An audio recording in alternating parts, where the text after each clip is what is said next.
close your eyes and I close mine. Let's lay down, not to sleep but to rest for a while. The lights hurt my tired eyes. I've used all my strength, working hard. I wanna slow down my heartbeat. Light is passing on the screen. Old cars and cool drinks and walks by the sea with no leave. Light is passing on the screen. Old cars and warm ground under naked feet.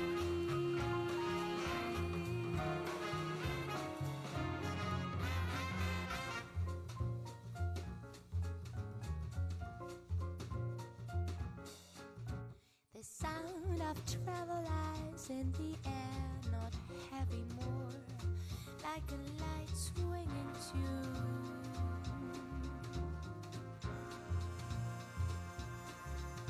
So soft that you hardly recognize, but still it cools your heavy head and lingers for a while. Oh, light is passing on the screen. Old cars, cool drinks and walks by the sea with no leave. Light is passing on the screen. Old cars and warm ground under naked feet.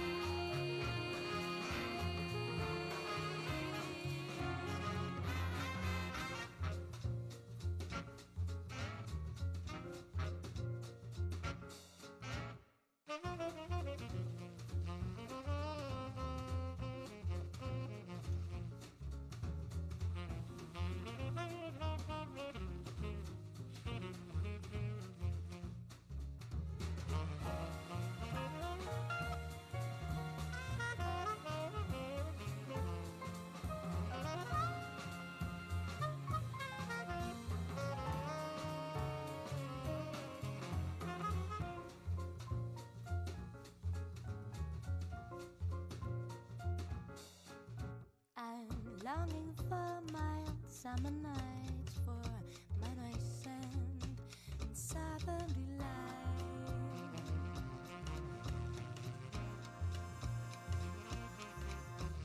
Colors are much brighter, lightened by the sun, so let us leave to a far distant land. Just us two.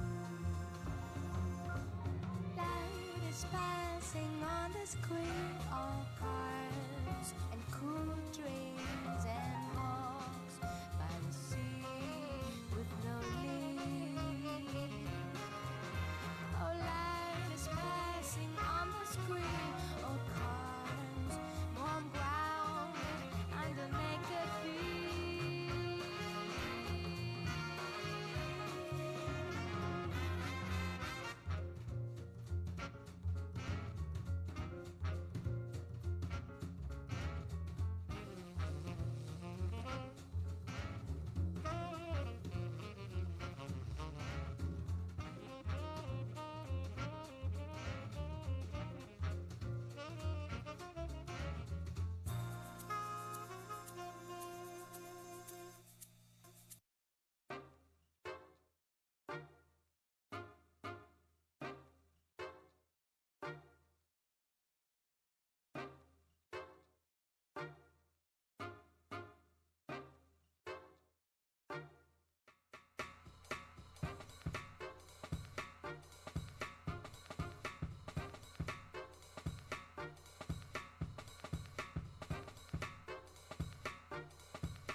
Something different? What can we do different? Okay. All right.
Into wrongdoing, into wrongdoing, into wrongdoing.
Please be seated as we are about to start.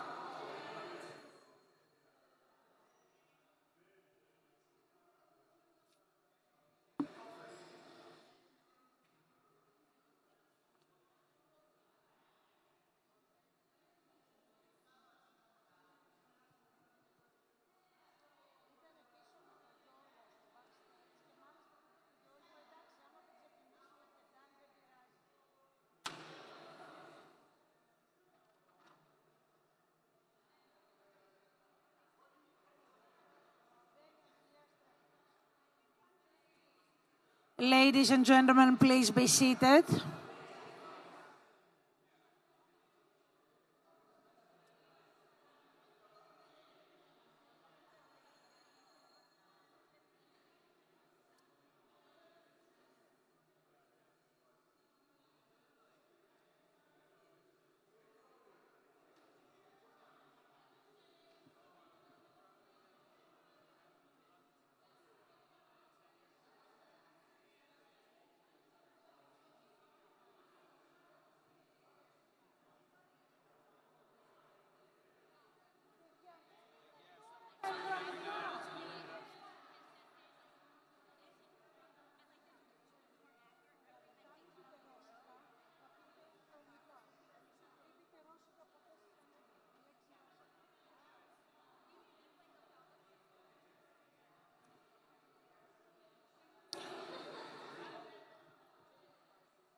Ladies and gentlemen, please note that the earphones that you see on your chairs are not only for translation purposes.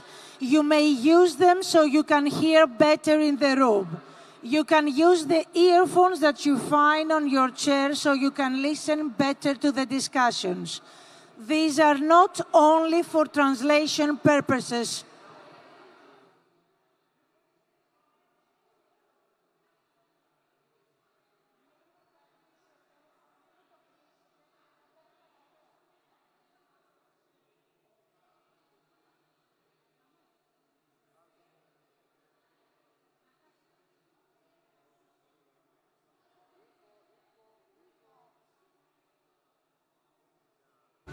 The people will lead and make them follow.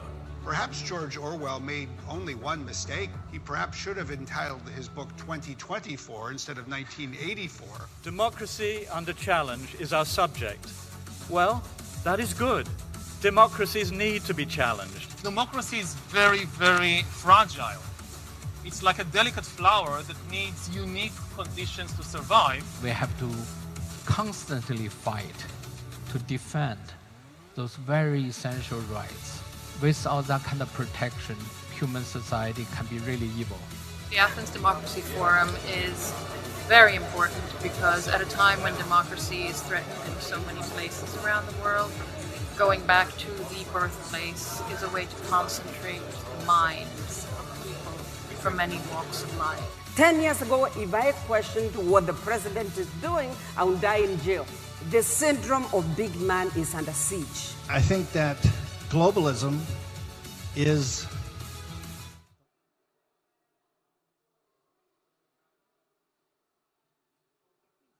it means America as a fortress losing any sort of credibility. It is the press that is the foremost institution within our societies charged with determining what information is truly within the public interest to know. Gaddafi literally sat there and told me that his people still loved him and just acting as if he really wasn't connected to reality. My only dream, and everyone's dream, was actually to leave Syria, to get away from this big prison without walls. I am a woman, I'm Iranian, I'm a mother, and I happen to be a Muslim. For me, the threat greater even than climate change, greater even than any pandemic, is the feeling of powerlessness. This call to action is not for one or two of us, but all of us. So join all of us that have already supported the Athens Democracy Forum and our foundation. Help us empower society through citizen engagement and better governance so democracy can evolve.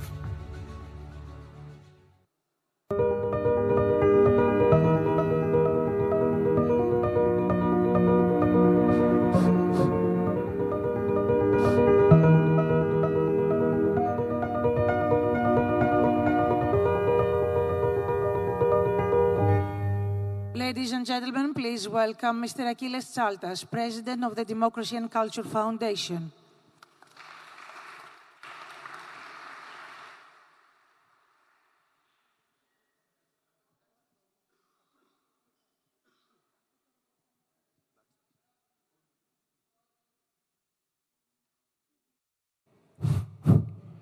Kalimera σας. It's always a little bit harder to start on the second day of the forum. So tomorrow we've moved the opening to 10 o'clock.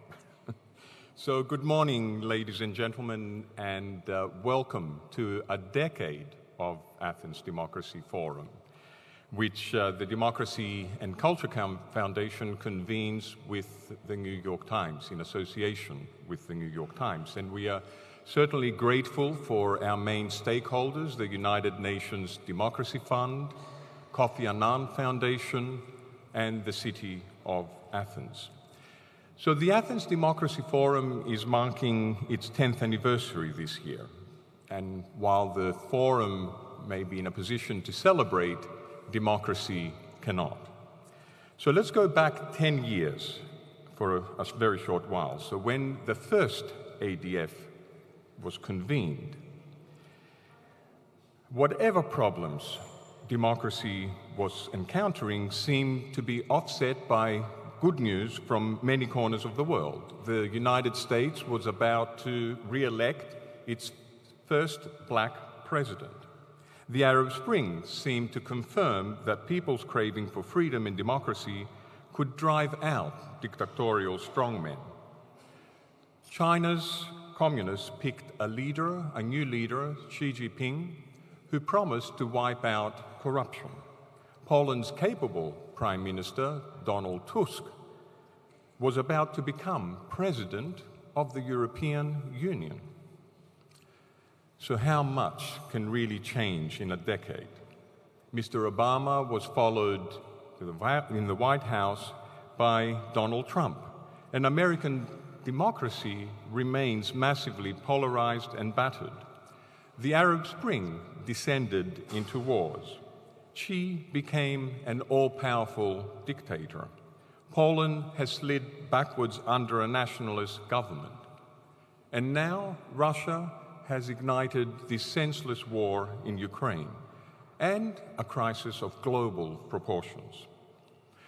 Well, there are counterexamples to be sure, and including Greece, our host country, which was sunk into deep depression a decade ago and turned to a populist government in despair.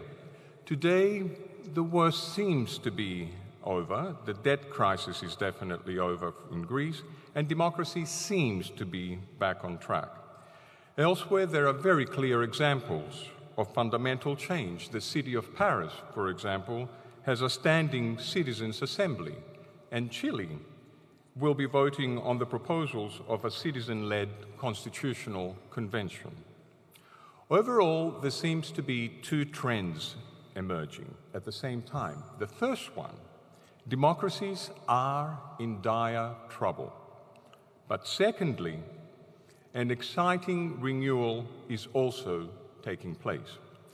At this year's forum, through a program so well crafted by our editorial director, Kim Conniff-Tabor, whose many thoughts I'm sharing here. So Kim, I want to thank you, and through you to thank all our speakers that have gathered all in person this year in Athens, and of course Serge Schmeiman, who crafted the first program 10 years ago.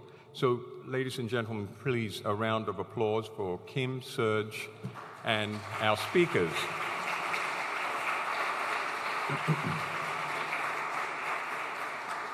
So, at this year's forum, we will try to learn what went wrong, and most importantly, what it is that we can do about it. So were we wrong in our presumptions about liberal democracy and what it requires? Are there ever-changing forces of global finance, technology, and the climate, disaster, and illiberal politics generating challenges that traditional democratic tools cannot counter? Our task in Athens is to explore the innovative approaches needed to overcome these hurdles. So our sessions are split in 3 strands. Firstly, we are having case studies of countries that I just mentioned before, analyzing the future of specific regions and issues. Secondly, we have panels rethinking the futures in our programmatic pillars of technology, climate, and business. And thirdly, all this will alternate with tutorials and workshops on emerging democratic practices and methods. Probably my favorite part of the program.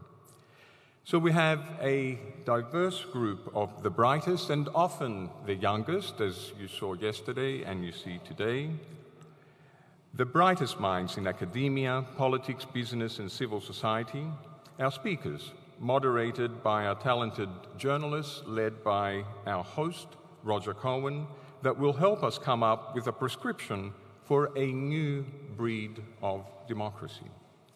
Our team at the Democracy and Culture Foundation, who is now the organizer of this forum, have embarked on a series of projects devoted on these programmatic pillars, seeking to turn your solutions into action based on our impact chain, think, talk, do. And we want to do this with very much a bottom-up approach, engaging citizens and especially our youth and our teenagers. It is a journey into deliberative democracy. But above all, ladies and gentlemen, I'd like to thank all of you, our delegates, both in person and virtually, for engaging with our forum and our foundation in our quest to make things happen, to change the world by helping democracy evolve, empowering society through citizen engagement and better governance. So please engage during these 3 days and interact with our speakers and with each other and on our social media channels so we can get the word out there. We are honored to have so many supporters this year, so we thank Meta, and Meta have a great virtual reality demo outside, so please join that during the day. We thank our other headline sponsor, Taipei Academy from South Korea, who are sponsoring and supporting an important symposium today. And our gold sponsors, Luminate and Microsoft, and all our other sponsors, EBRD, Council of Europe, Lambda Development, Numismatica, Libra Group, GNTO, and so many other partners like McKinsey, the Berggruen Institute, Global Liberal Arts Alliance, and so many that you can see on the screen here, including Aegean, Grand-Bretagne, so many of them. So please join me in thanking all our sponsors for their generous support.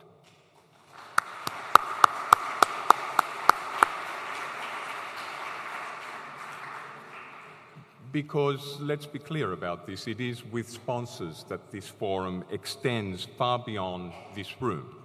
And one way through the special report in the newspapers that are here today. You saw some of them yesterday, and that importantly, that will be published next Friday, October 7, in the International New York Times on October 7, as I said, distributed in more than 160 countries, reporting on what actually we will be achieving in Athens over the next few days.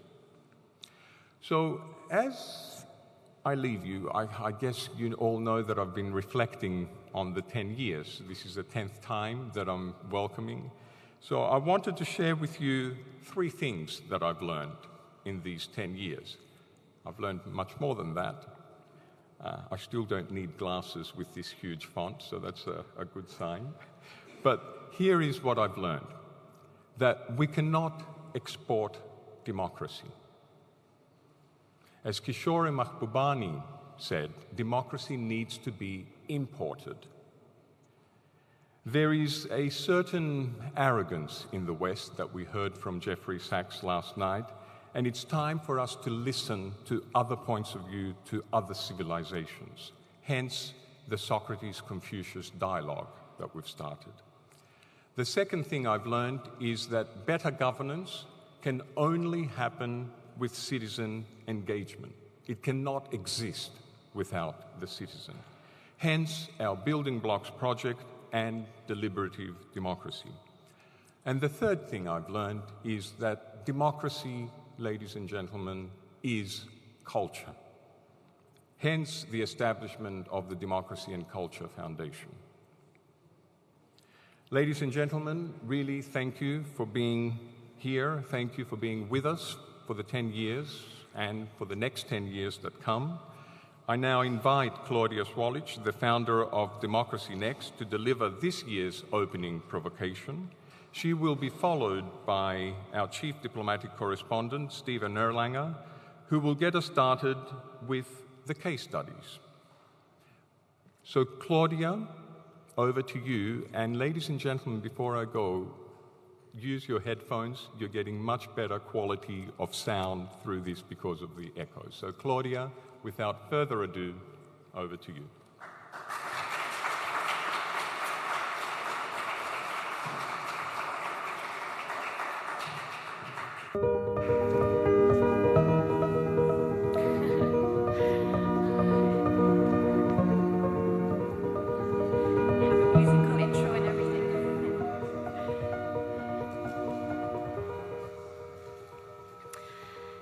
Thank you very much, Achilles. Good morning, everyone. It really is a huge honor and a great pleasure to be here with you this morning to be giving this opening provocation at the Athens Democracy Forum. So I promise that this will be a provocation. The challenge that I want to put to you this morning is in 3 questions. What if elections were not at the heart of democracy? What if we shifted political and legislative power to everyday people? And what if, to quote former UN Secretary General Kofi Annan from his speech here at the ADF in 2017, what if we revived the ancient Greek practice of sortition, of selecting our parliaments by lot rather than by election? If you go to the Parthenon, you will see that across the hill there lies the Pnyx. It's an assembly area where Athenians gathered to deliberate together. This evening, we're going to go to the Agora, and I really encourage you to take a moment to go to the little museum which is beside the Stoa where we're going to be sitting, because there lies the Kleroterion, which is the ancient and really sophisticated machine that the ancient Athenians used to be selecting people by lottery. These principles of participation, of representation by lot, of deliberation are nothing new. In fact, the idea of democracy as deliberation and democracy as shared and equal political power is something that is incredibly widespread and goes beyond ancient Athens and is also a prominent part of widespread democratic practices in indigenous communities and also non-Western cultures. As the author Jay Griffiths really beautifully wrote in Wild, accepting that there are different ways of knowing and different ways of speaking is the beginning of democracy. Of course, elections are nothing new either, but what has changed is this association that we have today of elections and democracy.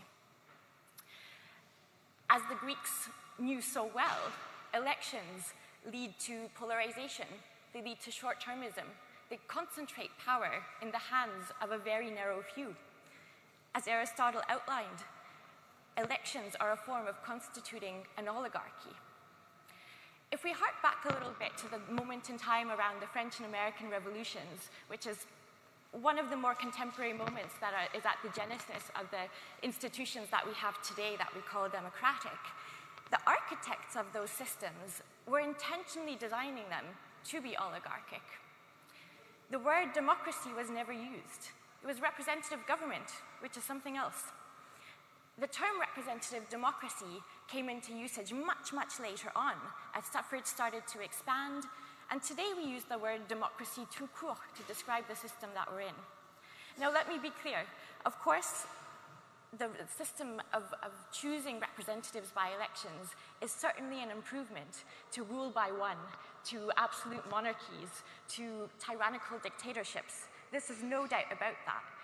But that doesn't mean that this is an ideal form of democracy. And I think that today, in the context that we're in and the crisis that we're facing, in a context where people feel disillusioned with the system, feel like they don't have the power to be shaping the decisions that are affecting their lives, we need to be questioning our assumptions. So what if elections were not at the heart of democracy? What if we shifted political and legislative power to everyday people? And what if we revived the practice of selecting our parliaments by lot instead of by elections? I invite you to imagine what this might look like with me. So imagine that today is in fact September 29th, 2032. And this morning, when you checked your mailbox, you found an invitation to be serving on your country's executive assembly. This invitation explains that if you put your hat in the ring, you have a chance of being selected in the second lottery to really be a member of this assembly. And that second lottery is what ensures that this group of people will be broadly representative of the diversity of society. Yes, last year, your partner was serving on the Education Policy Assembly. It was super interesting to hear about their experience. A little skeptical at first about how we would possibly reach some form of consensus on lots of really controversial issues, but after so many deep-felt discussions, it really was possible to find common ground on issues ranging from school meals to exams. Your best friend was also on the latest Judiciary Selection Commission, a system that was put in place to take the partisanship out of selecting judges.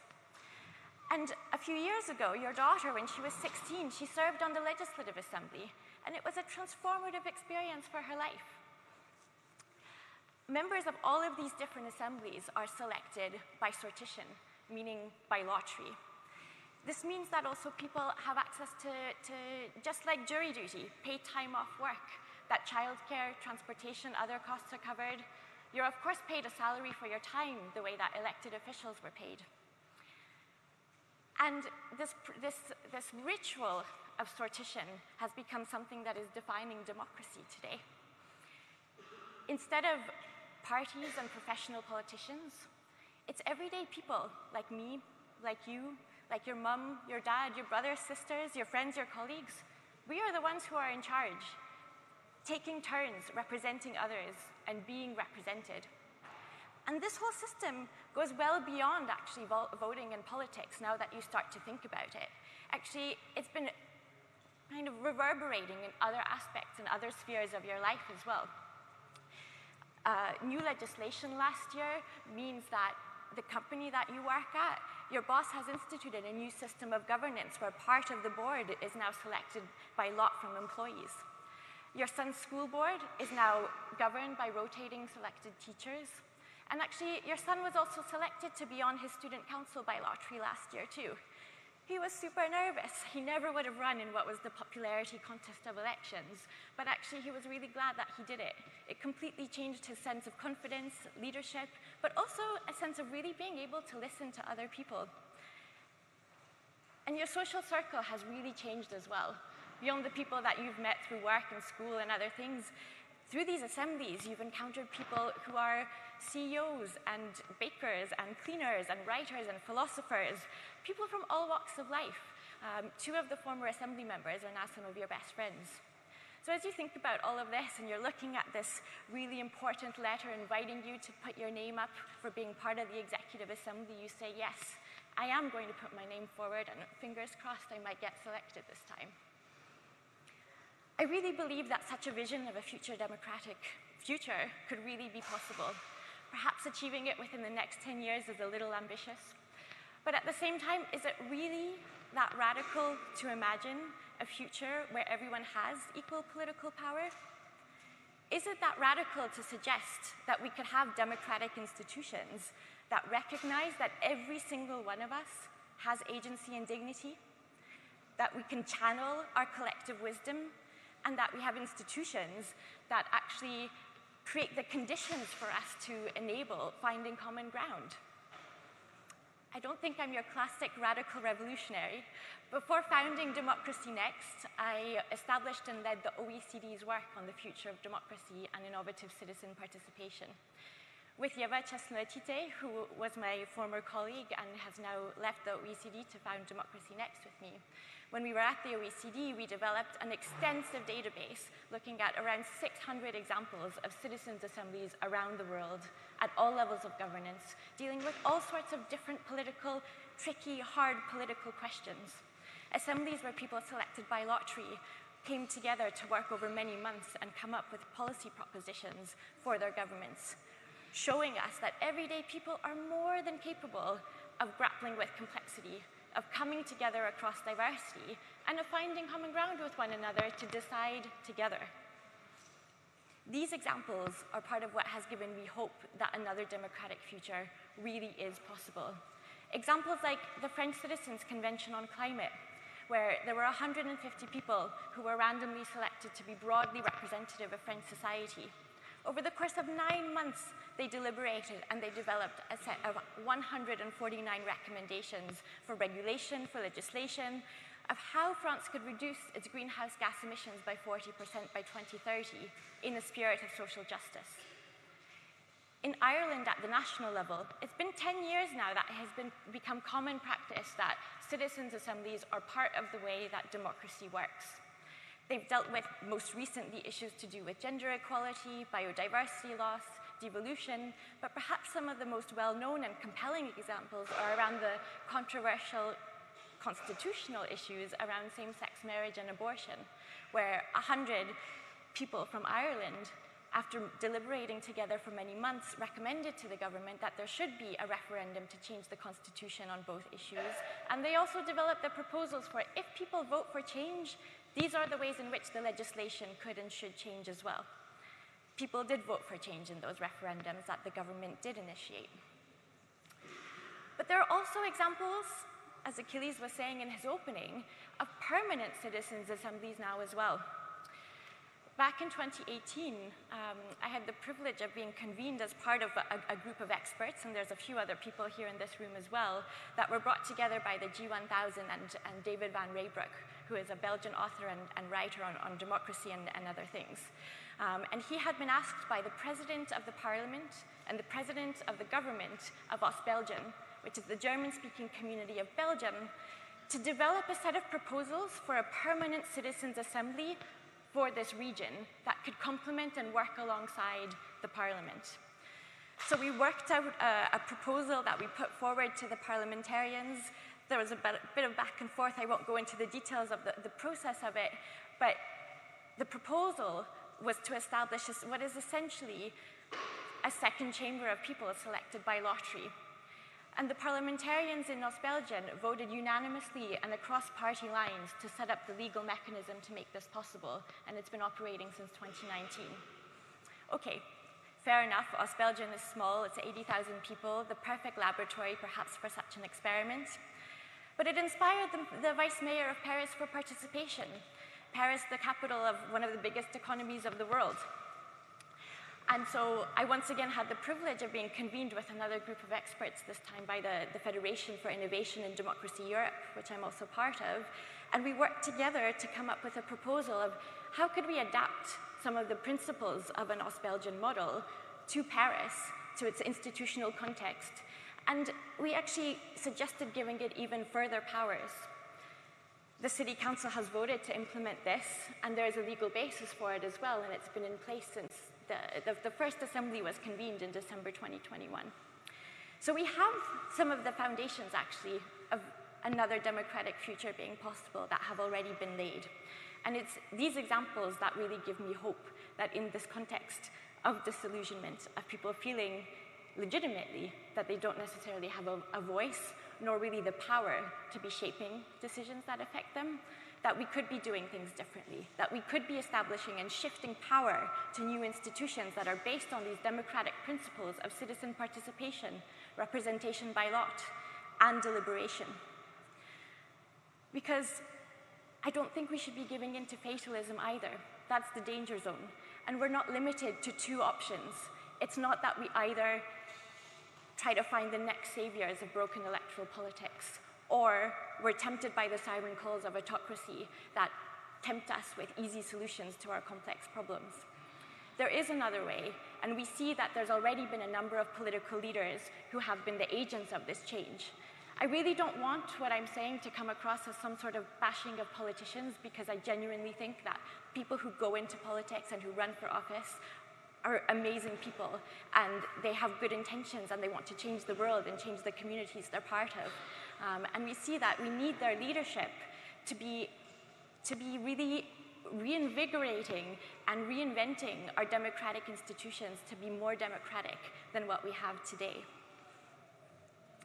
I believe that another democratic future really is possible, that we can be shifting political and legislative power to everyday people, that we can establish new institutions that genuinely embody equal political rights, where we take turns representing each other and being represented. That we can be moving to a system where parliaments are selected by lot rather than by elections. Together with a group of democracy practitioners, public servants, writers, philosophers, activists, and actually quite simply as citizens, we have been working to establish Democracy Next, which we launched recently, with this mission and this belief actually that this other democratic future is possible. But we're not going to be able to achieve this mission on our own. It's really by working with you in this room and many, many other people, and there were actually over 100 people involved in setting up Democracy Next in one way or another as well. It's really by working together that we can be working towards a mission of shifting power to people and building new institutions for the next democratic paradigm. So I invite you to join us on this mission, and together we can make another democratic future a reality. Thank you.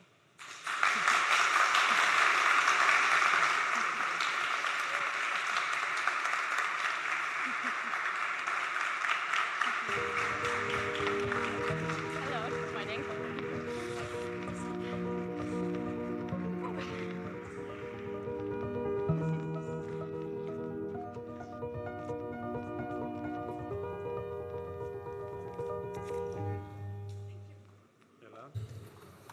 Good morning, everyone. Okay, good morning. I hope this year the sound is good. They've worked very hard on it. Everyone's got headsets, so this should help. I'm Stephen Erlanger. I work for the New York Times. I'm the diplomatic correspondent for Europe, based in Brussels. But I've also spent time with each of these people in their home places. I was Southeast Asia Bureau Chief, so I know Singapore very well. I've been in China a number of times. Jeff Sachs and I met in Moscow in the early days of Boris Yeltsin. I spent 1981, almost all of it, in Poland covering Solidarność, and have been to Poland many times since. So we have a really good panel here. It's about a decade of democracy in China and Russia, which you could almost call the anti-decade or the anti-democracy decade. But these are two countries that matter to all of us. And I think we'll begin with China, because in some ways China is less in the news, but probably is more important. We'll see.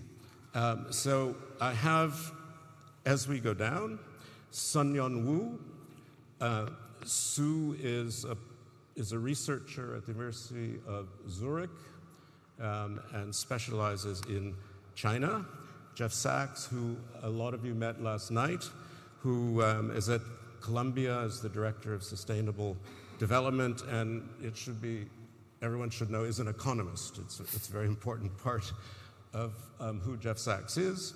And then we have Jaroslav Kwisz, if I'm not mispronouncing it, or close enough, who is the editor-in-chief of the Polish journal Kultura Liberalna, based most of the time in Warsaw. So, Sue, tell us about China's democratic decade. Thank you very much, Steve. I'm very happy to be here.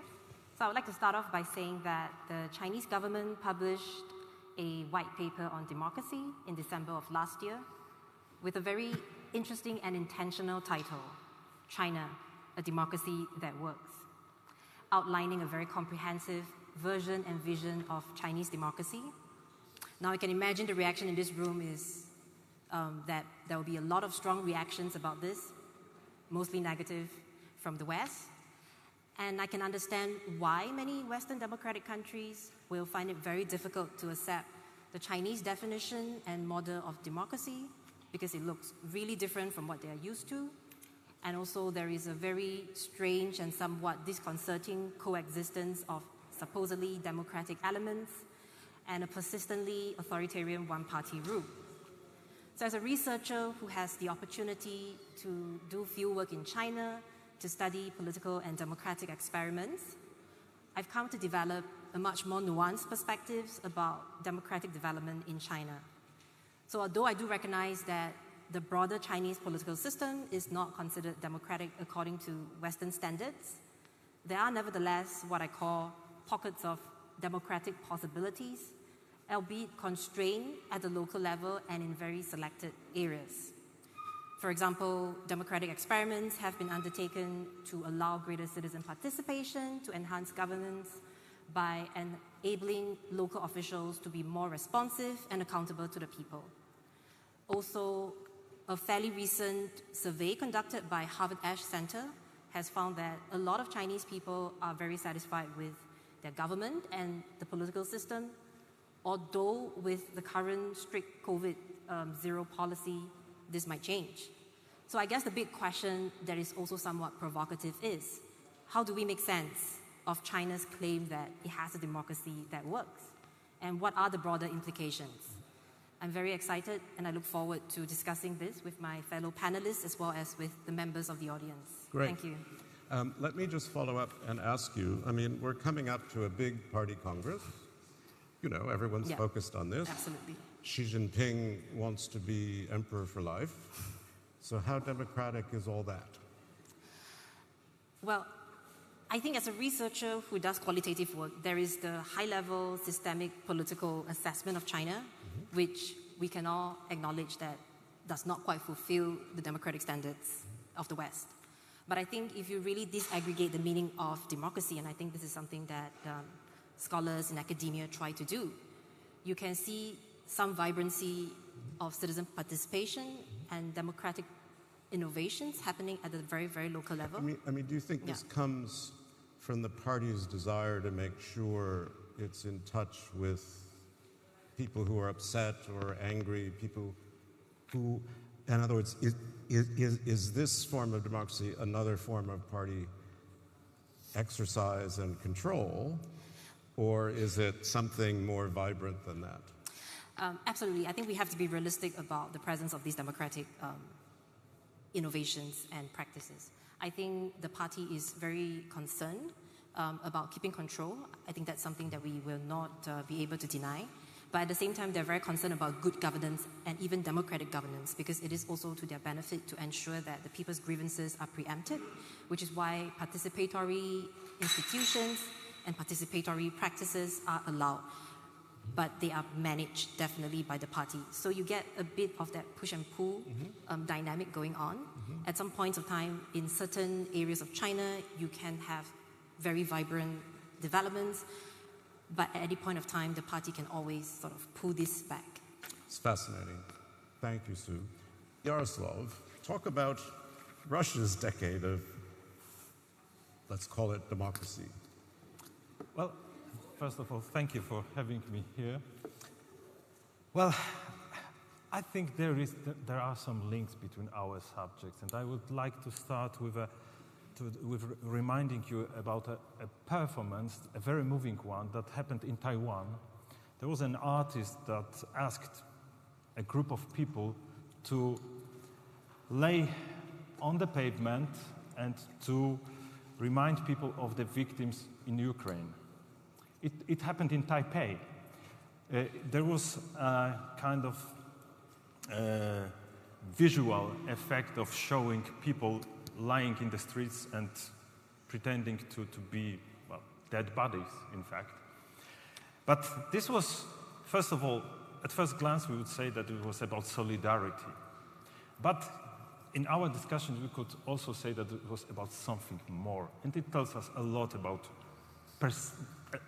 Russia and China, but also about the perception of Russia and China. In fact, this link between Taiwan and Ukraine was a link that was made between the countries of what I call nervous sovereignty. The countries that are around empires, and those countries that would like to expand their territories in this way or another. And these countries, in fact, have a very special way of leading their foreign affairs and domestic politics. The fact that they are living their nervous sovereignty is something that is virtually omnipresent. And now we could see it since February, not only in Taiwan and Ukraine, but also Finland, Estonia, and obviously Poland.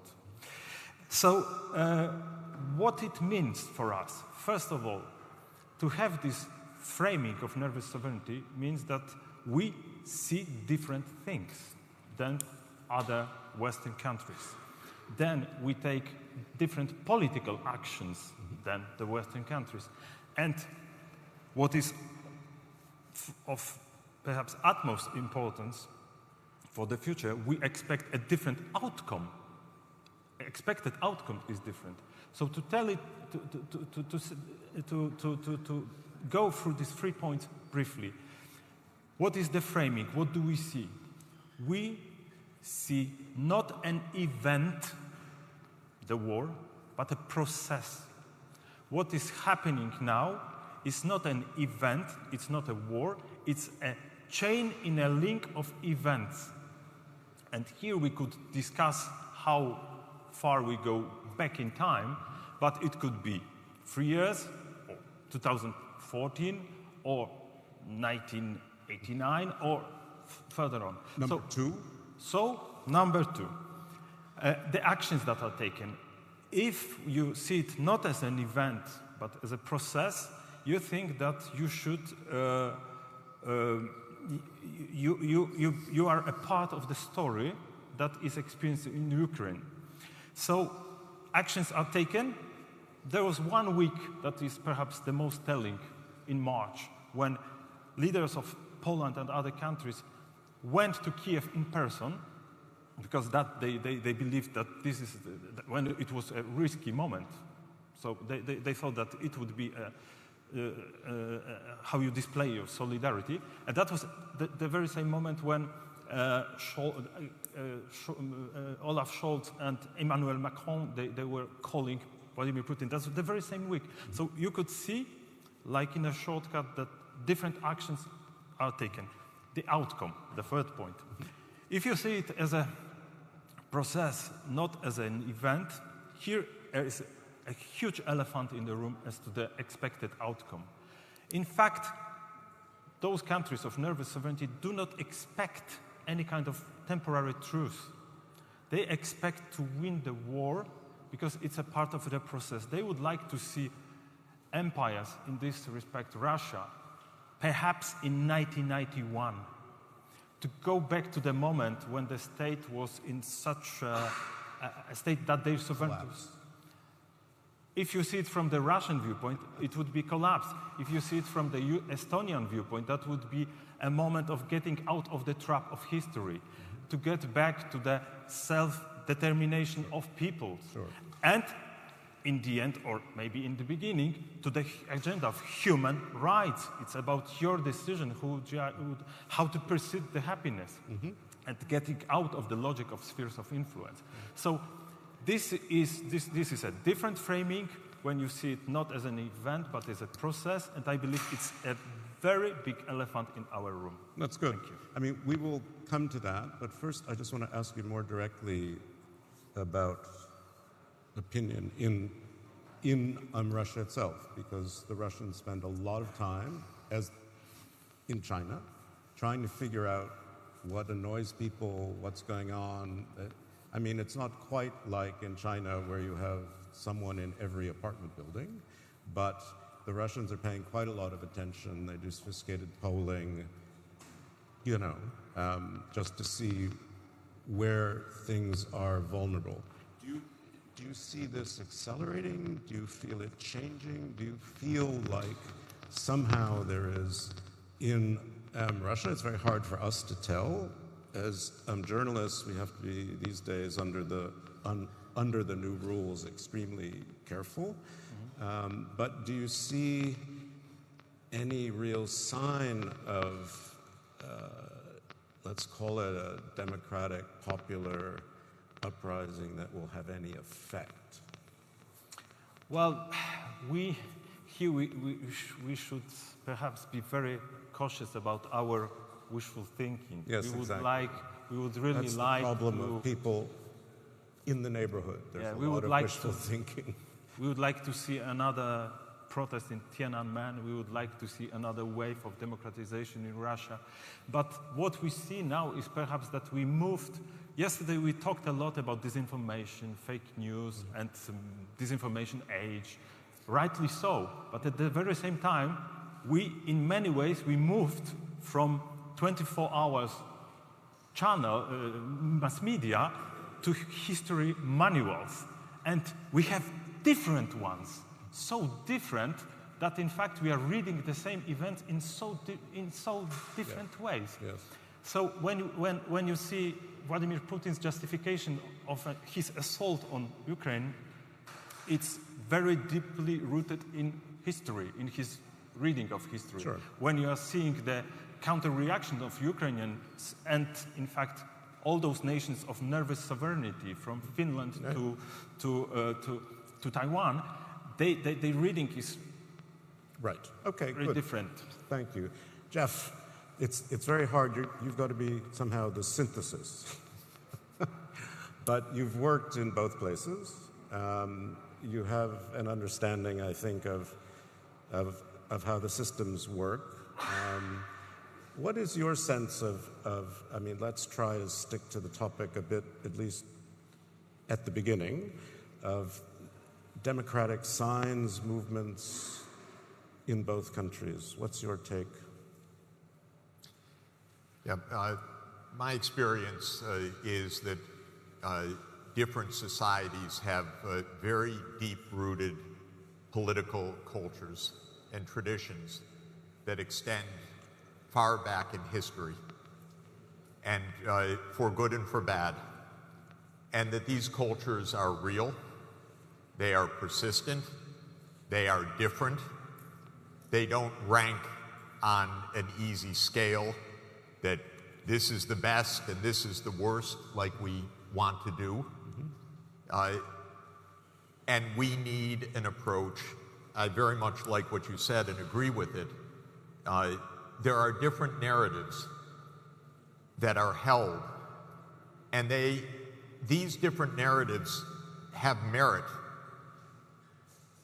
And the solution in a world of different narratives is to speak with each other more than we do. We in the United States, and I say we, what I really mean is our political elites, do not speak with Chinese political elites except to point fingers or to yell at them or to do other things. We certainly don't even shake hands with Russian leaders or diplomats. But I've lived my whole career for 42 years of active duty listening to different narratives and seeing those perspectives from different sides and finding a lot of merit in the various positions and saying if you would sit down to speak with each other, we'd actually get somewhere. So let me be specific. Okay. China looks today not completely different from the Han Dynasty, a centralized administrative state. And with Confucian culture, with a tradition of excellence of the Mandarins. When I speak with Chinese senior officials, which I do often, they are the best informed professionals I know in the world. When I deal with them, they know their brief. They're sophisticated, well-trained. Occasionally, my students And they believe in professional excellence of a decentralized administrative state. And that political culture is more than 2,000 years old. When you are looking at Russia, it looks a lot like, Putin looks a lot like a Tsar. It's not an accident. That is a culture of authority and a culture of tradition. When I look at my own country, the United States, it is a semi-democratic, white-dominated, hierarchical, racist society that aims to preserve privilege by the elites. That's how it was formed in 1787. It was a slave-owning, genocidal country, killing Native Americans for a white culture. But amazingly, it still looks that way, although we're much more diverse now than we were. Let me ask you this, Jeff, because this is... I want to point out that these are deep cultural distinctions. Right. But we shouldn't just simplify because we say democracy and you know, these are, yes, it's important. What's important is actually the details. As I mentioned last night, Plato, democracy, that was the last thing on his mind. That was the enemy. The plus was a philosopher king, of course, right, in the Republic. And for Aristotle, it was much more subtle and complex of a system of governance that mixed governance by the one, by the few, and by the many, but on the good side of the ledger. And one more point I want to make about democracy, because we're in a democracy forum where we treat democracy as the good. The most violent country in the world in the 19th century, by far, was perhaps the most democratic or second most democratic, and that was Britain. You can be democratic at home and ruthlessly imperial abroad. The most violent country in the world since 1950 has been the United States. It's Jeff, been by far involved Jeffrey, in more, stop wait a now. minute, in more Let's wars. Jeffrey, I'm your moderator, and it's enough. Okay, I'm done.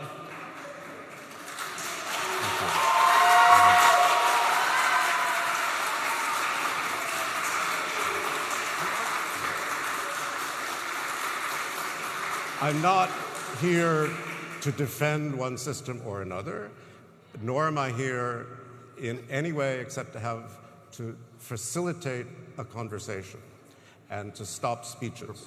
So the question I'm going to ask you is democracy the wrong lens then, from what you've said, to be looking at these two countries, which is what's on the table, China and Russia? Is it the wrong lens through which to be looking at these two countries? The single biggest mistake of President Biden is to say the great struggle of the world is between democracies and autocracies. The real struggle of the world is to live together and overcome our common crises of environment and inequality.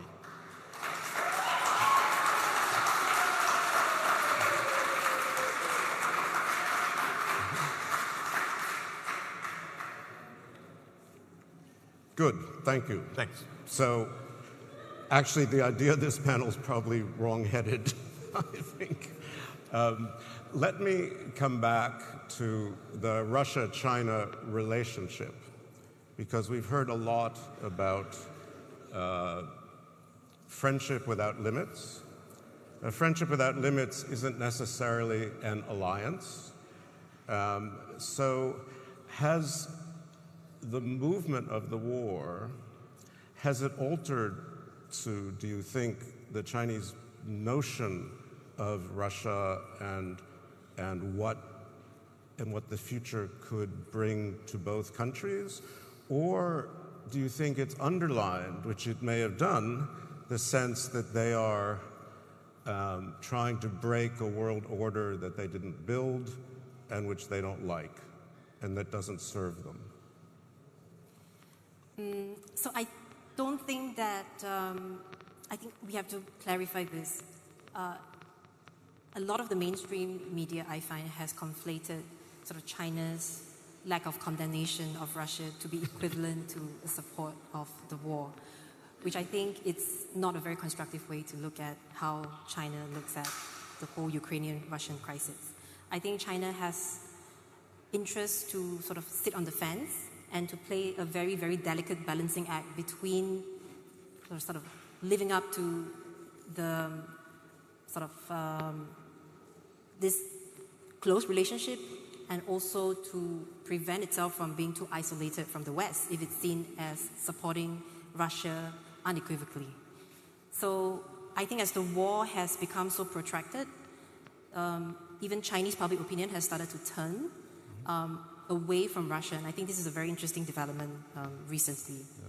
And also Chinese state media has toned down its more supportive tone towards Russia. So I think you can really start to see how the effects of sort of Putin's mobilization has been.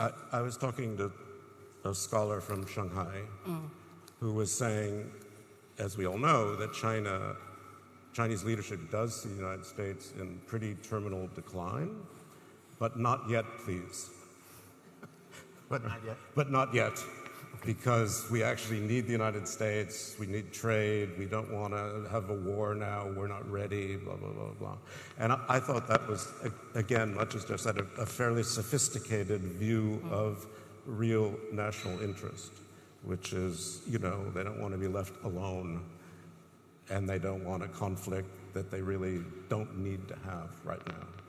So, Yaroslav, what's your take on this friendship alliance? What's the status of it? First, it makes me think about the fact that democracy travels, to follow up what you said. We are in Athens, but democracy traveled in space and time. It's traveled from Athens to the first Polish-Lithuanian Commonwealth, to England, to the United States. But it travels, but it's always imperfect. But it doesn't mean that but we should be restrained about the choice of democracy. I had the privilege of experience the reforms that you, Jeffrey, proposed in Poland, and I'm grateful for that in many ways, because in fact we are discovering the fact that over time, democracy is not perfect. It not only travels in space and time, but it's not perfect, it has many flaws. Nonetheless, now the democracy travels and it's in Ukraine. And every inch of Ukrainian territory that was taken by Russia is a territory when we understand what it means, that democracy is there or not, that the crave for democracy could be expressed or not. In fact, we are talking about narratives. In the region, the narrative is that we know all that. Last week I was at the conference in Estonia. It is the impression is that we know all that, not since 2014. We know that since 300 years. Puppet leaders, forged elections, kidnapped, political kidnapping, and all that is a part of the struggle that is between, in fact, perhaps not civilization, so as not to go to Huntington's area, which I dislike, but it is a kind of struggle between polities. It is a kind of struggle between political regimes that is virtually taking place. And you know, in Poland we have 3 million of Ukrainian refugees. Now, refugees, more to the point, women and children. And what it means to fight for democracy is now to listen to the stories of a woman that came back from Lviv last week, sure. And she comes and says, you know what I saw? I saw a child without 2 legs and 1 hand. I saw a person that has lost her eyes. I saw another person from Mariupol that is so thin because she doesn't know where her son is, and she is not aware of if he's dead or alive. So this is now the struggle of democracy and the human rights that we started in 1989 in the region. Yeah, yeah. And even in 1956, by the way. So the one thing I know, having covered both, war and occupation are tragedies, but they're very good teachers, I have to say. They could be very instructive if you're listening for lessons. We've got about 7 minutes left. I want to go to you. I think there's a lot going on here, and I want you to keep it going. I'd like to first call on one of our students that we have here. You're very far away, so someone should stand up and raise their hand so I can see them. I see a young man with a hand way up in the air with a black shirt on. Yes, sir. Why don't you? But please try to ask a question and direct it to someone specific, if possible. Okay, thank you very much for the discussion. And introduce yourself. Okay, too. I'm Tomáš Čoj from Slovakia, representing Global Liberal Arts Students Alliance here. I would like to ask Mr. Sachs, continuing on what he said yesterday, and he sort of pointed out it today as well. What you mentioned is that the United States and the West lacks moderation, and you sort of hinted on that as well. I come from Slovakia, as I've said, and I would like to ask you, what do you mean by your sentence or by your hint that the eastward expansion might have caused, or the NATO might have caused the invasion, and whether Slovakia as a sovereign country shouldn't have the right to decide where it belongs, mainly NATO. Thank you. That's clear. Let's take one more question from back there. Yes, sir. Hi. Good morning, everybody. I'm from Hong Kong, and I'm representing the Global Liberal Arts Alliance, and I'm going to ask a question about that. So, Mr. Sachs, you just raised that we should, the top political agenda is to alleviate inequality instead of arguing with each other which one is not democratic or democratic. But there are indeed authoritarian regimes which are they really motivated to tackle inequality while they build gulags in Xinjiang, jailing students and dissolving civil society in Hong Kong, and fading a history of large-scale killings in the Cultural Revolution? Well, I'm risking my only freedom of speech of saying that because I live in Hong Kong. But is that hypocritical or morally decent for the West to collaborate with them to alleviate inequalities as the first agenda to solve, while not condemning their That's the good. dangerous? It's clear. Thank you. Thank you. That's clear. Yeah, thank you. Jeff, you want to respond to those first? Yeah. My view is that we need a world that operates under two major charters. One is the United Nations Charter, and the second is the Universal Declaration of Human Rights, which is our moral charter. That's a multilateral charter. It is based on the idea of international cooperation that was envisioned after the horrors of World War II. It is, in my view, the basis for peace. In 1990, the basis for peace, when Gorbachev called for the end of the Warsaw Pact, was the end of NATO, actually, as well, and Europe living under a European security framework, and that's what the OSCE could provide. I've never been a fan of NATO since the end of the Soviet Union. NATO was a military alliance of the United States created to defend against a Soviet invasion of Western Europe. And the United States and Germany promised Gorbachev in 1990 explicitly that with the dissolution of the Warsaw Pact and with the reunification of Germany, NATO would not expand eastward.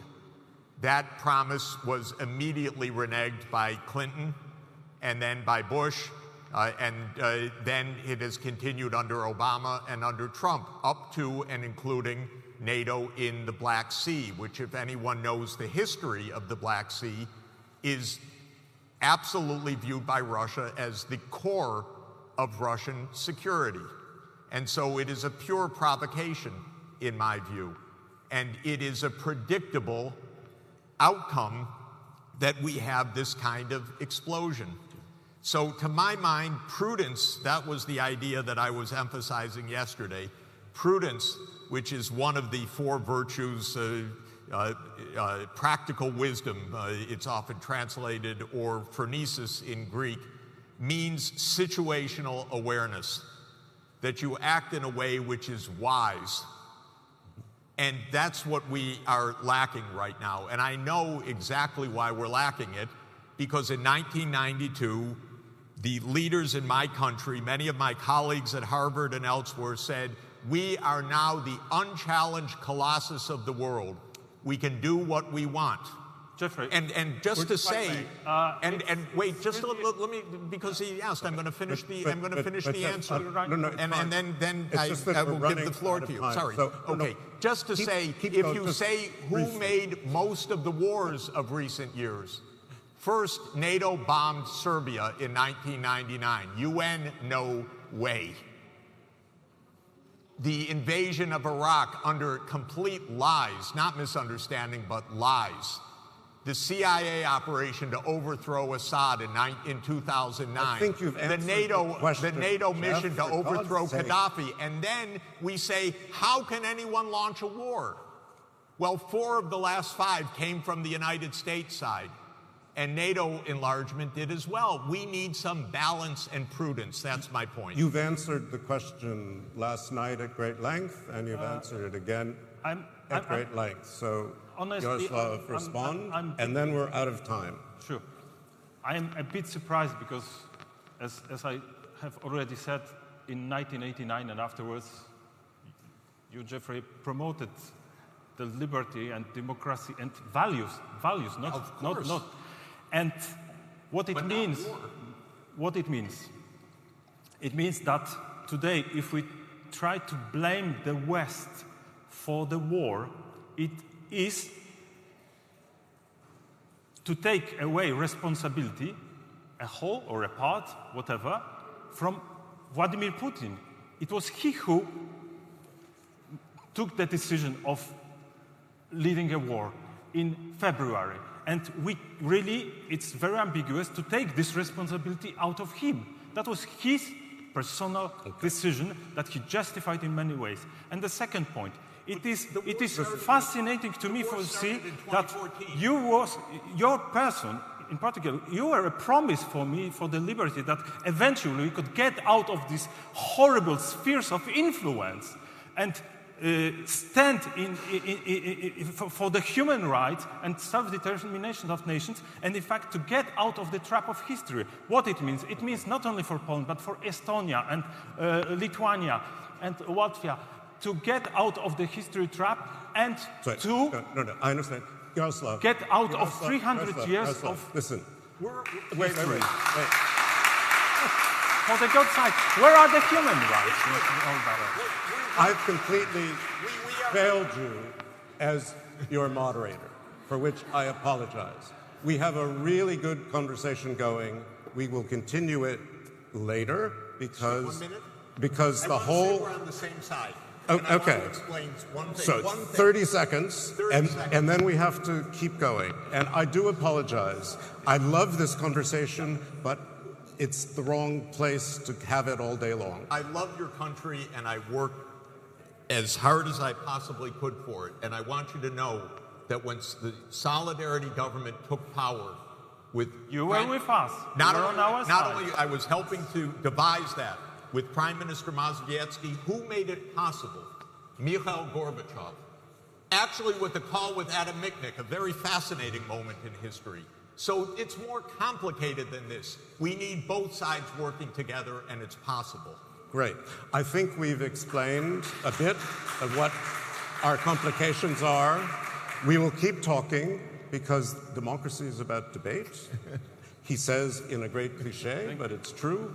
But let me now thank my panel and introduce Liz Alderman, who will do the next affair about photographs with Alexander Chekmenov, who's a Ukrainian photographer.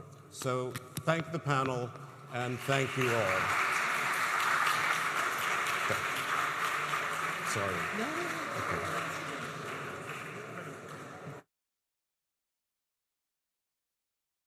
Do you know what's better than a weekend? A Greekend!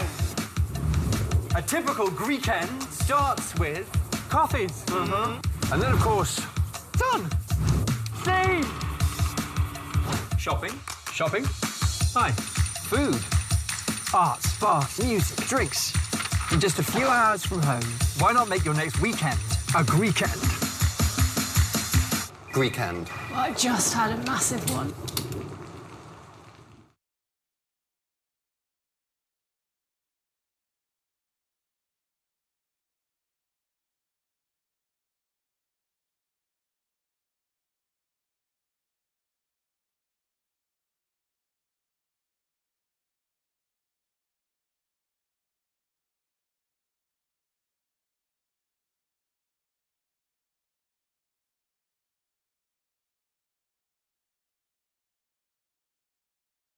Τα ακουστικά και βγαίνουν έξω.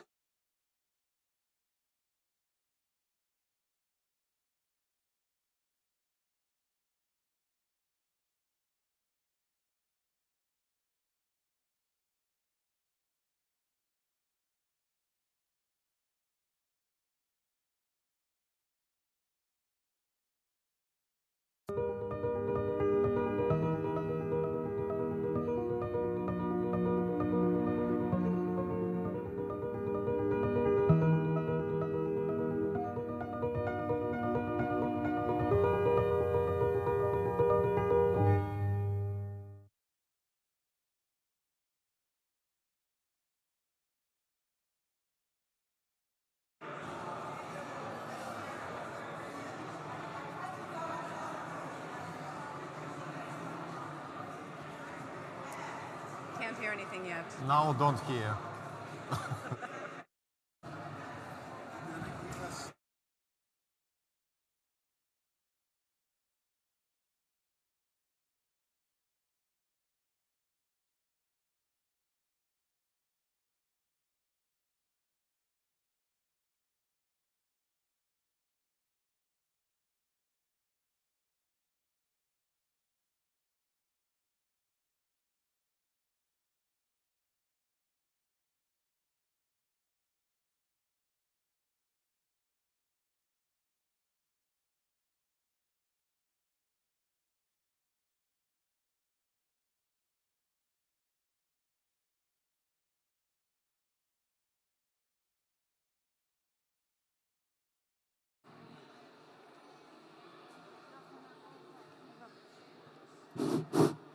Ladies and gentlemen, please be seated. The next panel will immediately start.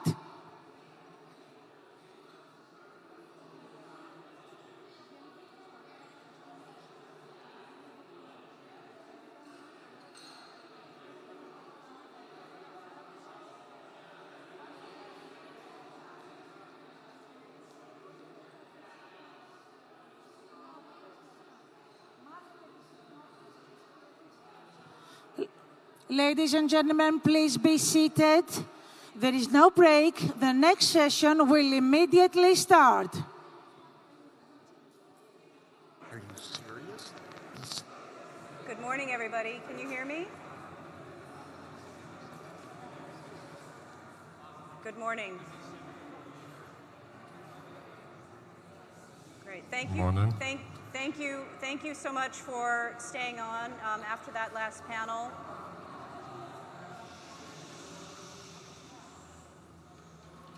Thank you so much for being with us this morning because this is definitely a discussion, a visually rich discussion as well that you're not going to want to miss. I'm Liz Alderman, the European business correspondent for the New York Times, and I'm really pleased to welcome to the Athens Democracy Forum today Alexander Chekmenov. He's a renowned Ukrainian documentary and portrait photographer who has chronicled post-Soviet life in his country for decades, since the 1990s. And Alexander, again, thanks for being with us. It took you 29 hours to get here from Ukraine, which is an extraordinary feat, but is completely the norm these days. And let's start off, I mean, you're seeing some of Alexander's portraits behind us. What happened is that about 10 days after Russian tanks rolled into Ukraine, Alexander got a call from the editor of the New York Times magazine, Jake Silverstein, who asked Alexander if he could just get out there on the streets in Kyiv and start documenting what he saw. The result was an unprecedented 24-page spread in the New York Times magazine with worldwide distribution, photographs of ordinary people whose lives had been upended by Russian aggression. And Alexander, we're going to talk about some of these portraits in just a moment, but before we do, I just want to ask you, you who have documented life in Ukraine, post-Soviet life in Ukraine for so many decades, how has Russia's invasion, the February 24th invasion, impacted you personally? Я не слышу перевод. Можно включить перевод? Не слышу. Are you hearing? Translate. Is our translation working? No, translate.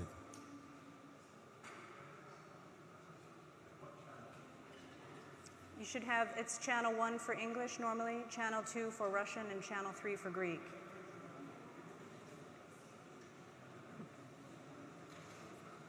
Don't hear translate. You don't hear, okay. Excuse me. I understand you. That's good. But I want to hear translated. Of course. In any case, your English is better than my Russian. So.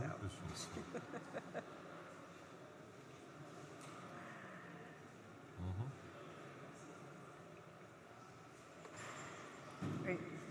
It's coming. But in the meantime, while we're waiting for the translation, I would encourage you to look at some of the portraits that Alexander has selected. Alexander basically sort of, you know, he went out into the streets immediately after he got that phone call and started approaching people, bakers, firefighters,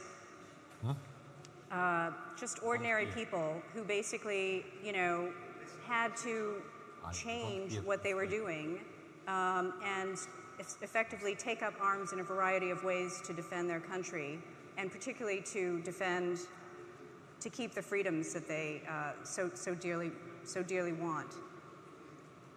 How's your translation doing? Can you hear me? Okay. And also outside, you may have already seen, but there's a fantastic display of Alexander's photography. Are we doing all right? Okay.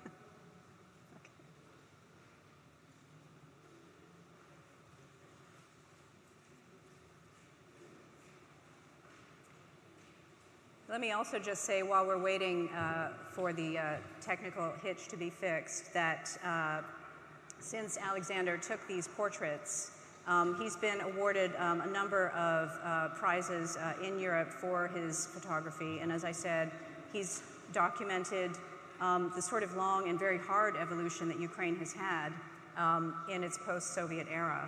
And one of the things that we're going to be treated to today are a couple of new photographs that he's included for us in this lineup. So, welcome. Can you hear me now? Okay. Yep. Да, сейчас слышу, да. Спасибо. Thank you. So, Alexander, I was just, talking about your work, but I do want to start by asking you if you could just describe to us how the February 24th invasion has affected you personally. You've seen so much in the 30 years that you have been chronicling life in post-Soviet Ukraine. How has this particular action affected you?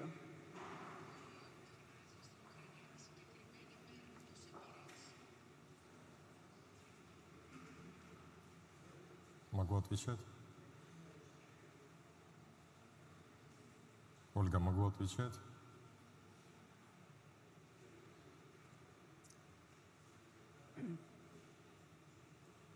Translate to Greece. Okay. Ольга, могу отвечать, да? Thanks for bearing with us.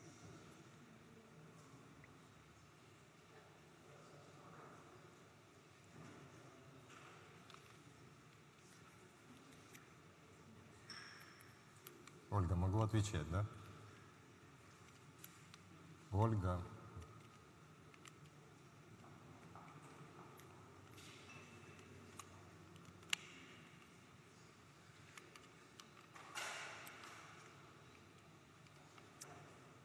Are you getting my English translation at all, or Oh, in now don't- Russian? Don't hear my translator. Olga, where are you? Calling Olga. Yeah, it's okay, but Olga don't hear my voice. Translator don't hear my voice. Okay.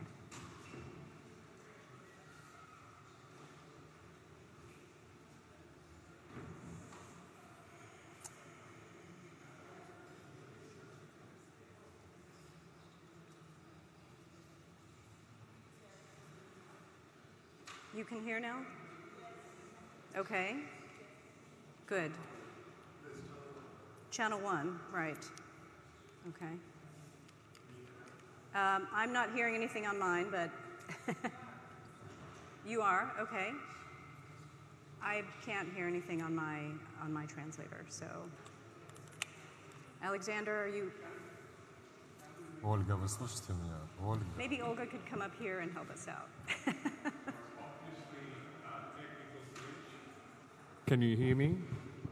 Obviously a technical glitch, so let's go to the break now instead of after this panel, and we'll start with this conversation in how many minutes? 15, 20 minutes?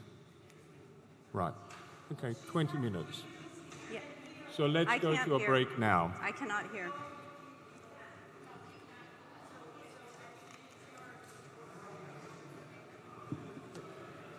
Okay. Okay, executive decision. Let's go to a break now. All right. Apologies for that, everybody. We'll see you back here in 15 minutes. Everything will be top notch.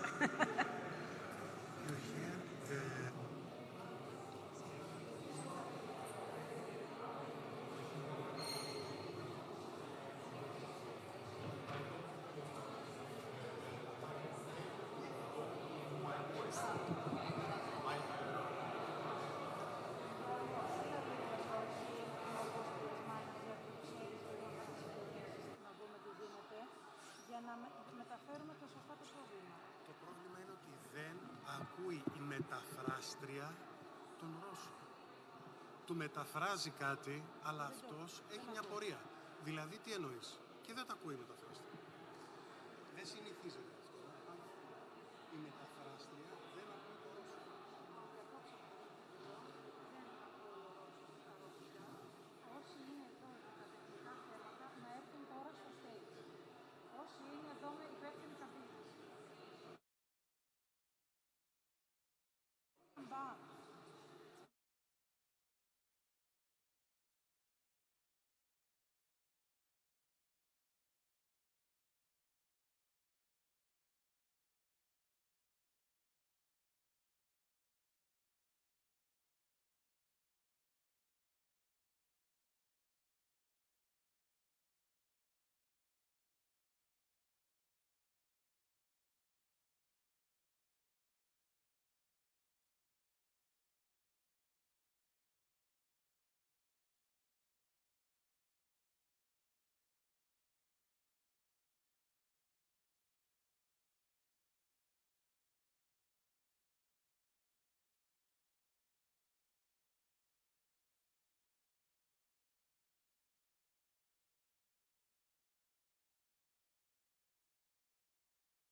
Ladies and gentlemen, please be seated so we can immediately start.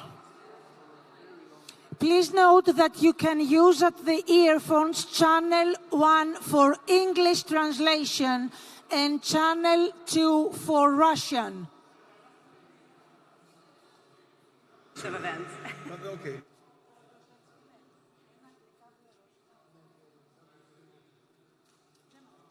I repeat that channel 1 is English, while channel 2 is Russian.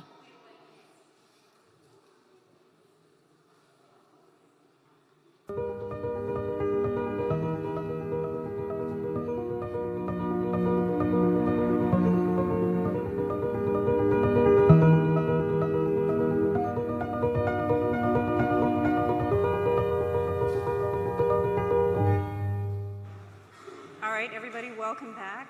Thank you for your patience. I hope you at least got an opportunity to have some coffee and get a little bit more geared up for this session because, as I said, it's one that you don't want to miss. And hopefully you all have your translation devices on and working. Again, it's 1 for English, 2 for Russian, and 3 for Greek. So welcome back. A man who now needs no introduction since I already introduced him, but I'll do it again. Alexander Chekmenov, renowned Ukrainian photographer who has chronicled life in his country since post-Soviet times for many decades.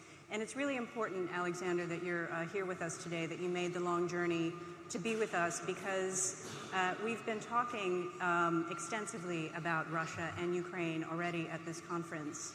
But the difference that you bring here is you are putting a human face on what we're talking about.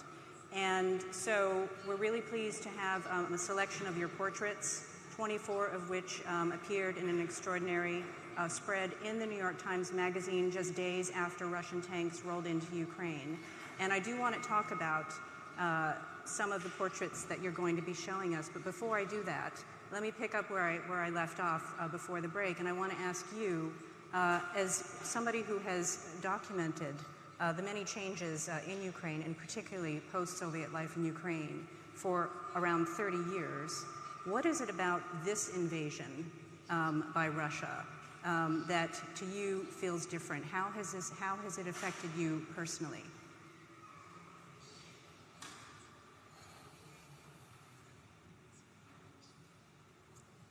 Давайте я скажу, что вторжение России в Украину началось еще в 2014 году.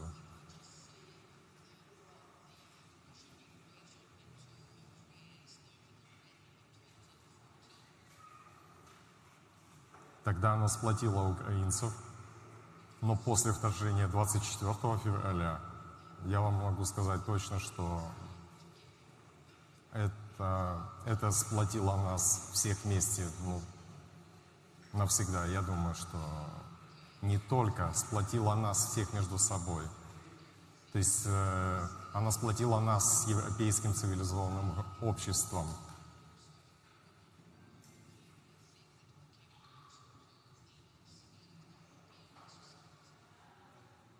Absolutely, and it's interesting and important that you talk about the fact that this brought Ukrainians closer together.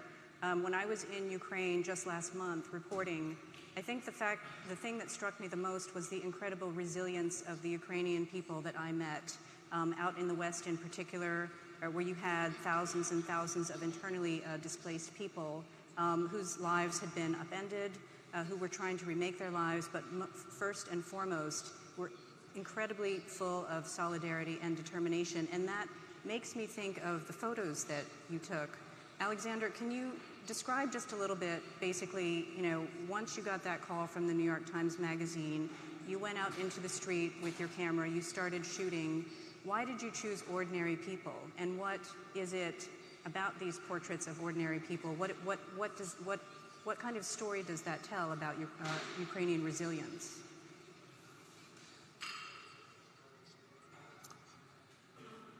Смотрите, то, что происходило в Киеве, когда я получил этот заказ, это было похоже на локдаун. Нельзя было выйти и найти людей на улицах.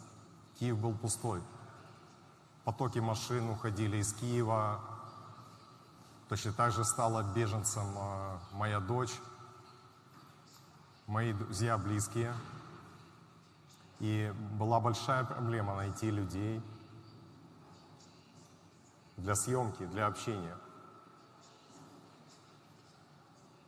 Нью-Йорк Таймс попросил сделать за 3-4 дня 8, максимум 10 портретов.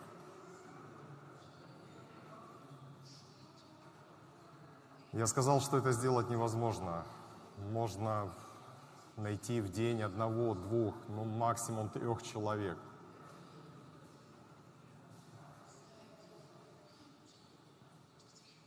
У меня спросили, ты знаешь, как ты будешь снимать? Я сказал, да. Я много лет снимаю бездомных, для меня это проблема одна из важнейших.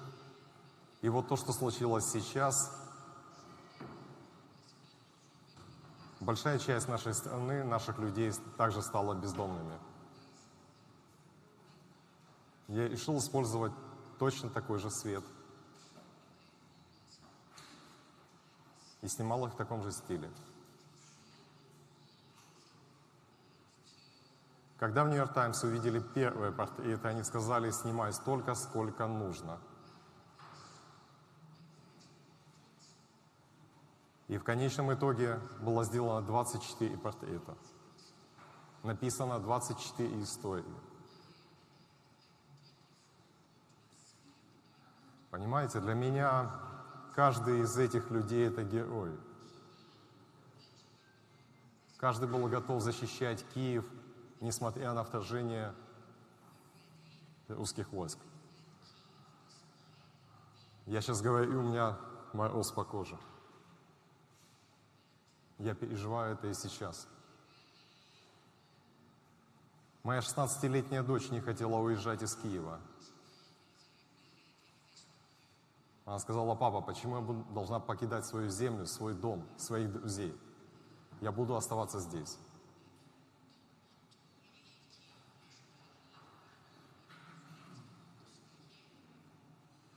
Я хочу сказать вот об одном человеке, он здесь изображен с буханками хлеба. Ему всего-навсего 26 лет. Он сказал, что я должен что-то делать каждый день, чтобы не сойти с ума. Один из них. Да. Вот он, да. Этот человек по сегодняшний день продолжает выпекать хлеб нуждающимся. И отправляет до 1000 буханок в день на линию фронта.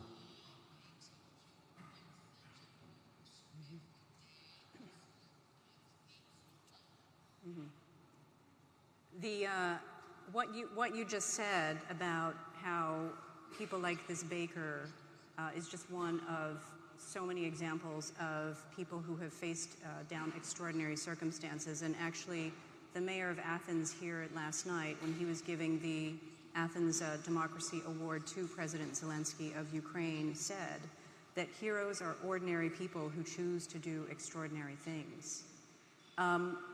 Alexander, talk to us, if you would, also about a couple of portraits that you took more recently. These portraits, let me back up just a moment. These portraits that we're looking at right now were taken around March 10th or so. And yeah, if we could show a couple of new ones that Alexander has taken since then, because so much has happened since March 10th.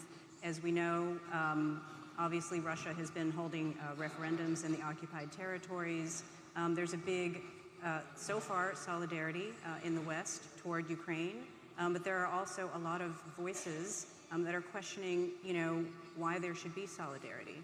So speak to us, if you would, Alexander, about these new portraits and what does that say about where we are today?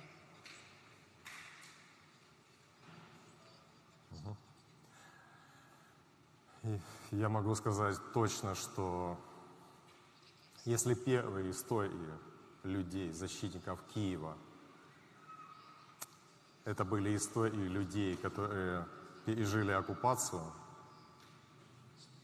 точнее, они ожидали в ход войск,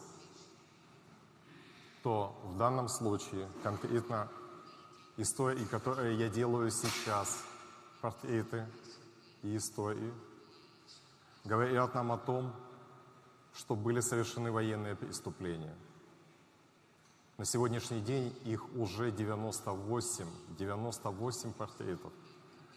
Конкретно вот по этому человеку. Это водитель из села Мощун, возле Киева. Со своим гражданским другом был расстрелян на пороге его дома. Его друг был убит русскими солдатами. Ни за что. Наверное, только за то, что он был украинцем. С Сергеем поступили по-другому. В него выстрелили трижды, как на охоте. Его ранили в руку, плечо, ногу, после чего он упал. И 6 дней он пролежал на полу своего дома, истекая кровью. Через 6 дней его спасли украинские солдаты. Это было чудо. Когда его выносили из дома, у порога, у своего крыльца, он увидел свежую могилку. Его друга просто засыпали здесь землей.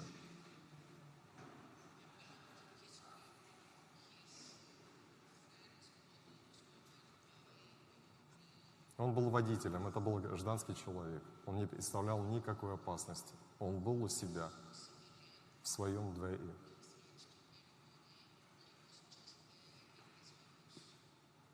Я хочу, чтобы показали следующий портрет женщины.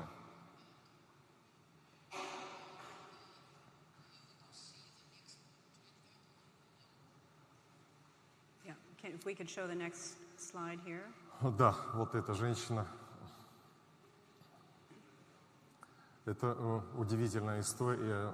Я слышал о том, что где-то под Киевом женщину избивали молотком по голове. Вот такой был допрос. Мы нашли эту женщину. Записано видео ее рассказа. Записана ее история. В ее двор въехали 3 бронемашины, на которых сидели буряты, вооруженные до зубов. Они ограбили ее двор, сожгли несколько домов вокруг, просто из забавы. Это были деревянные дома в Полесье.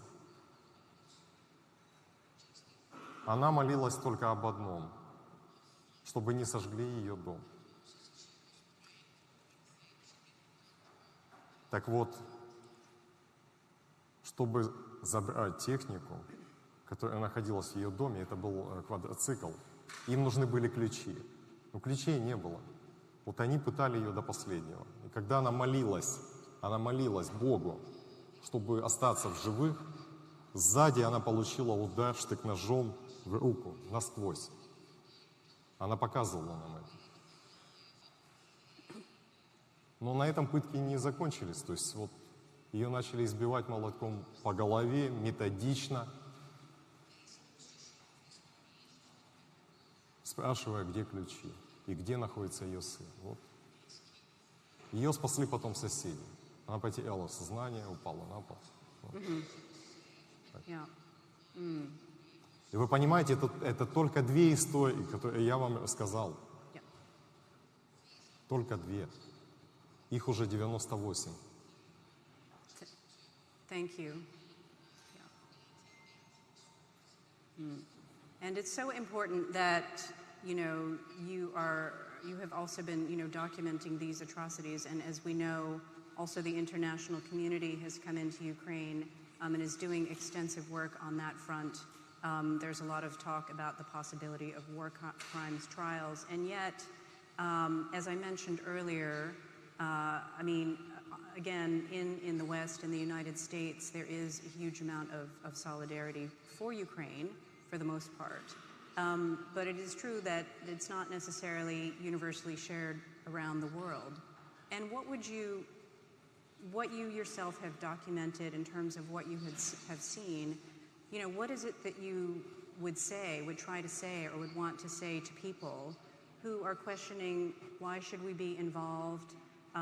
We have, this is, because the war that's happening in Ukraine is obviously not only inside of Ukraine, it's rippled out throughout the world. People are feeling the impact of things like high energy prices from Putin's actions. People are questioning, how long their leaders should continue to support this action. Why not just negotiate a settlement with Putin? What would you say to people? What would your perspective be on that you would like to give them?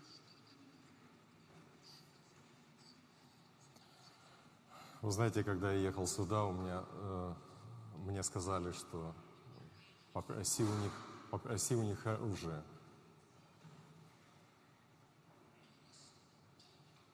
Для полной победы нам нужно оружие, да?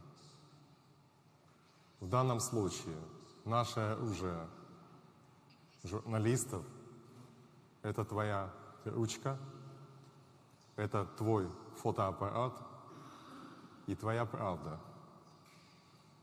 Это человеческая правда, это человеческие истории этих людей. Они не могут обманывать. Они не политики.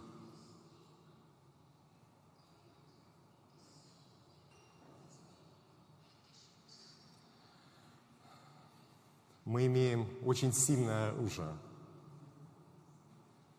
Фотоаппарат — это мое оружие. И он стреляет дальше, чем автомат Калашникова.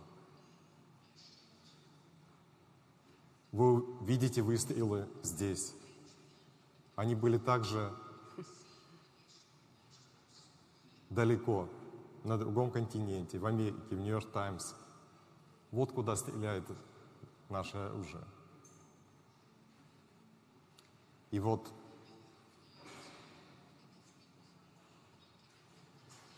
все это случилось в тот момент, когда наше общество, наша страна повернулась лицом к вам, к Европе. Поэтому мы получили удар в спину ножом. Это все, что я вам хочу сказать. Поставьте каждого на место из этих людей. Из мирного неба на голову этим мирным людям сыпятся по сегодняшний день ракеты. Давайте вместе это остановим. Страшно просто смотреть на смерть детей и женщин.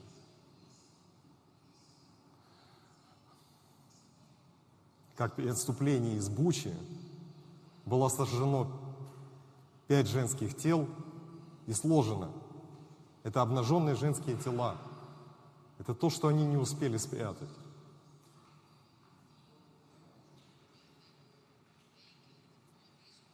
И, наверное, не случайно моя первая выставка была в Гааге.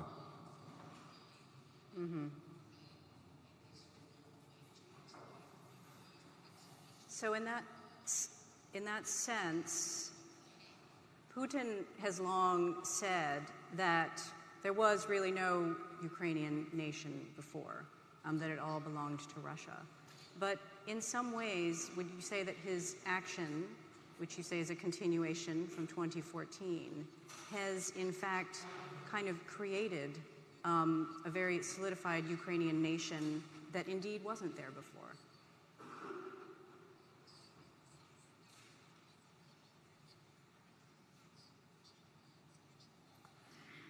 Давайте мы слишком много мы ему приписываем. Нация создалась сама во время войны. Так же, как они громко заявляли о своей первой армии в мире, я думаю, не нужно так высоко ценить человека, который абсолютно не ценит самое главное, самое единственное, что есть у нас, человеческую жизнь и мир. Мир над всеми нашими головами. нашими и вашими.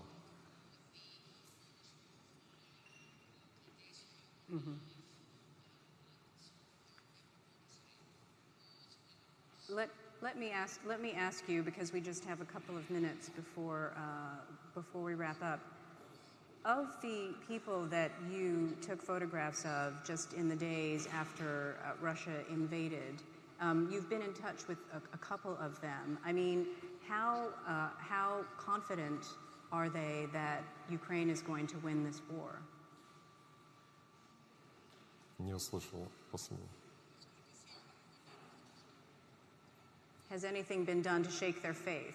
Это, ребята, наша нация непобедима, потому что даже маленькие дети, вот такие и такие, собирают деньги и отправляют их на ЗСУ, на украинскую армию. Okay. Yeah. And let me wind up by asking you, Alexander, how do you think this will end?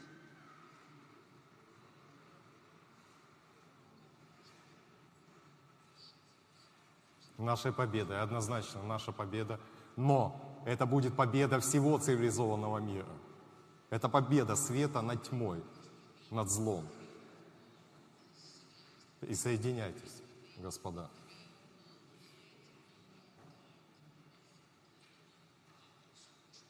Это будет наша общая победа.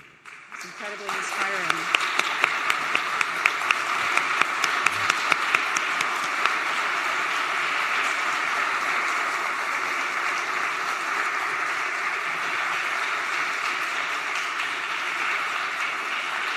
Слава Украине!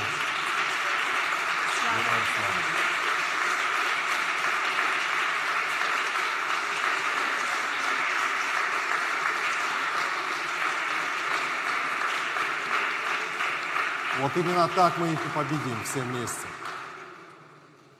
Благодарю вас всех. Thank you. Хорошо. Водичку тоже. Это уже.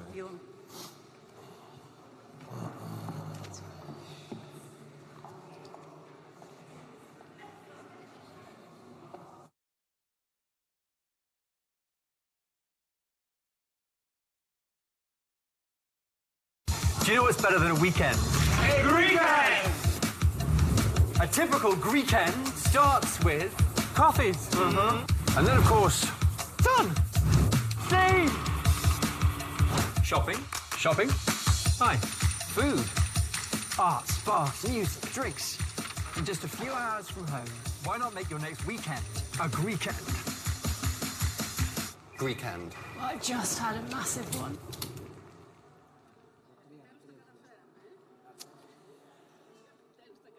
Hi, everybody. I'm Kim Conniff-Tabor, the editorial director of the Athens Democracy Forum and the Foundation. First of all, I just want to thank... Sorry about that.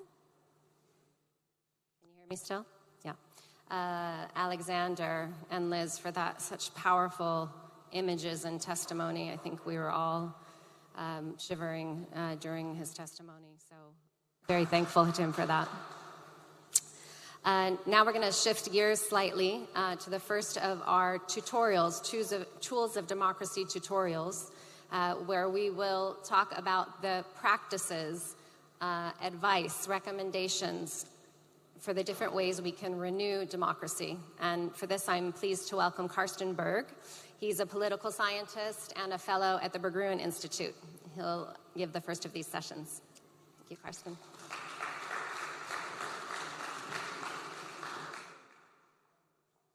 Can you hear me well? I know it's a big room with really some echo chambers here.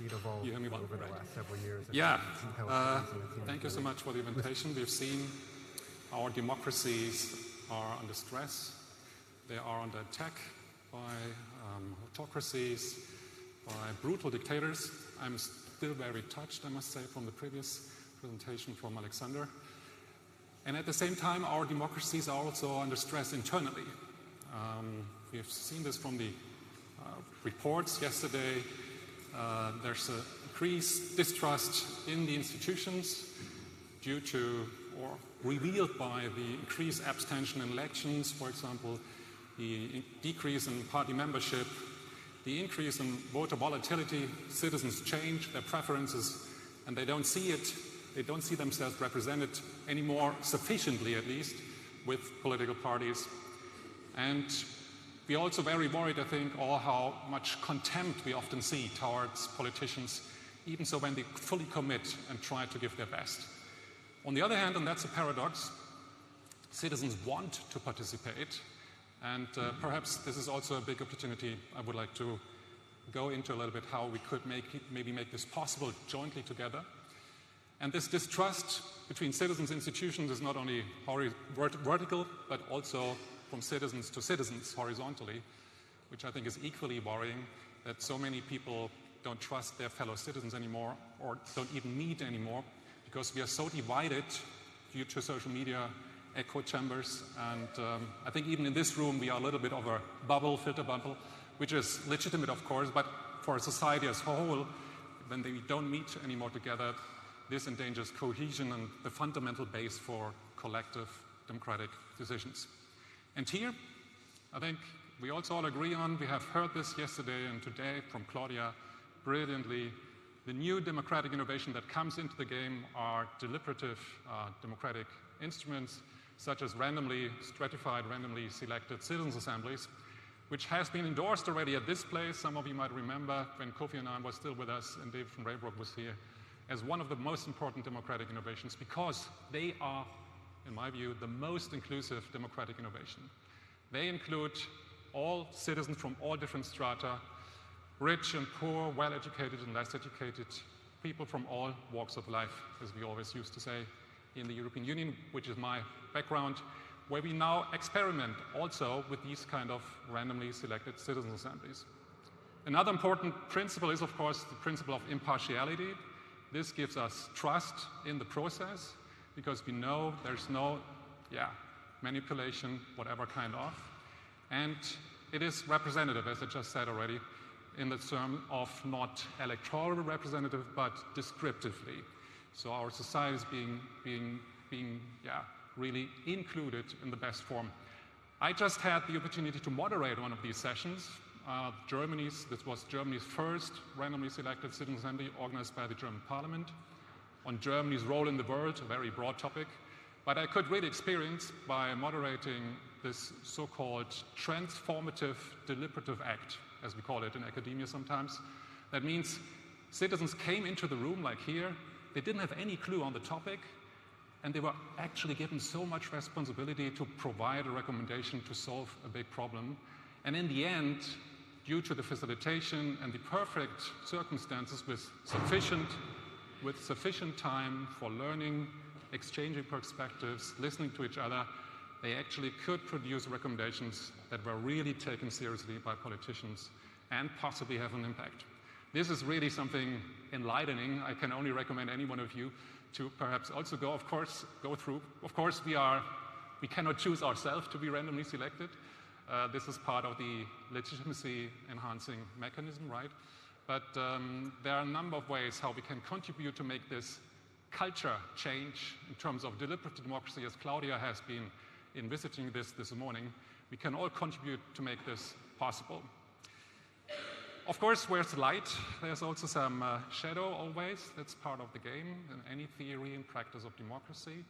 And in that sense, what I am missing often when I observe and compare, I'm doing this already for quite a while, we unfortunately often observe that these recommendations are not necessarily taken up by politicians, and unfortunately often are also simply ignored and or cherry-picked. Yeah? And this can then boomerang and decrease the legitimacy effect, of course, and cannot prove to become the democratic innovation as it is being announced. So we, in my view, need to look into the combination and so-called embeddedness in the larger political system, how we include randomly selected citizens' assemblies. And one way to do that, as I would propose, is to really look at direct democratic tools in the terms of binding citizens-initiated votes really have a big impact, as we all know. Unfortunately, these instruments often are not as deliberative, and they have often a traumatizing effect on politicians on the one hand, but also citizens. Not always. Random citizens assemblies, of course, have a very strong deliberative effect. So I suggest to really find the best both out of these two worlds and combining them possibly. And one of the most fantastic examples we've been witnessing and observing is the so-called Irish Citizens' Assembly, which has been endorsed by the Irish government to really work on very difficult questions such as abortion and same-sex marriage, where the government was simply overwhelmed to find and struck, couldn't find a solution, and then they tasked a citizen assembly to really develop over several months proposals. And these proposals were not just implemented by the government, but they were given to the entire Irish citizenry, and they actually accepted a topic that has nearly been a mission possible to agree on for many, many years. So this, I believe, is a very beautiful example where it shows that citizens' assemblies randomly selected can help decision makers to take very difficult and hard decisions and at the same time build public trust. The trust topic is, for me, the compass. And in that sense, the decision makers were not only the traditional executives on the top, but also we as citizens on the bottom. I don't like these hierarchy pictures, but we are used to working this, right? So it is both decision makers on the government side and the citizenry. Of course, we also, as I said, face the same problem at all different levels of politics. And at transnational level, Ursula von der Leyen, who speaks tonight, will probably report on that. We've been running the Conference on the Future of Europe exactly in a very similar style as in many other citizen assemblies. And the random citizens have actually proposed to permanently institutionalize randomly selected citizen assemblies at transnational level.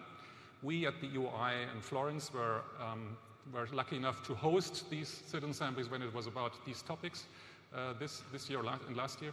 And now the big question is also here, how do we combine possibly randomly selected citizen assemblies with the broader political system? And especially at European level, where there's such a distance between citizens and institutions, I believe this is so necessary to look in the nitty-gritty. And what we have at European level in terms of the direct citizens' participation, at least, is the so-called European Citizens' Initiative right. I had already the pleasure 20 years ago in the Constitutional Convention to contribute to include this, where 1 million citizens can request and invite the Commission to come up with legislation. So this could be one option, actually, to really combine the citizen assemblies and the larger field, so to say, in order to reach out to the wider public. Of course, a citizens' initiative is not a citizens-initiated referendum, and we must differentiate between the different forms. I think yesterday morning many things were mixed up. But this in general, I believe, would be a right, very important way. Of course, we don't have a European demos in the sense of one single European democracy, but we are a plurality of democracies. And this is particularly challenging when we now develop the design for a citizen assembly at transnational level. So what we had in the conference, I think that was a wise and really smart idea to have first or in parallel national citizen assemblies on the future of Europe and European transnational citizen assemblies. You see, it's getting complex, but that's part of globalized politics, I believe. And then they were merging, and we had a session together with representatives of all 27 governments, Parliament, Commission, and the random citizens to agree on these kind of proposals. Of course, the digital dimension is here absolutely key. We have the translation challenge, we have the huge geographic distances, and online communication with random citizens, but also with direct democracy, is brilliantly overbridged insofar as online communication is simply rapid, has a huge reach out, and it is scalable, so it is extremely cheap compared to paper and classical communication. This is trivial, but we really must implement that, and for that we need to develop further tools. I'm a deliberative democracy theorist and activist, so I would like to keep it short. I will not exhaust my 15 minutes, but rather like to invite you to possibly ask questions and to go into the debate. I know it's very little time anyway, but it would be wonderful perhaps to get into exchange. Also feel free to come to me afterwards. Thank you so much for listening.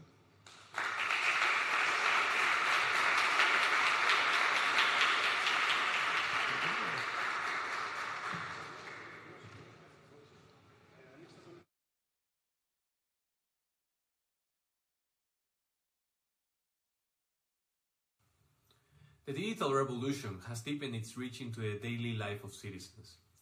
Thanks to humankind's creative capacities, the line separating the virtual and the natural spheres of labor is becoming narrower. As with every crucial social phenomenon, this revolution is bringing new challenges to workers around the world. To prepare, governments work to develop policies that regulate interactions between meta actors. First, the psychological effects of the virtual metaverse are not well understood. Therefore, governments must focus on the mental well-being of employees in the new meta. Secondly, governments should create an institution of independent moderators to oversee and protect workers' rights. And last, governments should ensure that the real-world identity of the virtual workers is known so that undesirable behavior can be tracked to the person responsible. To start, we need high-quality research on the effects the metaverse will have on our lives. But that's not enough. What we need is that the public is well aware of the results of the research. Therefore, let me make two proposals regarding the issue.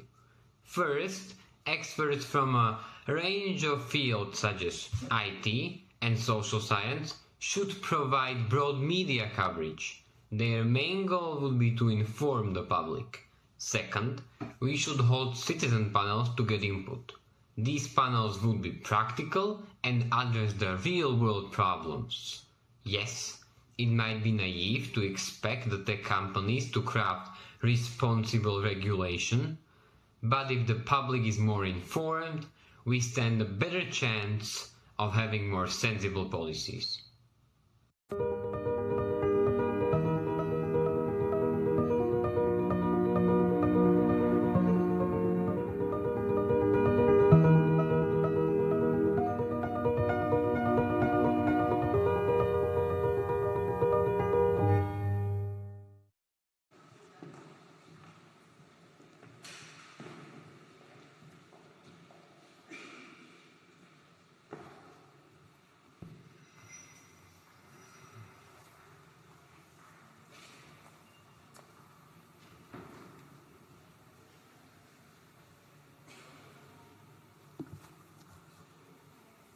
Apologies that we didn't have time to get to questions for Karsten because we're running a little bit behind, but please feel free to go up to him at any moment during the conference to explore his ideas further.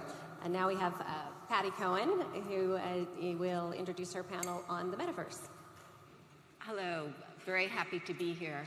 So we're all here to kind of celebrate and talk about institutions and ideas that are thousands of years old. But at the same time, we're swimming in a universe of technology that no one could have envisioned, let alone thousands of years ago, perhaps even a couple of decades ago. So one of the things I'd like to explore with the panel today is how advanced technology, AI, metaverse, social media, and all of this, in what ways it can promote democracy, but in what ways can it also be used as a weapon to undermine it. And why don't we start first with Carola. Let's talk about the metaverse, which maybe some of you have had the chance to try some of the tools out there to see what it's like. But let me open this question with what is the thing that perhaps is most hopeful about it in terms of promoting democracy, and what is the thing that we should worry most about in terms of its undermining democracy? I hope everybody can hear me. Yes? Yep. Yeah. Good. Thank you, Pat. So maybe I'd like to take just a little step back and introduce myself. In my role at Meta, I lead outreach for government and political institutions, predominantly in Southern Europe.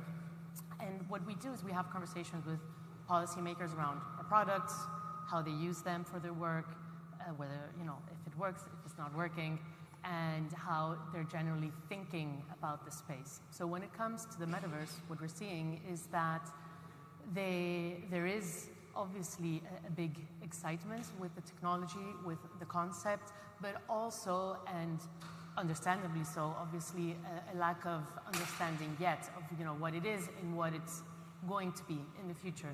For example, it's not uncommon for people to ask or to think whether if the metaverse is purely a gaming platform, which of course you can play games in the metaverse, but as I think everybody in this panel knows, it's obviously much more than that, and we're seeing real strong applications come out in fields like education and healthcare. So maybe just so that we're all on the same page, I'd just like to say, so what is the metaverse? The metaverse really is the next generation of the internet. It is an immersive internet. It's going to be more like being inside the internet rather than just, experiencing it on 2 dimensions, looking at a flat screen.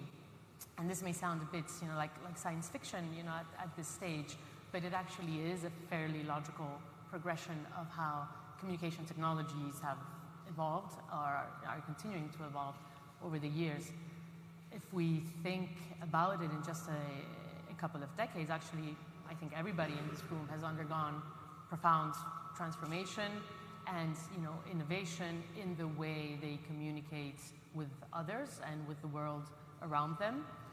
And I think we can all go back and see how we've gone from text to photos to videos, from desktop to web to mobile.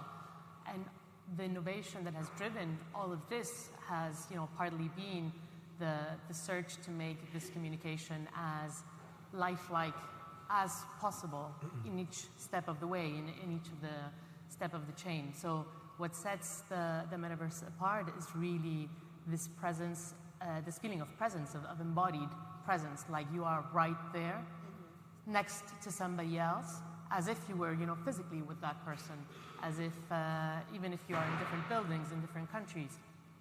And although the full materialization of the metaverse is still years away, as I said, we're already starting to see these incredible applications that have enormous potential for society.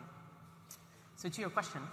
Yes, and we want to jump around, so just follow up on that, on democracy. Yeah, so to your question, I think it's really this, now that we've explained it, this feeling of presence, of having access to this feeling of present that really has tremendous potential for democracy. Everybody today, pretty much everybody can be connected, but not necessarily present. So we can, I can have a Zoom call and see my family in New York on video, but I can't necessarily, hop on a plane and see them. The same way that I can, attend an online course, but I'm never going to get the full experience from that. So the pandemic has thrust us all into this world of where we're kind of separated and together at the same time, and I think really gave everybody a crash course on some of the benefits of it as well as some of the negatives. But Nana Louise, let me move to you and just to broaden out not only from the metaverse, but this whole universe of technology. It has incredible potential to kind of, as we were saying, really promote interaction and people being there. But what are some of the dangers that it poses to democracy? Yeah, thank you for that broad question. And I just want to say, I'm so happy to be here. I think it's an important time to talk about this topic. It's a time where democratic values are challenged, even on our own continent. And I think it's a time to come together and help each other, see if we can, protect our values and protect our democracies. It's a time of change. We are challenged by a war. We are recovering from a pandemic. We have challenges around climate, energy crisis. Our democracies are threatened. And I think technology has a big role to play in trying to find solutions to some of these challenges. So in that way, it can be a tool to protect our democracies and the transparency combating of misinformation in different ways. But of course, it can also be a weapon. And we've seen cyber attacks. I worked quite a lot with the Ukrainian government over the last year in protecting the country against cyber attacks. We detected quite a lot of cyber attacks, and Microsoft just issued actually a report on everything that we found and where we helped the government. So I think, you know, it's crucial that we find out, you know, how can we address these threats that technology represents with regulation and with agreements across governments, companies, that will enable us to use technology and gain all the benefits, at the same time address the challenges. I mean, you brought up this issue of regulation, and so, Kyle, let me take this moment to turn to you, because cyber attacks are something, when I hear about that, it's very terrifying and on a level that I feel I can do nothing about. But, you know, even technology that's, let's say, more accessible, facial recognition, which can be a great, you know, tool for security, but also, as it's sometimes used as we're seeing in China, as a great means of controlling the population. So, Kyle, let me turn to you and ask you from the perspective more of the public, where do you fall out on this? Well, I think picking up on some of those themes, right, as it relates to democracy, the metaverse, or the constellation of platforms and experiences that make up the metaverse, are value neutral. It's their use and their application and the underlying mechanisms and our kind of own opinion and perception of those that really will kind of color and influence our own understanding of whether or not they're a threat or an undermine or a harm. And so what we've learned in our work, engaging with the public on complex technical issues and technology issues, is that they can handle complexity, the public can handle that, and understand the benefits and trade-offs associated with the technology and why or why not it might not be used or applied. But uncertainty and lack of clarity really leads to skepticism and mistrust. And this is a unique situation where applying particular engagement tools might provide an opportunity to really proactively address some of what we perceive as the harms of social media, of technology, as it has impacted democracy in recent years, such as disproportionate harms to communities of color, women, and others who have the fallout from negative attacks and harassment. Really finding a way to get in front of and build a framework both for metaverse experiences internally and frameworks externally that involve the public meaningfully in shaping these issues. So if it's going to be as transformational and affect every aspect of our lives, you know, the public should be involved in shaping what it looks like and how it feels and how it's governed. And I think that's where our perception and our work comes in meaningful ways. And we've demonstrated this on public-private partnerships around artificial intelligence and data sharing platforms and monetization. It can be done, but it has to be done carefully, and it has to be done independently, so that it's not, these results and feedback aren't subject to skepticism and criticisms of bias.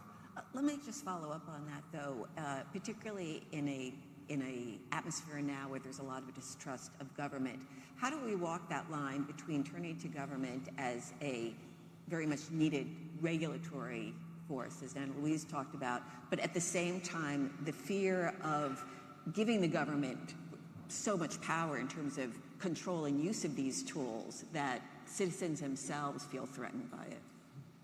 Well, I would say this really gets into understanding and evaluating the mechanisms that underlie the transactions, the processes that, and the platforms that build the metaverse itself. And so I would think Esther might be able to share something around how independent developers interact with government and broader, larger development and companies to really help shape that. But the role that citizens and the public can play is to be brought into those conversations early, so that their input and insights can be meaningfully incorporated into the earlier stages of development, rather than trying to retrofit, which we're already seeing isn't working. And that's where processes like the ones that our organization operates can really find a place to meaningfully shape the trajectory of that development. So that's a perfect, because I was just going to turn to Esther, because to kind of take this conversation from a more abstract to how on the ground you can kind of operationalize some of this. So please talk about that. Yeah, so we look at the future of learning and work through the lens of Gen Z, under 25s. They are digital native, but they are also increasingly some of the most disenfranchised from democracy. It's a system that is not effectively delivering for them anymore, evidenced by cost of living, inflation, decisions that are taken at a strategic governmental level that have direct consequences for them, but they have no voice. So we look at decentralisation as an effective mechanism for rebuilding some of democracy. These are not conflicting. They're actually very powerful. If you can bring together communities who are disenfranchised, disparate, into more immersive digital spaces, where I think important debate can start to be had again. And I think there is this kind of battle royale between major centralised platforms and this sort of more open metaverse, more transparent, more self-sovereign data, ownership, accountability, education and training, that I think is, as an observer, obviously a participant as well, but as an observer it's a fascinating time. And I think that it presents a huge opportunity for not just kind of the sort of more open, Web3 metaverses, but also, important dialogues with the major centralised platforms like Meta to go, these are not conflicting ideals. They are interoperable, and they can come together, and that can be much, much more beneficial for society. But except as we've all seen, and when the idea of kind of pushing down control is the essence of democratic thought, and as well as this idea, what you talked about, of ownership. But we've also seen how that can result in kind of insulated communities where there's a lot of misinformation and extreme ideas that get circulated in kind of an echo chamber and actually end up being a very insidious force in democratic society. So, it goes back to this point of, yes, these are tools, but how do we make sure we nudge them in the direction you're talking about and not in another way? It's hugely challenging because technology has a rampant acceleration. It is privatised, it can move as fast as it needs to, and regulation has always struggled to keep pace with the rate of change. And I think that's the biggest challenge, is how do you activate rapid regulatory frameworks to match the kind of change that is occurring in real time. And I think that's one of the biggest challenges.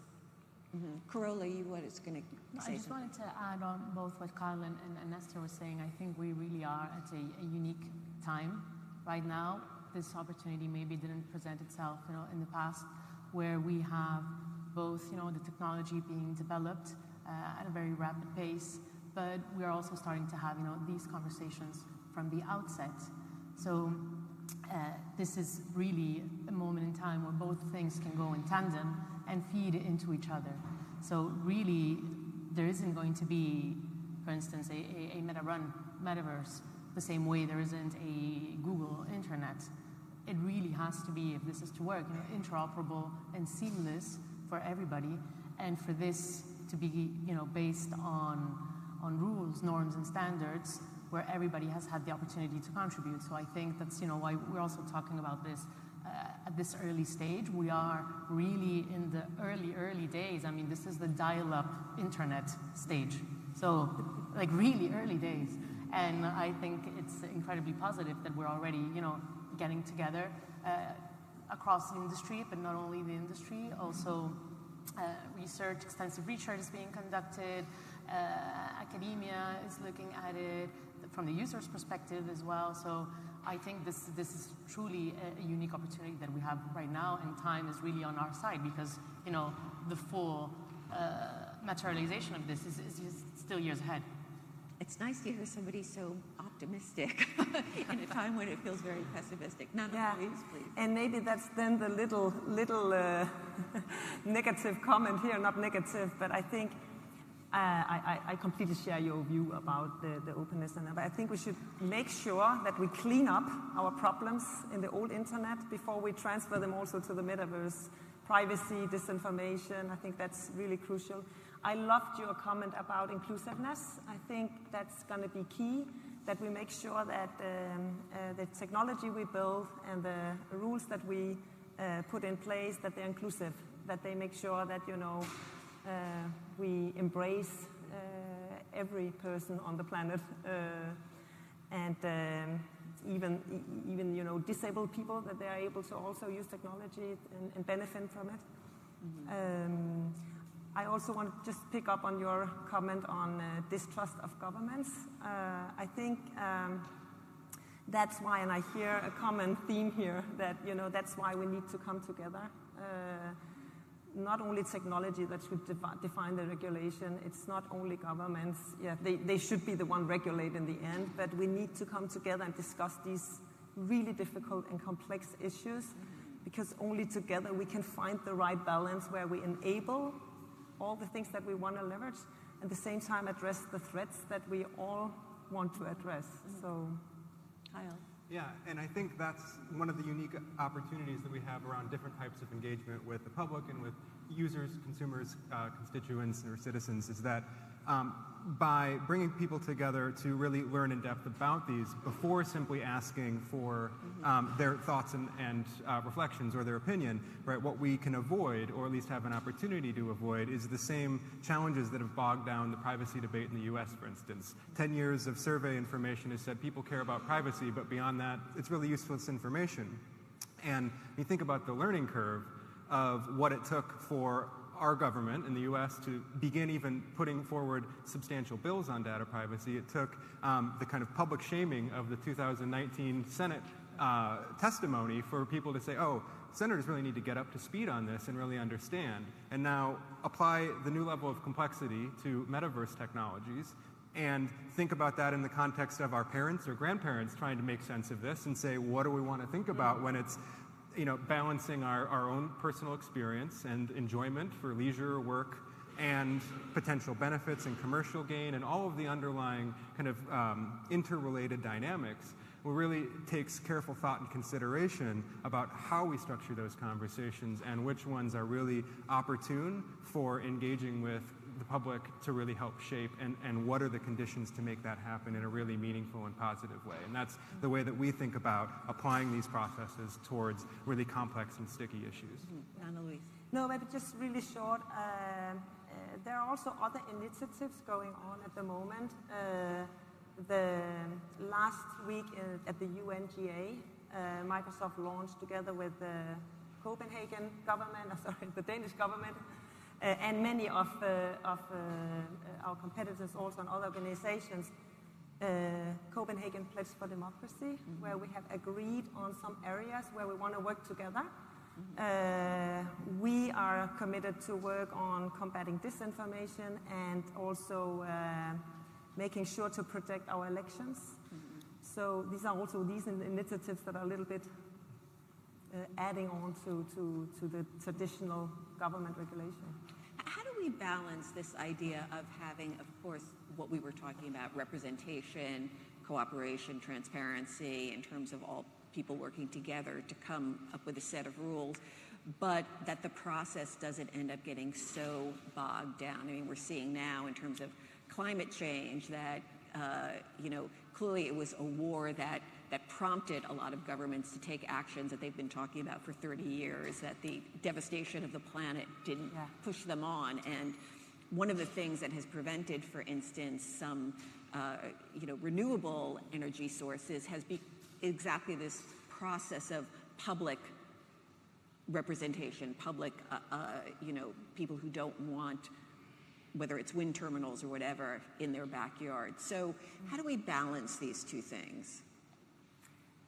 I look at it from... Go ahead. Sorry, go ahead, Esther. I mean, I suppose I'm profoundly relentlessly optimistic, because the alternative is being miserable and depressed about it all. But I think again, I look at the number of young people globally, that we have the kind of privilege and opportunity of working with, and they are increasingly global citizens, and I think that the more ability to connect, and interconnect, this very, very articulate, intelligent generation, because they have more access to information than we ever had.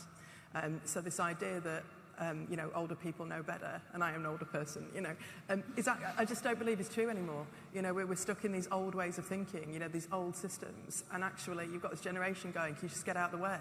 Like, you've made a mess, and we've got to clean it up, right?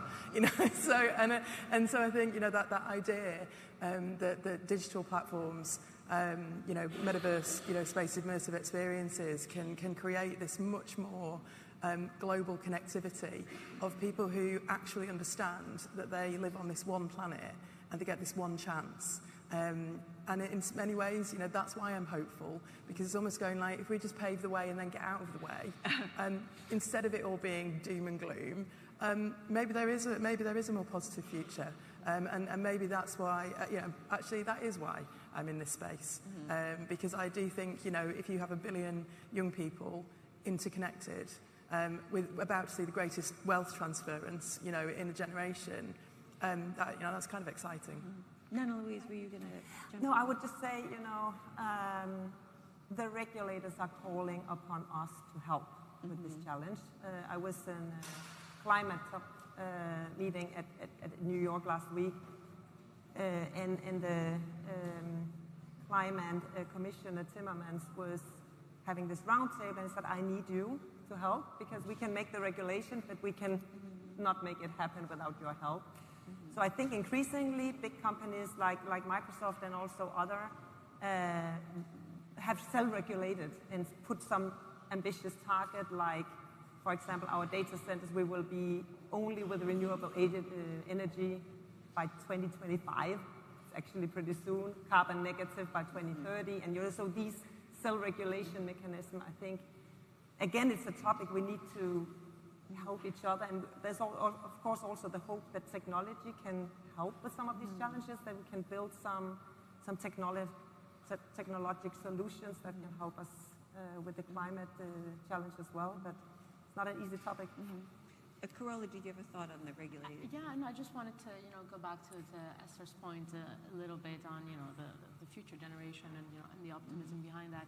I agree, definitely with you, and I think that, by seeing all of the potential that can come out of this in a very tangible way, so, creators are, can create on their own by themselves, what they want without having to, to stick to old paradigms. And I think this is especially true on immersive learning, which you're very familiar with. We see that, you can learn differently in a much, in a much more efficient way, just by using different tools. So the opportunity that VR, for instance, presents for the study, I mean, recently there was this company that just launched a program on algebra, like an algebra curriculum based on VR, because what research shows is that there is a lot of disengagement coming to STEM generally, and this is because foundational skills like spatial awareness or the ability to abstract yourself, from physicality cannot be developed as, in school traditionally, and those are basic skills, to move on later in those disciplines that are so important then for society. And through these, through these VR programs, students can learn to do that using different tools, and and the impact is tremendous. So I think that when we start seeing, and we're already starting to see now, these incredibly positive applications, we'll be able to to fully realize the potential that lies beyond, and this is also a source of inspiration and encouragement for this generation. Kyle, were you going to jump in there? Well, I think I'd actually like to just hear Esther follow up on that, because it seems so close to your wheelhouse that it would make sense for that first, and then I can come back. Yeah. I think it's the back to democracy, one of the most beautiful examples of the use of AR and VR that I've seen is a prison in the US where these men were sent down when they were children, teenagers. They were handed life sentences in the 60s and 70s, for theft, and so they're institutionalized. And they're using AR and VR to rehabilitate because when they went into prison, ATMs didn't exist. So they enter an alien real world that they don't understand, and so they just go back inside. And the use of AR VR is reducing offending rates. And so the idea that this technology can give a voice to the voiceless, I think is hugely powerful. I'm not blind to all of the issues that go with it as well. But that's, but I do think when you see these use cases, you really start to see the power of what this can do. And kind of shifting back from the interaction between individual creators and developers and larger centralized platforms, the question of internal controls and self-governance and internal regulation really is important. And I think on the potentially pessimistic side more so is the risk of, particularly around some of these issues, I think is something we might consider democracy washing, of using traditional forms of market research and audience understanding and insights to either sway users or potential users towards potential applications that are in the interest of those who are creating these platforms or processes and experiences, rather than doing something that is far more open and looking to incorporate feedback at earlier stages before the outcomes are predetermined. And we've done projects and work where we've been brought in to help try to understand and assess what are the kind of regulatory and ethical constraints that people want to see around information sharing networks or commercialization of patient health records and other such secondary uses. And it's not as though people are inherently opposed to those, but if it's not purposefully and meaningfully presented as the trade-off between not necessarily competing forces of commercial gain and public benefit, but a real assessment of where is the threshold of balancing those two things for particular applications and uses, then it really runs a risk of looking kind of like asking for thoughts about a decision that's made or something that's been designed and already in the pipeline to utilize, rather than inviting the public into shaping policies, regulations, or systems themselves. That being said, the other side of it is that, Carola, as you mentioned, the whiteboard component, like there's so much open about what the next steps can look like that it doesn't have to look and feel just like the internet as we've experienced it in the past, and it doesn't necessarily have to just replicate the same experiences of echo chambers and other things that have happened, because the possibilities are so much broader and more limitless. I mean, I'm wondering if any of you have a kind of specific idea of how to actualize this process of transparency in consent. I mean, I know how many times whether it's a financial document or a health record you mentioned, and it's, 17 pages of fine print and everything is there and, sign at the end, and how many of us ever actually read that and know what we're giving our consent to? How can we, what are very complex issues, how can we make that kind of understanding and consent more meaningful?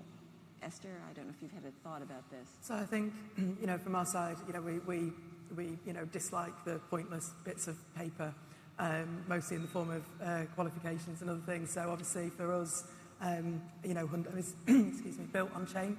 And the reason for that is that you have a verified, validated record of what you're doing, instead of frantically trying to find, a piece of paper from an A-level or a qualification, in my case, about 20 years ago.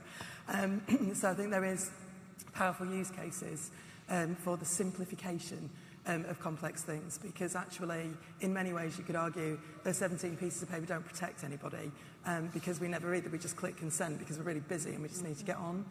So I think actually evolving that and having a much more verified process, which I think blockchain offers, is one of the, is kind of one of the more interesting use cases that I see. Kyle? happy to share an example. So from our work, one of the questions or one of the projects that we've done on behalf of a national regulatory and oversight committee, the National Data Guardian in the UK, was to look at the use of patient health records and when it was reasonable to expect that they would be shared beyond your point of care. And we looked at a number of use cases and scenarios where these exchanges were taking place. And what emerged from the process that we ran in collaboration with partners at the University of Manchester and the public was, from the National Data Guardian's perspective, a publicly generated and created concept of what constituted public benefit that they could apply and use as a kind of guidepost for future decisions. So that in and of itself wasn't just about those particular patient X sees a doctor, can it be reasonable to assume consent here? It had a more evergreen kind of component where they could use that to apply to future decision making, and that to us was a strong application that got to some of that. It wasn't clear I like consent. this idea, and I'm curious if it's too complex, but to talk about how you define public benefit, because that seems like something that, would make sense in terms of a standard.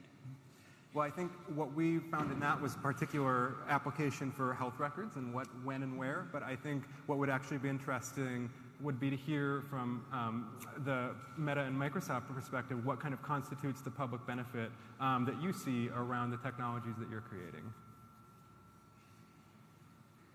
So can you repeat the question? What are some of the aspects that you see in the technologies you're creating where you apply the kind of concept of public benefit to the technologies or the platforms that you're creating? What does that term mean to you in the context of your work? But is the question coming from like a legal perspective on the consent, or are you talking more about the beneficial application, just to understand? My interest would be less as from a legalistic perspective, but in terms of, you've both been talking about getting representatives at the table and working with regulators. So, how, from a private company's perspective, do you go about operating in the public interest and public benefit? How do you make that happen? So I think there's many different answers to that question, but I can give one example. So for example, on AI technology, one thing that we are promoting is transparency, inclusion, and transparency is, for example, how do you train the algorithm so people can go in and control that it's been inclusive.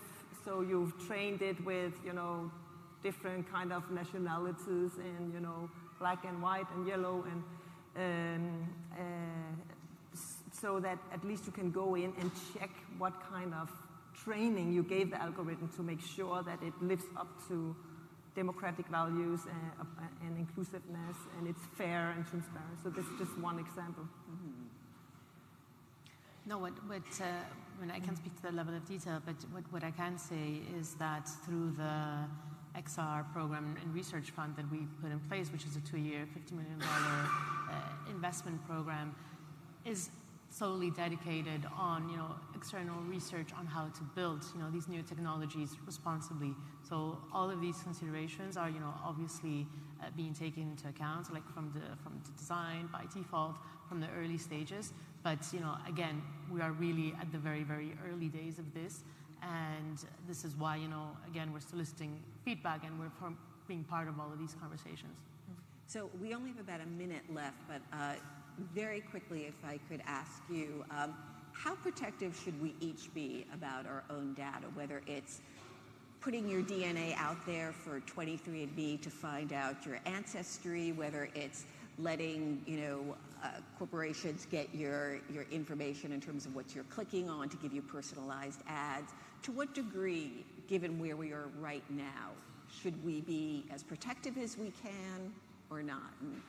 Esther, let me start with you. I think it's about consent and informed consent. I think the issue is that we give away our data without knowing and without having actually agreed to that and understanding what that actually means. So for me, informed consent through education is our start point. I would agree with that. The informed consent is important, but I think it's very, very important that we are careful because we see more and more cyber threat, And, we have to be super careful what we click. So more from that angle, we cannot be careful enough, I think. I would agree obviously on the informed consent, also on the fact that this may look different for everybody. So I don't think there's really a clear cut, that can be drawn. It will be really up to, each of us, the ones that have provided informed consent. And Kyle, let me give you the last word here. Yeah, I think it really comes down to a case-by-case basis of individuals, how comfortable you are, how familiar you are with what you're using, and how you aim to use it, and what then you're willing to feel comfortable potentially getting out there. I think that's it. The real question is not necessarily what is the use, but what might happen if something would occur that goes beyond where you're willing to share. Exactly. All right, well, thank you all so much. Thank you to the audience.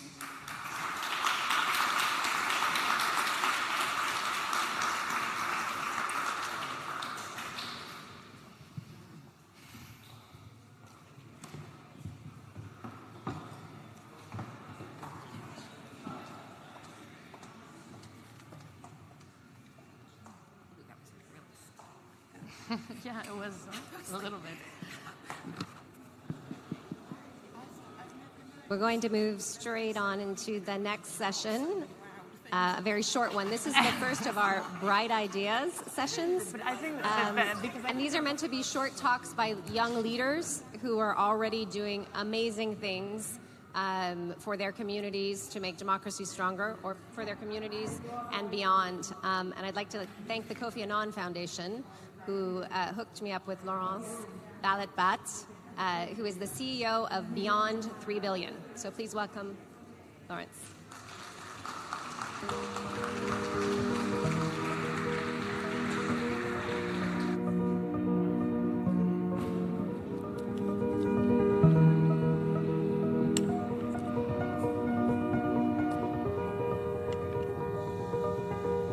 Good afternoon, everyone. My name is Laurence Ballet-Bat, and please bear with me with my voice. I'm 24 years old, and I'm from the Philippines. I stand before you as a representative of Beyond 3 Billion. And today I bring to you an example of democracy in action, but one that needs your support to stay afloat. We are some of 1.8 billion young people between ages 15 and 35 in the world today. That's the largest youth population that the world has ever seen.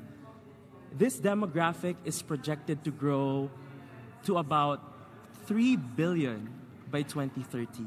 In fact, beyond 3 billion. However, in most cases, the avenues where policies are created and implemented are often dominated by, if not exclusive to, people of older generations. And the logic is easy. When you're older, more experienced, hence, you're more competent. That's the easiest logic to follow. But the repercussions to this exclusive thinking is not acceptable. For a very long time, we've heard people say that the youth should be encouraged to participate in democratic processes and to speak out and voice out their opinions. However, what I have observed, which is a recurring practice in many decision-making tables, is that youth participation has been, in most cases, for optics, as a display or as an afterthought to achieve a frail sign of inclusivity. And in fact, the United Nations estimates around 2 out of 3 countries that actually do not consult young people when creating their national poverty agenda. If you look at the SDGs, the Sustainable Development Goals, there's no specific SDG that normalizes young people in policy tables. If we look closer in the specific metrics, we'll find that youth are nonetheless encouraged to participate. We are in the fine print of this massive global movement. The need for us is acknowledged, but it's just deemed to not be as important as other forms of marginalization and representation. I started Beyond 3 Billion, or as we call it, B3B, out of a personal frustration on a system that has failed to create a level playing field. keeping decision-making power more exclusive than accessible.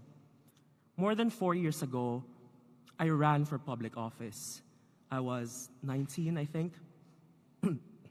I was this young, driven,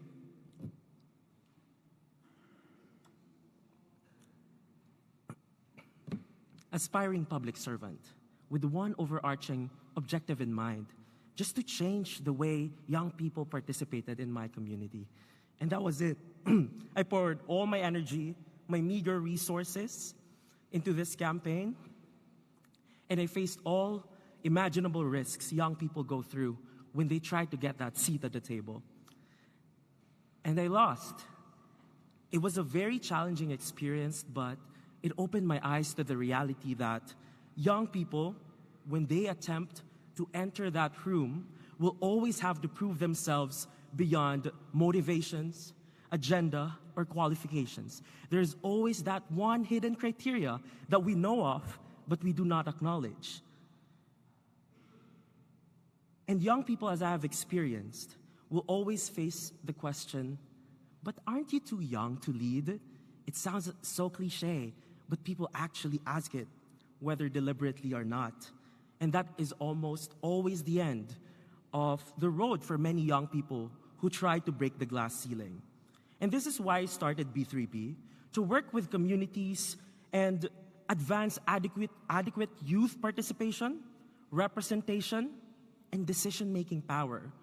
Decision-making power is often disregarded. And it's always the question of, do we have young people here? But never about how meaningful is their participation, and do they actually have power to shape the agenda. In B3B, we work with local government units and mobilize young people on the grassroots level to open up the local decision-making processes. And we are now trying to expand our work to involve national government agencies and national parliaments, and we're receiving good feedback. But we need more. For instance, in a recent digital democracy project, which was supported by MCW Global and the Kofi Annan Foundation, we created an online platform, so simple, to bridge local policymakers and residents between ages 18 and 30, so that they can create concrete program and policy recommendations based on their lived experiences in the community and submit it to local leaders for consideration. While our focus is institutional change and not really capacity building, we have created a community for young people to have a say in shaping their countries, not just communities, agenda towards different social issues, be it gender-based violence, climate change, or even elections, by partnering with national government agencies and local UN agencies. And recently, we've taken part in creating submissions to national parliaments. However, I have to make it clear that creating alternatives platforms for participation is not the end goal, and it shouldn't be the vision. It is a band-aid solution, but a necessary one. Why? Because if we do not start with the incremental steps and rely only on a regime-wide, top-down approach, we will always be at the mercy of chance, and nothing is going to change. The world is going to create a lot of leadership programs. I know you've attended a lot of those, and capacity building initiatives for young people. But it will take years, if not decades, for them to actually use those skills in decision-making tables. They'd be 35, 40, 45. They won't be youth anymore, and we will be back to zero. It is an endless cycle. People always say that we are young leaders, youth leaders, emerging leaders, leaders of tomorrow. There's always an adjective attached to the word leaders, as if there is a need for a constant reminder for everyone in the room to remember that we can be good enough, just not yet. And you need to reach a certain age to be able to have a say on things that affect you and your future. And I think this is one of the manifestations of an entrenched political culture that inherently, my word, marginalizes young people, not just their voice, but their influence and power over critical decisions that shape their present and their future. Across the world, less than 3% of all members of parliaments are under 30 years old. Only 3%. And we say that the youth are our future, just to help us sleep at night. Young people remain severely underrepresented in any decision-making table, across all levels of governance. And this has to end. So I encourage you to join us. We are a small organization, but join the Beyond 3 Billion fighting for their seat at the table. And you don't have to be under 30 at that. You can be any age, as long as you have a young heart and you share our vision, you can join the movement. So feel free to reach out and take my card after this session, and we can talk about collaboration, partnership, and let's do something concrete out of conferences and fora like this to really build something that can make a difference. As the old saying goes, if it's not done with us, it's not done for us. Thank you so much.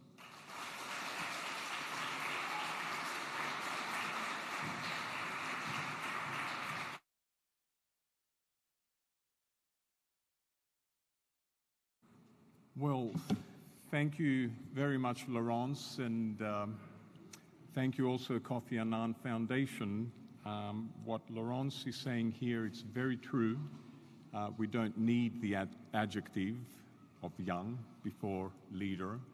One thing that we're planning to do with the Kofi Annan Foundation, who is a major stakeholder of the Democracy and Culture Foundation and the Democracy Forum, is to introduce the Kofi Annan Next Generation Democracy Prize. And Corinne, maybe you should stand up and wave. This is something that we're doing with Corinne.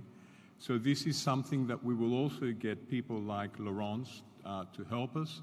And the purpose there would be to recognize leaders between the ages of 15 to 25. Now we move to the next session, and we have the honor to have the person that succeeded Kofi Annan. Kofi Annan was obviously our inspiration in setting up this forum.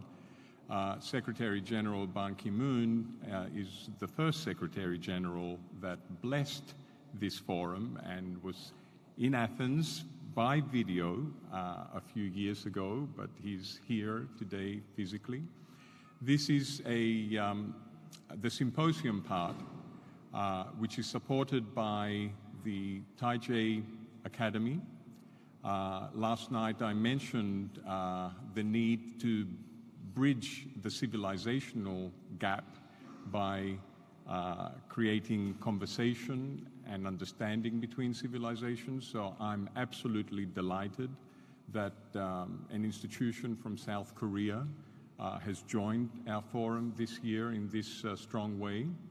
We're calling it Lunch Symposium. We're not going to do it in Plato style, even though Jeff is here. He'll make sure he'll give us the essence of it. But instead of having lunch first, I think it's important for us to listen to the panel without the sound of cutlery, and then we will go and have a very nice lunch in the peristelion outside.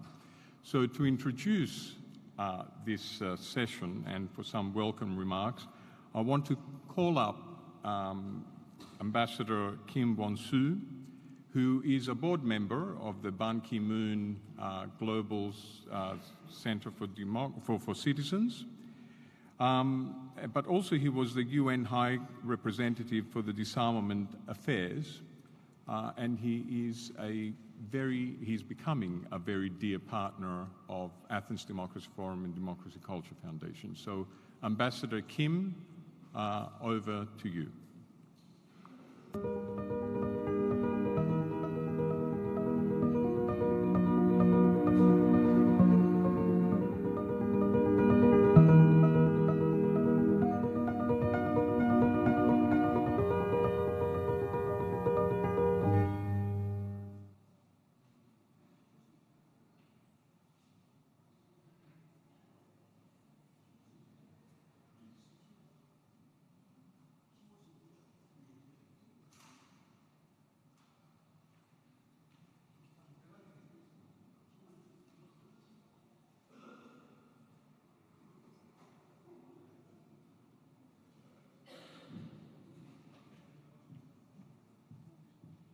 So there's a bit of a change of plans. So what we will do, there's Ambassador Kim.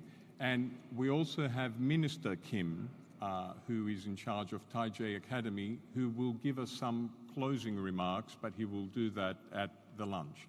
But to kick off this session, I invite you, Ambassador Kim, to the podium.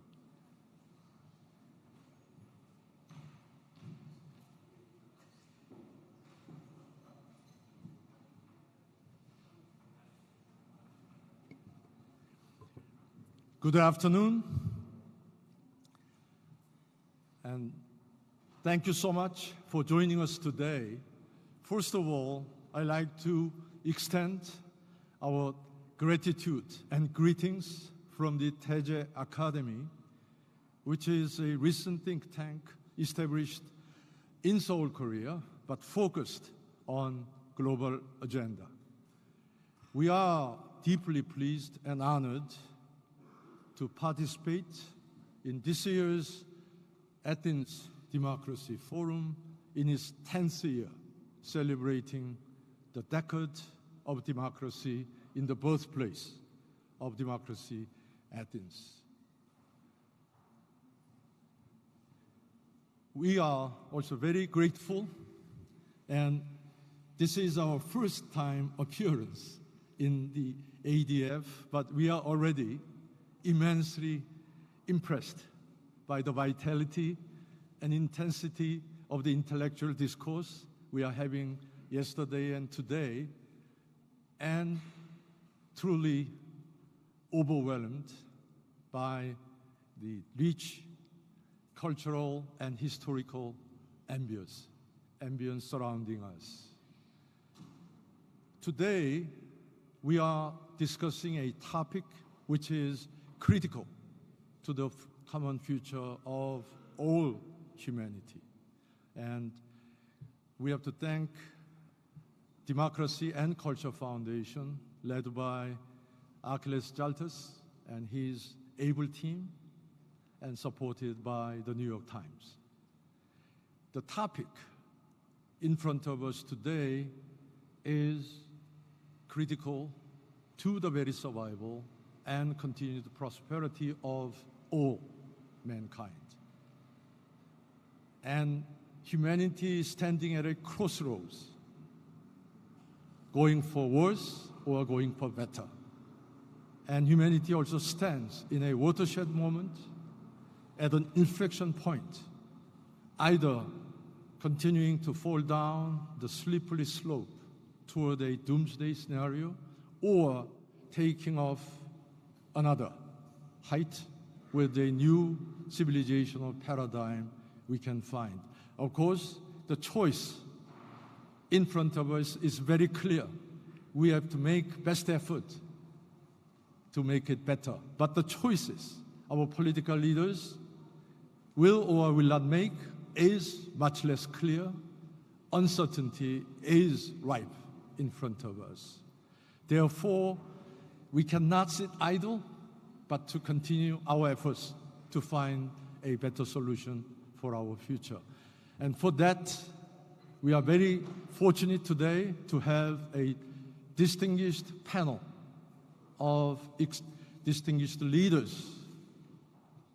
None of them need any further introduction, but personally, I feel so honored to introduce Secretary General Ban Ki-moon, the 8th Secretary General of the United Nations, my lifelong boss in positive sense and mentor.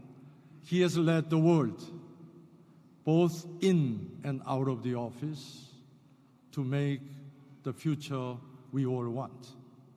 And Professor Jeffrey Sachs of Columbia University, my longtime friend and guru, he is a deep thinker, but also he is a committed practitioner.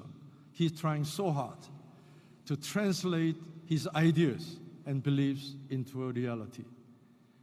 Angelina Eichhorst, my longtime colleague and the European and international civil servant. She is leading European External Action Service at a crucial time for Europe and the world. Last but not least, Stephen Ellinger, our moderator today, and a veteran journalist from the New York Times. He has covered Europe and Asia extensively, and his track record for professional reporting speaks for itself by the very fact that he receives the Pulitzer Award not once, but twice. So with that, please welcome our panel of distinguished speakers today with a big round of applause.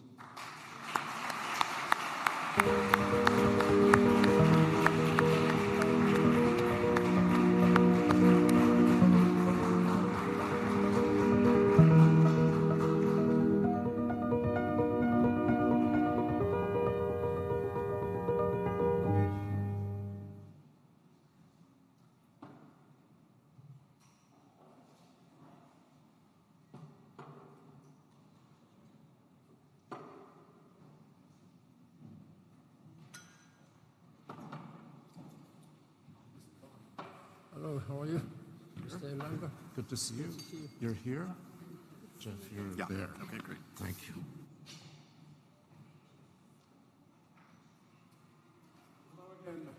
Ladies and gentlemen, we're keeping you from lunch, but we have a topic that I think should chill all of us. There's a lot of talk about nuclear escalation. It's not just what's going on inside Russia. The Chinese are also building up their own nuclear stockpile. They were at 300 for many, many years, but now they're building up again. North Korea seems unrestrained by anyone. The Americans and Russians are developing new kinds of weapons. There's no nuclear arms discussions going on, really. There's been an extension of one agreement only, but only for a short time. So we find ourselves, I think, in a world of some peril. And we have, I think, an extremely good panel to talk about this, led by Mr. Ban Ki-moon, as you all know, former Secretary General to the United Nations, but also a South Korean who lives in the shadow of the North. So that's intriguing. Angelina Eichhorst, who is a very senior European diplomat. She is, what's exactly her title? Managing Director for the European External Action Service. Someone who's also dealt with European enlargement, dealt with Ukraine, so is a perfect person for this panel. And my friend Jeff Sachs, who we've all met, who is incredibly well prepared through his experiences as a thinker and economist to talk about this issue to us as well. But what I'd like to do is start with Mr. Ban. Yes. And if you could tell us, is the world in peril? Are we exaggerating the problem? What worries you? Do you think about nuclear issues? Or, like most of us, do you just repress the thought and hope that it never comes to the surface? Thank you for your warm introduction. And it's not exaggeration.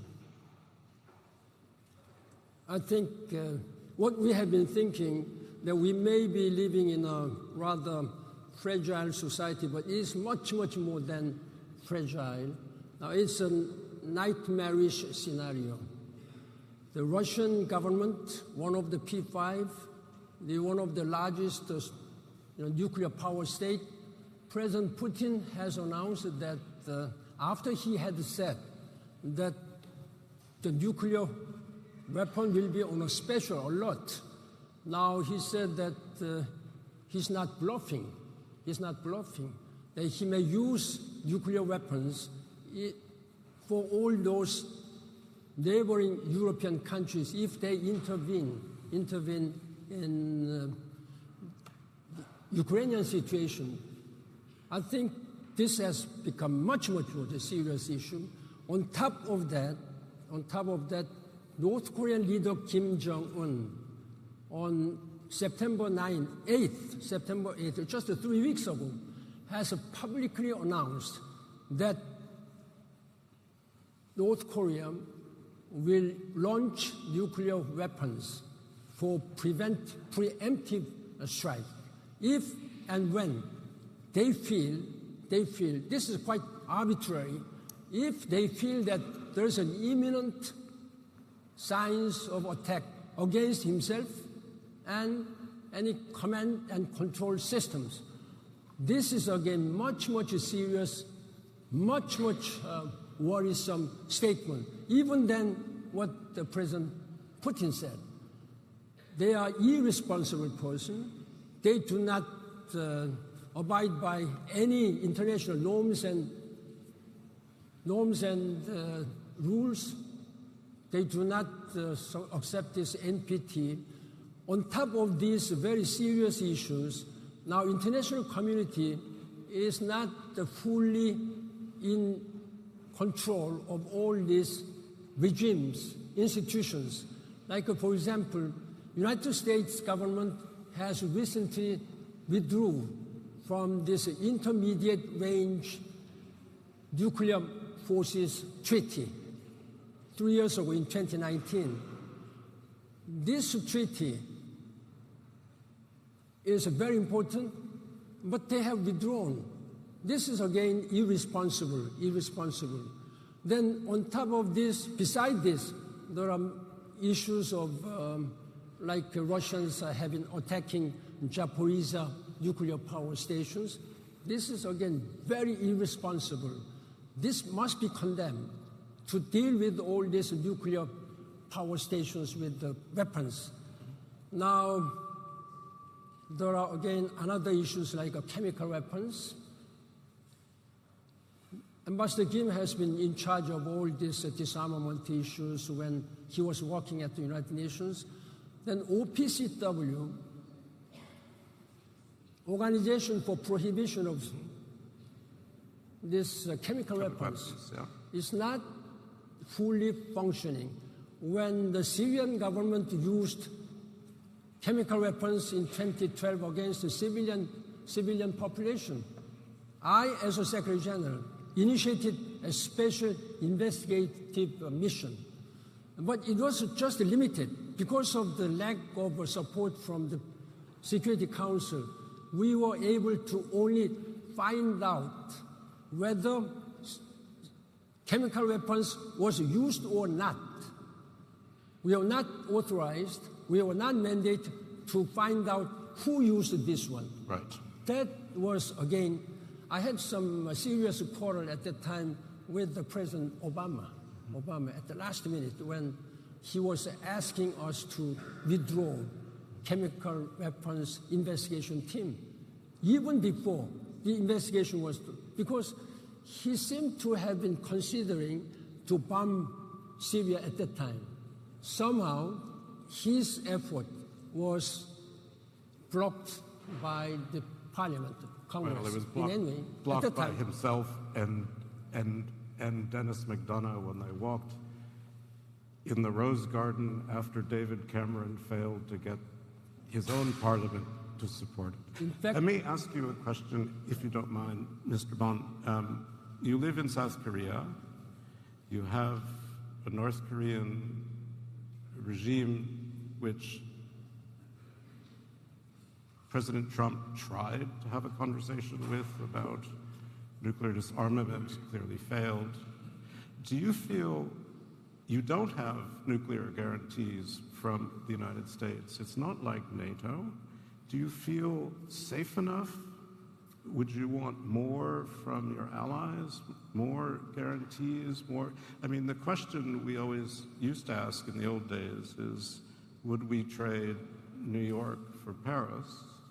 Now we ask, would we trade Seattle for Seoul?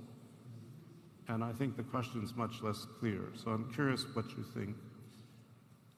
when it comes to North Korea, it's a matter of confidence and trust. We really tried to negotiate. Even myself was a negotiator, one of the 5 negotiators when Korea and North Korea agreed to denuclearize the Korean Peninsula.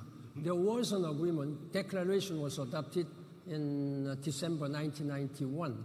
I was negotiating, and later I was working as a vice chairman of the denuclearization of the Korean Peninsula. It's a matter of question of trust, how much we can trust. Many successive Korean presidents and US President Trump, they seem to be almost declaring that they have done full, just to make sure that North Korea would denuclearize. In fact, Kim Jong-un told us, according to the delegations who met Kim Jong-un, that he confirmed that this is the will of his grandfather, Kim Il-sung. So there is no way we cannot keep this denuclearization promise. But it has become proven to be complete lie.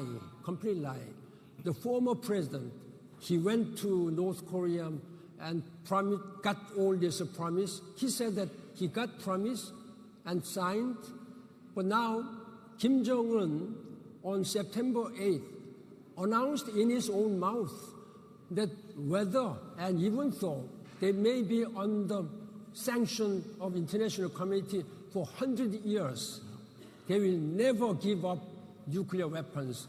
And the most worrisome is that very arbitrary position that whenever they feel that there is some imminent danger against him and command systems, then they will use preemptive strike. This is a much, much worse situation.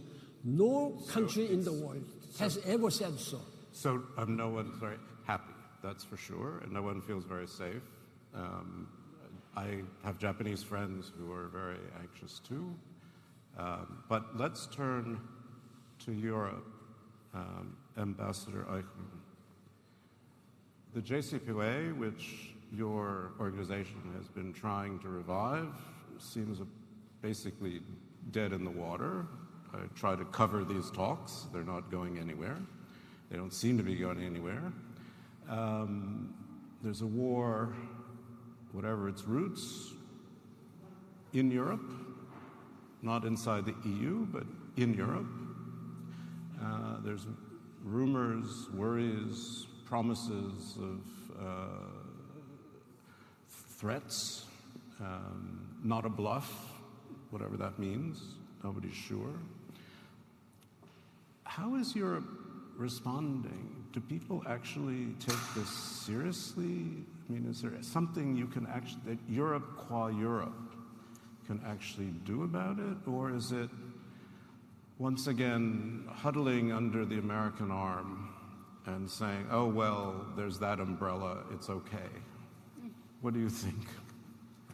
These are many points in one, Stephen. Good afternoon, everybody. It's my first time on the panel, so I'm really happy to be here. And I love the energy in the room, and I want to keep up the energy because I think with all the concerns we have, and there are plenty and many, and the Secretary General is absolutely right to draw us to North Korea, rightly so. I appreciate it very, very deeply. And I realize when we work on the continent, on the daily business of trying to keep the aggressor away, as we should say, we should also keep the energy, particularly for all the young people here in the room who, this previous panel had a fantastic optimism of what can be done. But that aside, on all the points you mentioned, Stephen, perhaps very quickly, one by one, JCPOA, I hope all of you in this audience agree that it would be extremely important to have the Joint Action Plan up and running again.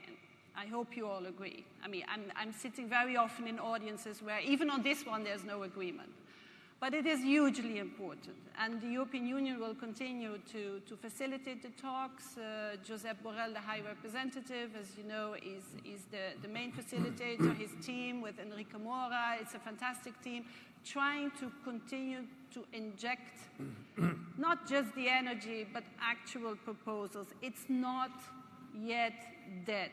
The talks, there is still work ongoing, right? I mean, the time span is very, very narrow. I look immediately at the United States midterms, etc. We know this. But the work is ongoing. And this is basically my answer to everything we face today. The work of the level of input of the people who face these challenges every day, and it's not just the institutions, believe me, it is also the people on the ground, is incredible, because this keeps us on our toes 24/7. Now, how do you explain to the public, the 450 million people on the continent in the EU, but it's more so even globally? And I hear you all saying, but look, this is a war in Europe, this is not a war globally. It's not true, frankly, because you can see how the aggression from the Russian side is affecting us all globally. We can discuss why. I'm open to all the discussions, but the point is that we will not stop being very assertive in putting the energy in trying to stop as much as we can, stopping the aggression, whether it's nuclear, and I agree with you fully on North Korea, but we have 9 declared nuclear states, and they all are mobilizing, diversifying, increasing. So that is still out there. And that sort of undermines the whole essential part of deterrence we need. And that used to work. For 80 years, there was a taboo on actual use aggressively in an attack nuclear weapons since the 21st of September. And you did mention North Korea, but I think the shock that was felt in New York by the message from President Putin was very profound. You know, it's like, hey, wait a minute, what's happening here? And I hope you all felt that too, because that is serious.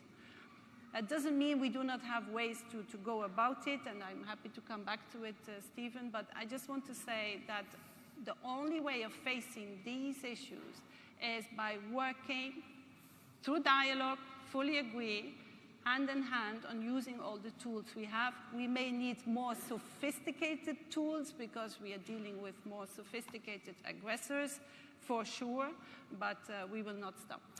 So I'll just follow up quickly and just ask you if, to me it's not very logical. I can't see the point of Russia exploding even a demonstrative tactical device, but should they do it?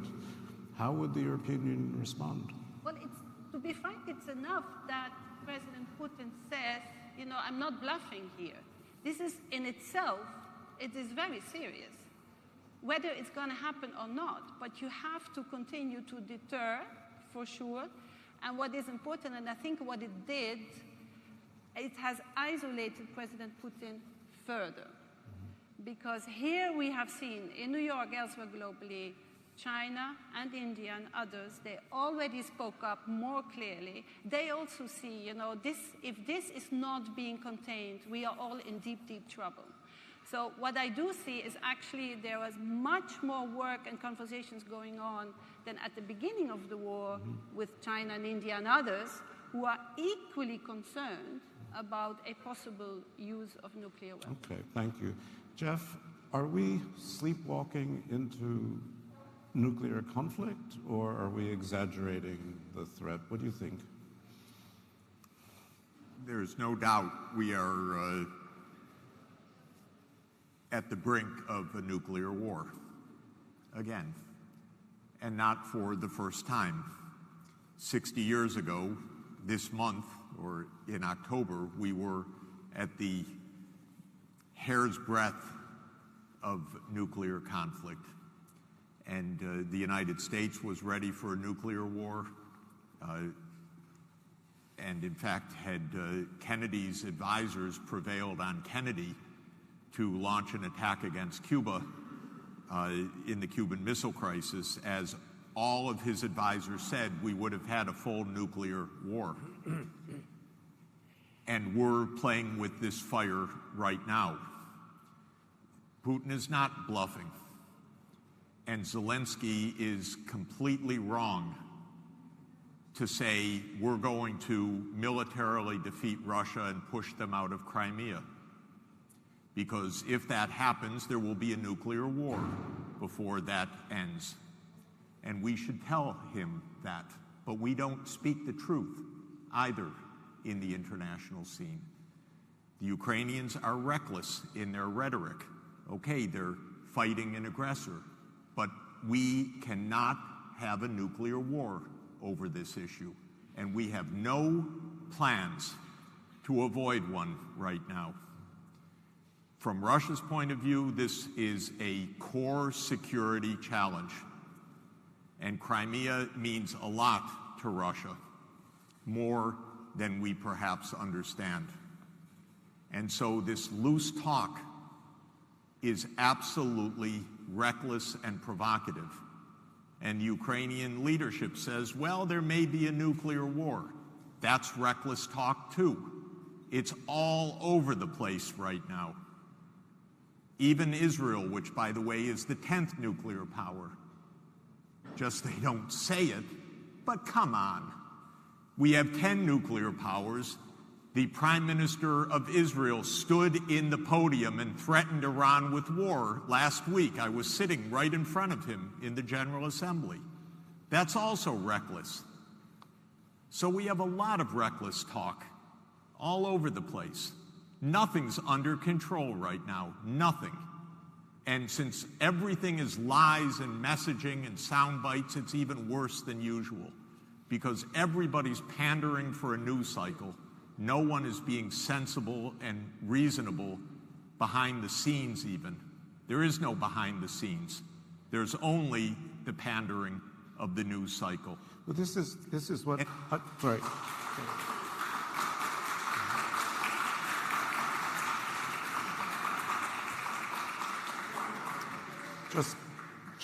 Just to follow up, if I can, because as I remember the Cuban Missile Crisis, which we still debate, basically there was a kind of secret deal, private deal, between the Americans and Khrushchev, so that the Russians, the Soviets, pulled their missiles out, and we pulled our missiles out of Turkey.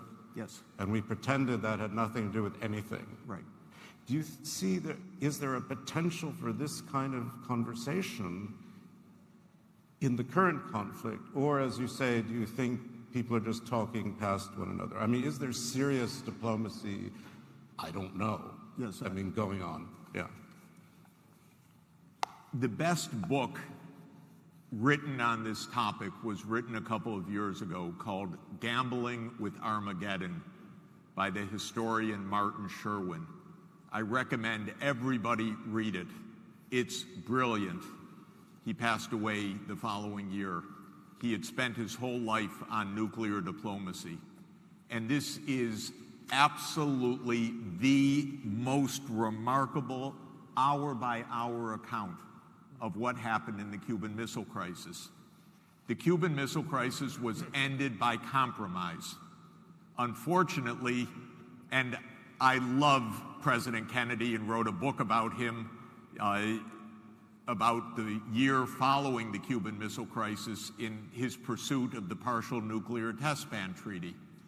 But Kennedy did one thing which damaged the follow-up. He kept secret the fact that the crisis was ended by diplomacy. It was not ended by a showdown. But in the public imagination, it was ended by a showdown that Kennedy won and that Khrushchev lost. And this is untrue, and it was compromise that saved the world. You want to save the world right now? It's easy. Biden picks up the phone and calls Putin and says, we're not expanding NATO to Ukraine. That saves the world. That is what this war is about and has been about for 30 years. And what we're told is lies. And if Biden wants to stop this, he can stop this. But they don't want to stop it because it has been a project of the U.S. government to expand NATO since 1992, and a project of American neoconservatives to absolutely expand American power everywhere in the world since 2002. And so we're in a crisis because we have nuclear superpowers confronting each other over core security issues and not telling the truth about it. NATO has no business being in the Black Sea, in Crimea, in Georgia. It's reckless, and the Europeans know it, but they won't say it, because European leaders have told me this for years, how much they disagreed with George W. Bush Jr. in 2008 in Bucharest when he pushed NATO enlargement. They knew it was reckless. But Europe doesn't speak up against the United States. But it did then. That's the biggest problem. We need Europe to be Europe and to defend its own interest. And Europe's interest is to tell the United States, stop pushing so dangerously. This would make a huge difference and help Europe enormously. Let me follow up with Angelina, if I may, because there's a lot of talk from Macron and others about how the United States is no longer a reliable partner, that American politics is too polarized, that American foreign policy is no longer consistent, that since the Trump administration goes up and down, and yes to JCPOA, no to JCPOA, Macron would argue in the face of China, Europe needs its own positioning, but it also needs its own defense. It needs to have, as Borrell, your boss, says, the language of power. Well, the language of power is one thing. Power is another thing. It's not language, which I think he knows. I hope he knows. Sometimes I wonder if Europe knows that language isn't power. But is this becoming more enhanced with the Ukraine war? I mean, or is it, once again, thank God the Americans are there, they're doing the leading, they're telling us what the sanctions should be, we're just going to let them run it. That's a little unfair, but you understand the question. Yeah, no, I get it fully. I think the point here is, for the European Union, 27 member states, right? Very different. We know the whole story. And I want to say a few words on enlargement, but for the EU, because it's important to keep in mind what's happening there. But we, in fact, since the 21st of February, everything we were supposed to be doing 10 years before has accelerated rapidly and with amazing speed, whether it was on defense. We have this strategic compass. I'm not going to bother you with all these technical words, but in fact, what we are saying that today on defense cooperation, it has never been that strong intra-state, interstate. And yes, we have a very, very good relationship with the United States today, with the Biden administration. We work much closer and more frank with each other, and we say a lot of things to each other, than before, because it was actually the Trump administration also showed us that we have to stand on our own. We had to build that own resilience, as we call it. It's not just a bureaucratic term, but it's a lot of work. On energy, we should have had this independence on energy, of course. There were many who were saying, why don't you have an energy union where you really put all your resources together? And that's now is happening constantly on each and every area of cooperation. So the very essence of the EU, which is cooperation. Look, the EU is a peace project. It's not a state, we are an entity, right? But it's about peace, and it is defending the values we stand for. No occupation, no threats, certainly no nuclear threats from the EU. And those who want to join us, it's not because we push them to, but they are asking. We have 10 countries lined up to be member of the European Union. Why is that? We are not telling them, we're not forcing them, please Turkey join us, please Serbia, Albania, now it's Ukraine, Moldova, even Kosovo, Bosnia-Herzegovina, Georgia, we know them all. We are not telling them, you have to join us, and if you don't, you have to pay the price. They are asking. They want to be member of the EU. Right. And that is very important to keep in mind why that is. We are not forcing them, right? And we're very cautious in what the EU can do, what NATO can do, what the United States can or should do.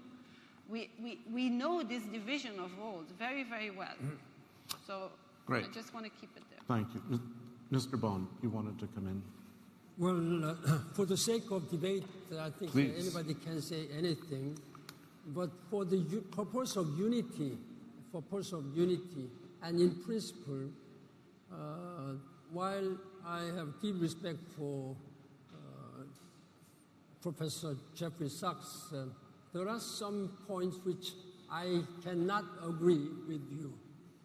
Then what will happen if the people, the status of Donbass, where partially Russians have taken, and they are taking so-called voting, whether they will be merged into a Russian Federation or they will remain it. But all these can be easily fabricated and easily mobilized by Russian Federation. When it comes to Crimea case, it happened during my time as a Secretary General. It's not that there was not any reactions about this, but the problem was that then President Yanukovych was a very pro-Putin, pro-Russian president. Just before he fled, I had a really serious quarrel with him in Moscow, at the time of just a few days before he fled. Then, to be frank, when Russia annexed this Crimea, the United Nations and all other, even Americans, didn't react much negatively. It happened that way, in the name of voting by the people. Then, under the leadership, under all this support of President Yanukovych, then you know what happened in Ukraine at that time. There was a big demonstrations against Ukraine, against the Ukrainian president, against this one. In Moscow, I had normally I'm just a quiet and a gentle person, and I really, wanted to maintain good relationship with any head of state. But for any such dictators and those people like Yanukovych, I really brushed my face and diehard quarrel with him. Yeah. You must not do this way. You must listen to the voices of the people. Then what happened? Just 3 days or 4 days later, he fled. Yeah. I think he must be somewhere under protection of Putin. So we should understand this one.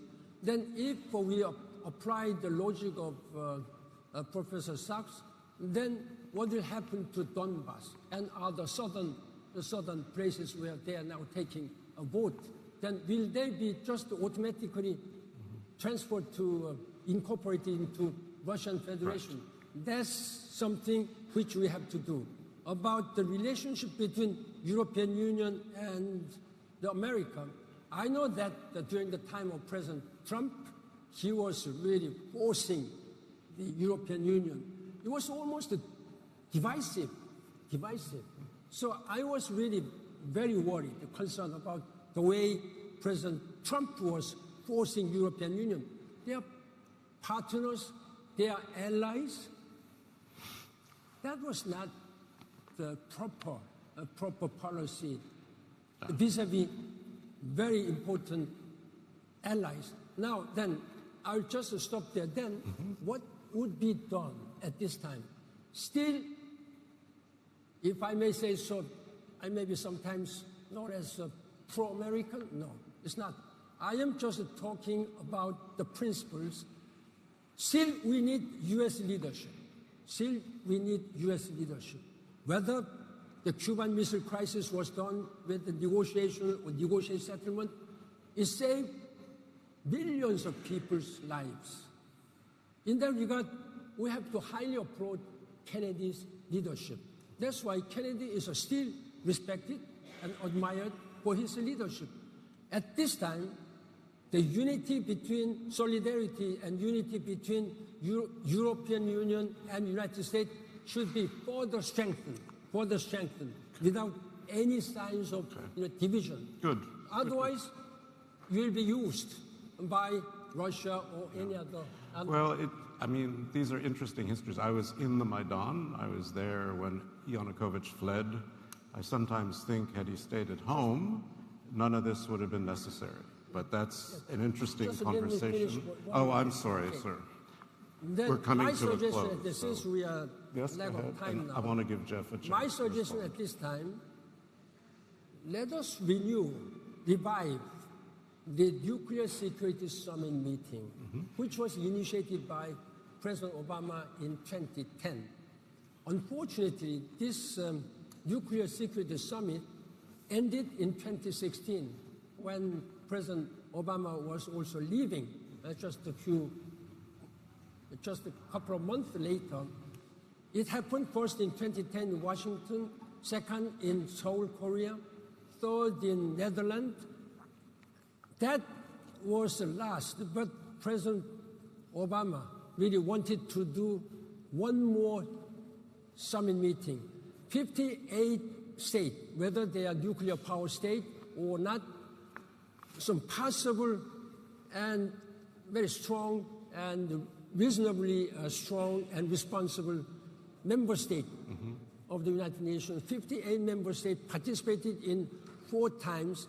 I think this is time for United States President Biden to reconvene Nuclear Security Summit, because never in the past have we seen this kind of a very diehard, serious situation over this nuclear weapons might be used. That's my suggestion at this time. Thank you. A good one. We have 2 minutes and 35 seconds left. Jeff, do you want to respond to the Secretary General? Yeah.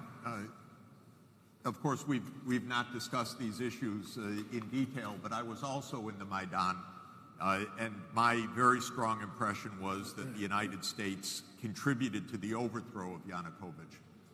Of course, there was popular movement, but there was also a U.S. role that was very direct. And that was one of the reasons why so much happened afterwards. There was a lot of violence on the Ukrainian side.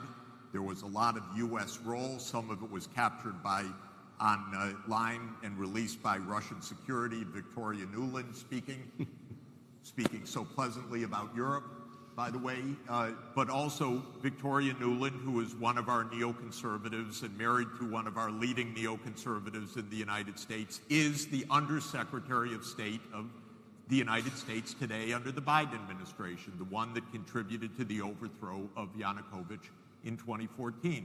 The Russians see that as a coup and as a pretext for the actions that they took subsequently. I think there's truth to that. Not all the truth, but some. So there are perspectives on both sides.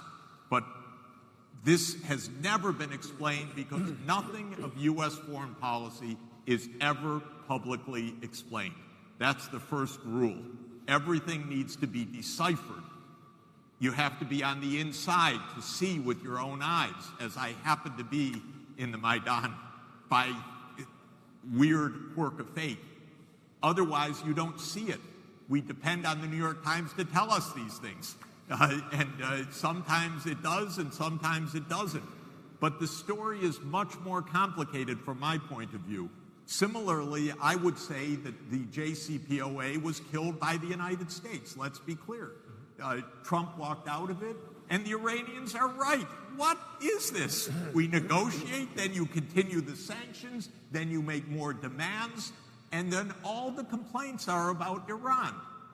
What about the United States? It's unbelievable. Or why did the North Korean negotiations fail? My impression is 2 words: John Bolton. I may be wrong, but the United States never followed through on what it promised. Maybe four words. John Bolton, Bill Clinton. Because there were specific promises made to North Korea, none of them fulfilled. That's a little simplistic, but there's two sides to these issues. And our problem is we pretend that there's one side to them. So if we get people together negotiating, and if we make foreign policy transparent, not a hidden game, I think we will make the world a lot safer. That's my Great. impression. I think that's a very good place to end this panel. I want to thank Mr. Bond, Ambassador Eichhorst, Professor Sachs, and you for your patience. And now you can have lunch. Okay, thank you. Thanks, Jeff. Thank you very much. Put the mic on.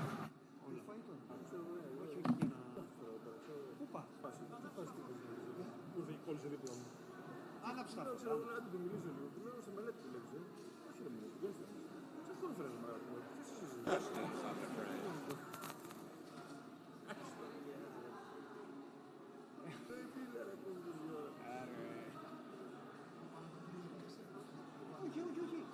Κυριακή. Όταν μιλήσατε από 10 η ώρα. Όταν μιλήα 11 από 10 η ώρα. Περίμενε. Όλο. Πάμε εκεί. Ξαφωνικά να τι εννοώ στο κουβάλι, θα σου εξηγήσω ακριβώς και πες και φώναξε τον πράγμα αύριο να πάμε. Πήγαινε σε αυτό που λέει, ναι, τι ώρα είναι που λέει 10. Στη βιβλιοθήκη, αυτό που πρέπει να κάνετε.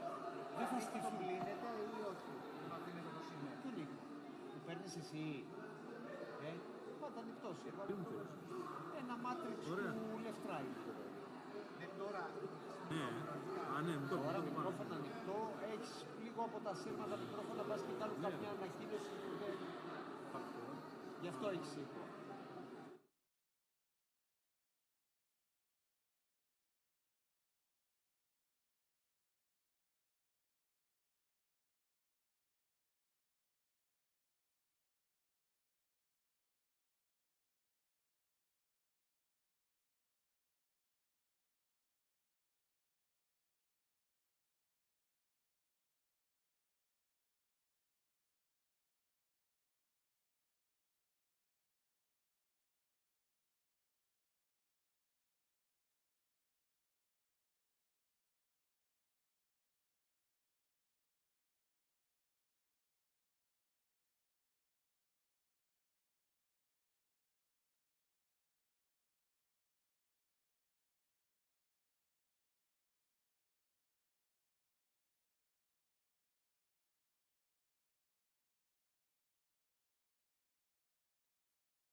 that they aren't Palestinians, and they living actually in a separated towns. Or there is a, I would say, geographic segregation in our life in Israel. There's a few mixed cities, but almost more than 90% from the Jewish and the Arab Palestinians living separated. But this minority itself, it's also heterogenic. So there is two levels of relations between majority and minority. First one, the Jewish majority and the Palestinian minority, and then in the Palestinian minority we have a majority of Muslims and two minorities of Druze and Christian. My community, my population, it's too young. We talk about a third of them under age 16. We're talking here about youth and young people, so it's there. But, and we should realize that, almost 37% of them, of the age group 92, are inactive. When we want to see the mistakes, what's happened, when it's happened.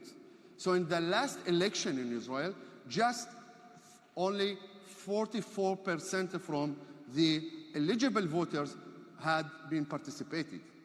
Comparing to the majority, to the Jewish society, it's almost 70%. So that's the meaning. And we talk about low socioeconomic status. I'm talking about a population who's living in poverty, high rates in poverty. And I want you to remember this item of data about that 27%, just 27% open spaces that we have in our life. I want you to remember the COVID starting, the lockdowns, where exactly we did go out. There's no really facilities for that. Because we talk about health issue, so there's some data about the health situation of the Palestinian Israelis within comparing between the two societies. So, in 2019, before the COVID, actually, there is main three causes of death in my population. The first one is internal crime and violence. We are suffering from crime and violence. We are in the top of the list of the minorities in the world in this case, in murder cases. Road accidents, diabetes mellitus. Well, we weren't in a good situation. We can say that. And about trust, you can see that. We don't trust the institutions. We say that. Although, I want to ask you to see the health ministry, actually, or health institutions that the Palestinians have much more trusted than even the majority, the Jewish people. There is some explanation about that, because we are represented over 25% from the employees in the healthcare system. But we are less than 3% from the decisions makers in the healthcare system. So, March 6, 2020, I got a phone that said, okay, we have a COVID, we have a big problem, let's fix it. Let's deal with it. We're still there, yeah? But we asked about not just what did we know in that time about the COVID. We eventually know nothing about this pandemic and this virus. But we have a challenge. The challenge was to flatten the curve. We didn't adopt a policy of zero, but we knew the meaning of much high rates of positive cases or deaths after that. So I want to talk to you about our assumptions in this challenge, the theory of change, and impact that we achieved in some way. Our three basic assumptions were that the Palestinian-Israeli population have a limited access to services, to the health services, to infrastructures, etc. And the second assumption was that we are dealing, it's not just the first case that the Israeli government should fix it or dealing or promoting some solutions for this minority. We knew that we are talking about inappropriate policy actually. The people who make the decisions, not sure they know a lot about this minority, what the codes, the cultural issues, and the disinformation. As I said, in this time, we didn't know almost anything about COVID-19.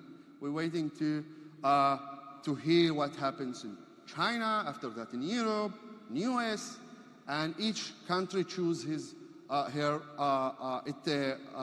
solutions or practices that they wanna use. But this information coming also with big fake news. So in limited access, we talk about lack of social economic infrastructure physically. When they start talking about where we can do the tests, and then discover that there is no community centers, for example. And lack of health services, medical centers, hospitals, lack of social economic infrastructure. It's a nice, with a lockdown, we make a research about how many pupils, students, don't have an access to internet.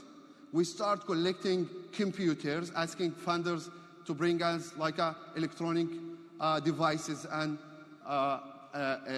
computers. But then we saw that more than 100,000 students have no access to internet from the Palestinian Israelis.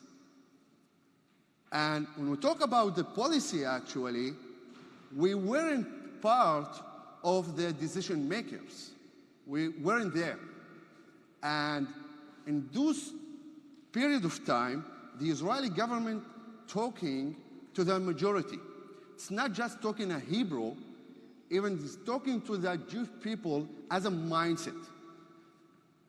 It's not just about language, it's about the message. And of course, lack of data and knowledge on Palestinian population.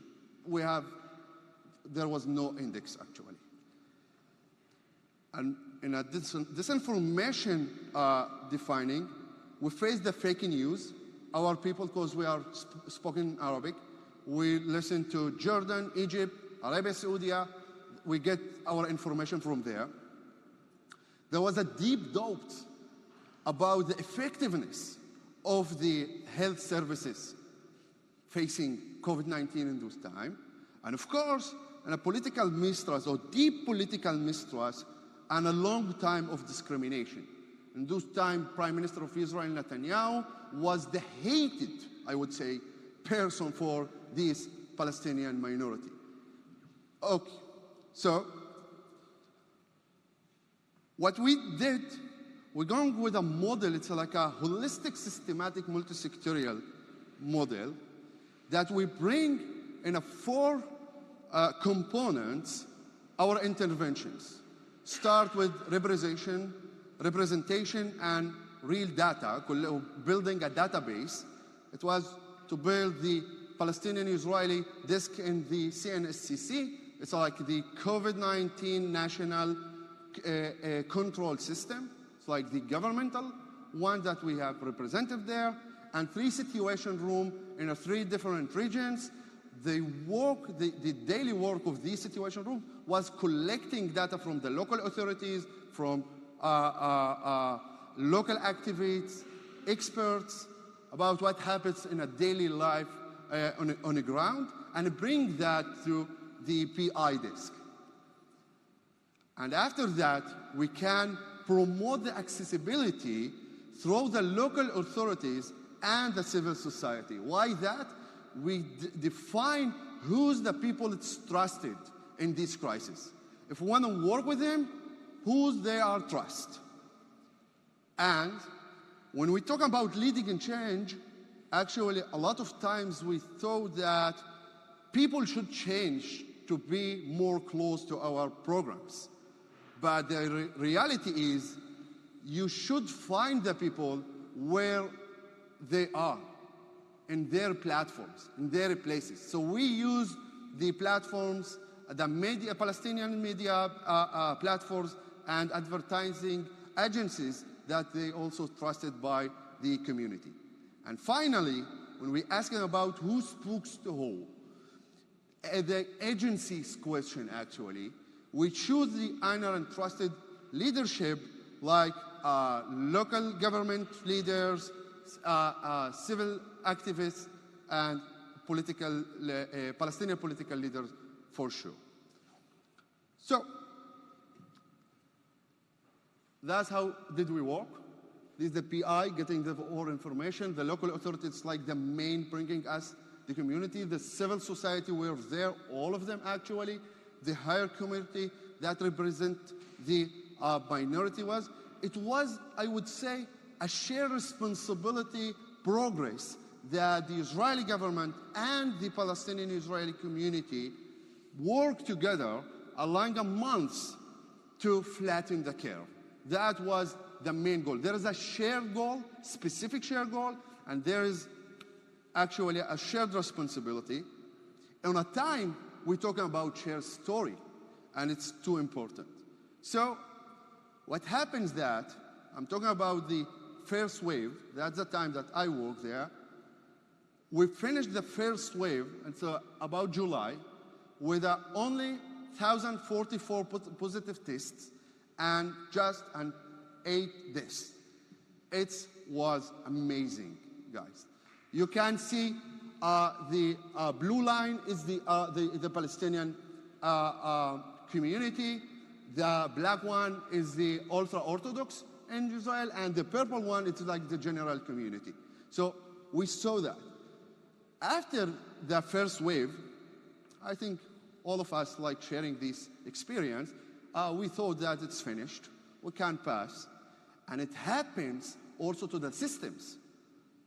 This emergency situation is finished. We back to our previous conceptions, mindset, practices that we used before, and change the administration.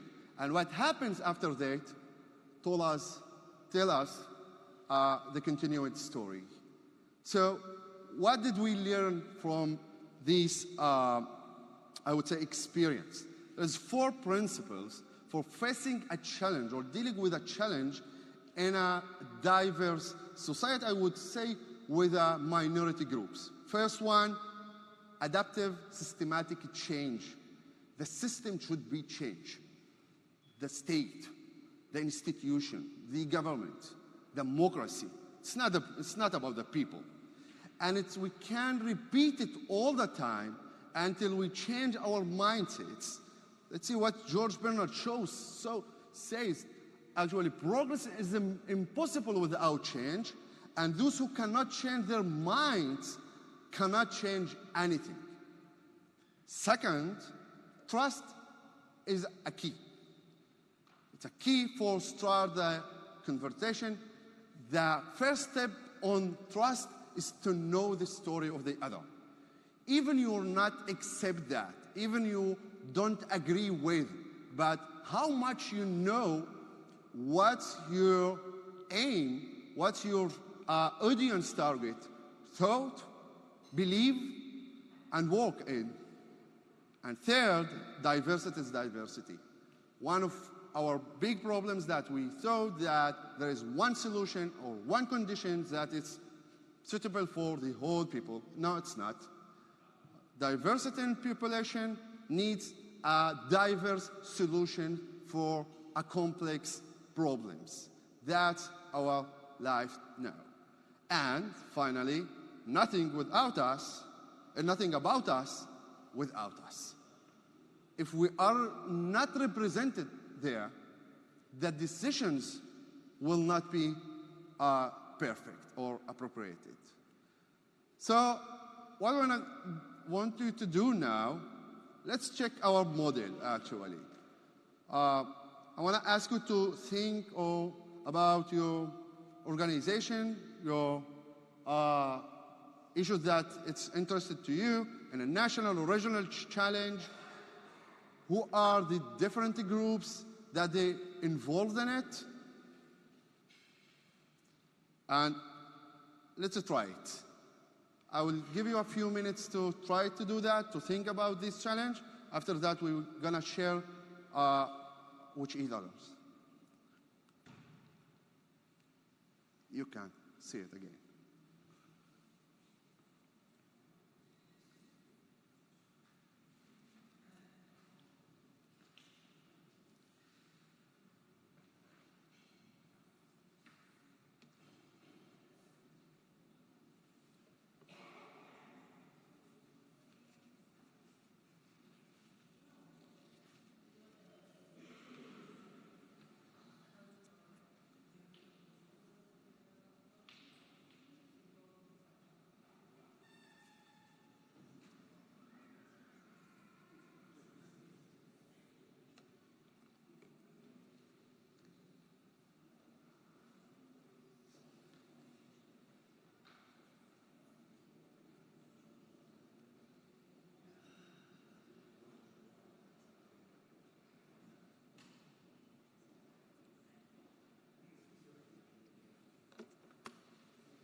Okay, I want to ask from you to choose two people in this room that you don't know at all. You didn't talk before with them.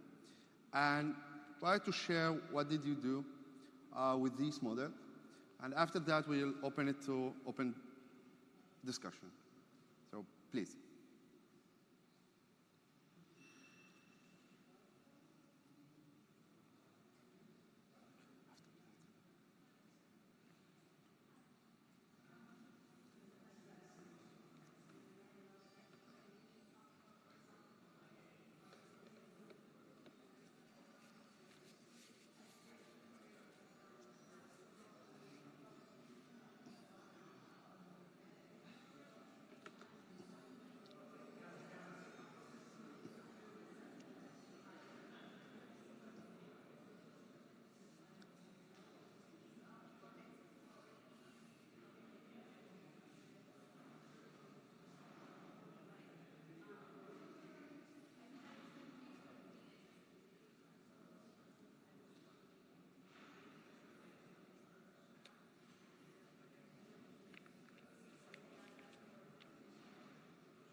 1 minute.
Okay.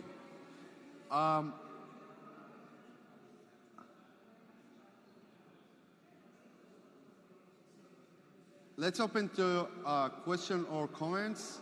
I would be more than happy to hear from you about your experiences or comments of this model. So, sure. Where's the mic? George?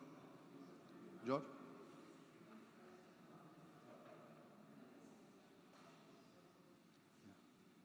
Yeah.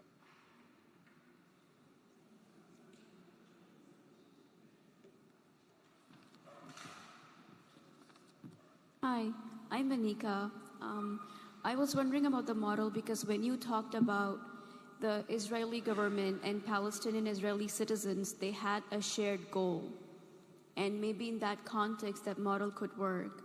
But with issues where the parties, there is no shared goal, how would that model be applicable? Like, I just thought of an issue like domestic violence at home. It's been growing in Pakistan. And it's just, I don't know, like, at least when I was thinking, the model wouldn't like fit perfectly with that issue because there's not a shared goal among like the women who are suffering and the men who are kind of like are responsible for the violence. Thank you. Actually, these models is talking about working or like shared goals that the system, the government work with the population or like some organizations. Not, there is a different models about leading a change within the community by in domestic violence, for example, between women and men. But yet, I would ask two questions before I start thinking about solution, about the progress. The first one, what's our target to achieve? So the shared target, it's coming be the main issue. All of us want to achieve these goals. After that, I want to ask that if there is specific ways that this community or this population could work with, who's trusted to listen. In this case, in my past, I worked with fighting crime and violence in the Palestinian Israeli population. One of these issues is that domestic violence, of course. But then there was two hypotheses about what is the solution. If we talk about punishment, if I bring the police that the people don't trust and or the court, it will solve it, or we should work in another ways, like education in some way, like bringing what we call the new police and new agencies who can fix it on the community. And almost there is more than one way to go. And even if we're talking in a paradox mindset, there is, in the same time, you can use more than one method to achieve the goal. But the shared goal should be clear for everyone.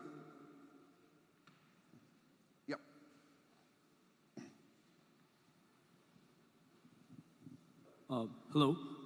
So basically, I'm from India, and I think there are a lot of similarities between India and Israel.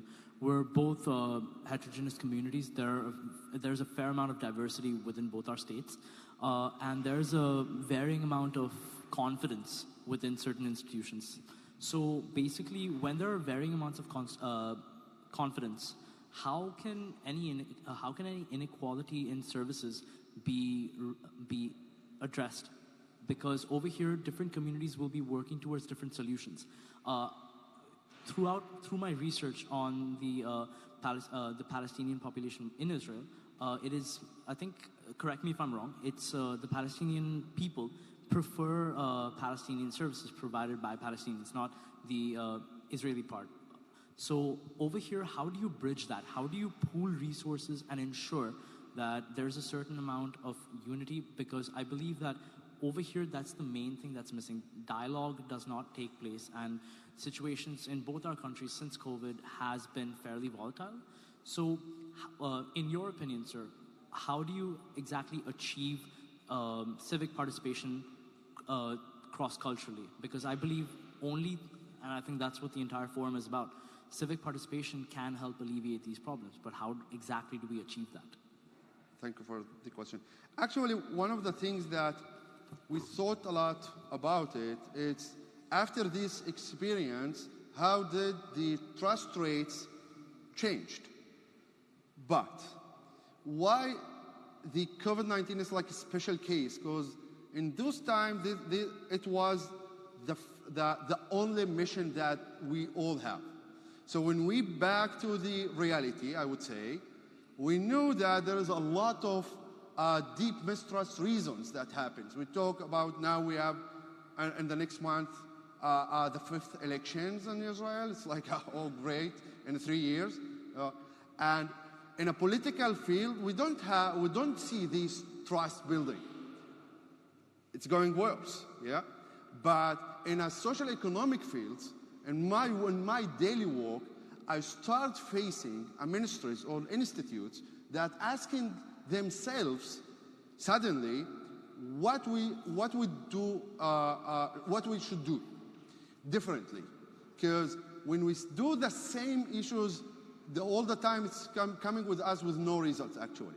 So when we configure the shared challenge and the results that we want to achieve, then the practice is to bring everyone, especially when we talk about diverse players. Even when we talk about diversity, it's not just a population. Like, try to imagine about what's the meaning that government, business sector, civil society, media enter the same room trying to solve, they have one mission or to solve one problem.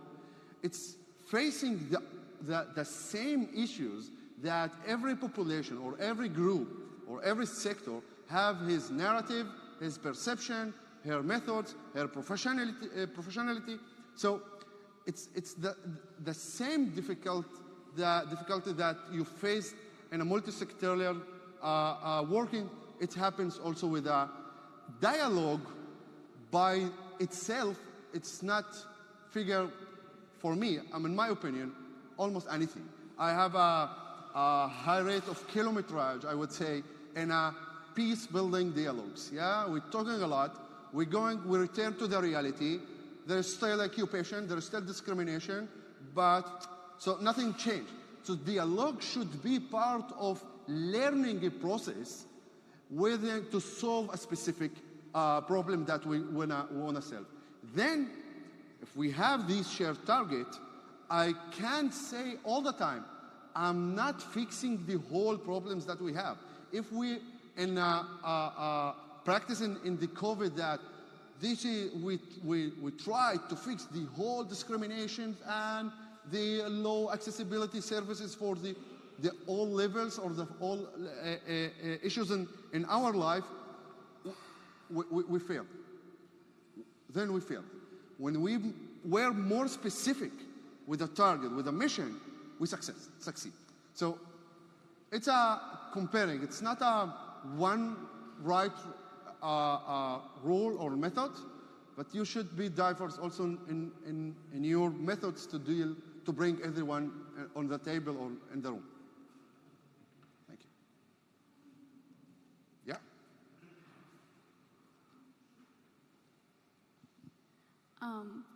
I was just wondering if having a shared goal, the results were good, the COVID situation was getting better because there was a cooperation between the Palestinian Israelis and the Israeli government. Do you think what's happening right now with Israel and Palestine, or do you think there's a possibility to have or come up with a shared goal that could lead to the ending of apartheid or just progressing towards, in terms of the whole issue? Yeah, usually I do, for myself at least, I make a separation between a political level conversation and the daily life social economic challenges. Because, of course, it's relative. Of course, the politicians affect the challenges or bring the challenges for us, but we need to deal with the real life. And the real life for people, it's to be welfare, prosperity, and to be safe. We're talking about personal safety in one hand. It's still complicated. It's not like after we did one step closer one to other, we can solve everything. It's not. We still work on that, but this progress should be continued. What happens in our case, that after the first wave, after the emergency case finished, actually, all of us, also the Palestinian-Israeli population, especially the Israeli government and the system, back to our previous conception, to our previous practices. So it's not solving everything. But now, after we know something, we cannot do ourselves that we don't know it. So after we practice to work together once, we have the question why we don't do it again.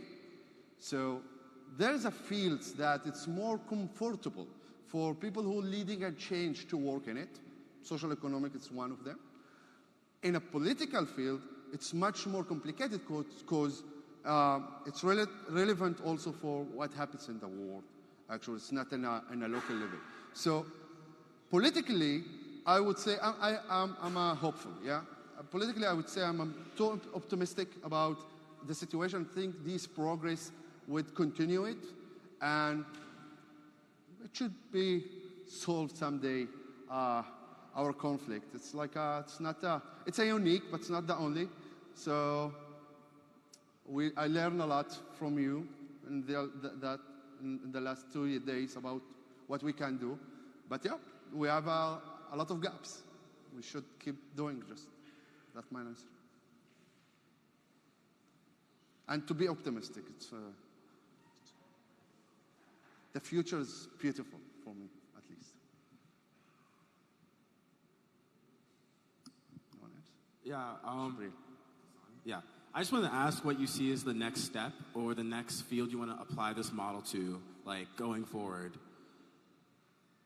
Again, sorry? Like, what do you see as the next step, or what is the next thing you want to apply this model to going forward? Actually, the elephant in the room in the relationship between majority and minorities, it's the question of power. Who's keeping the power? What happens when you have a shared target, so the power is also divided. So it's not 50-50 for sure, but we have a power to do work. We have power to do. The next step should be talking about this power, about who's keep the power, who's make the decisions, why we do that. If you look about the big 500 companies in the world, we're still saying that it's not diverse there in a CEOs, right? Just 20 from them are diverse with women. It's like a white man. So in this case, to say that this whole system or movement could change with no deep reasons, it will not happen. to decide not to be a privilege, it's not coming because you are good willings or you learned something interesting. It comes because there is a situation that you couldn't keep your power in your hands, and then you should share it. When you share it, you start work in another steps actually to bring and to solve and to achieve another goals. Thank you very much.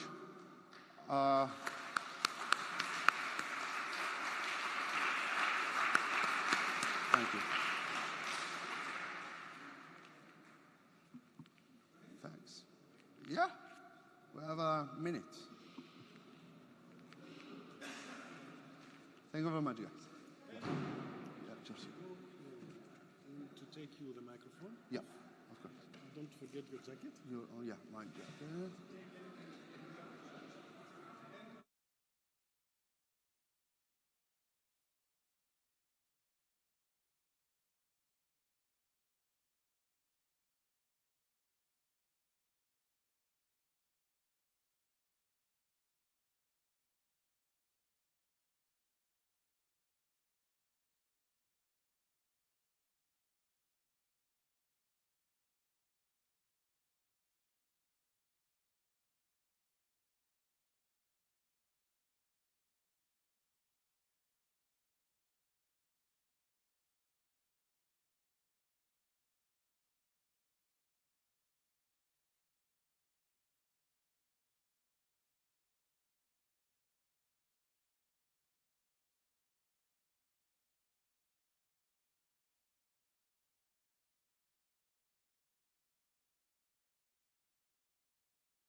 Ladies and gentlemen, please welcome Declan O'Brien, the Senior Program Manager for Elections and Democracy from the Kofi Annan Foundation.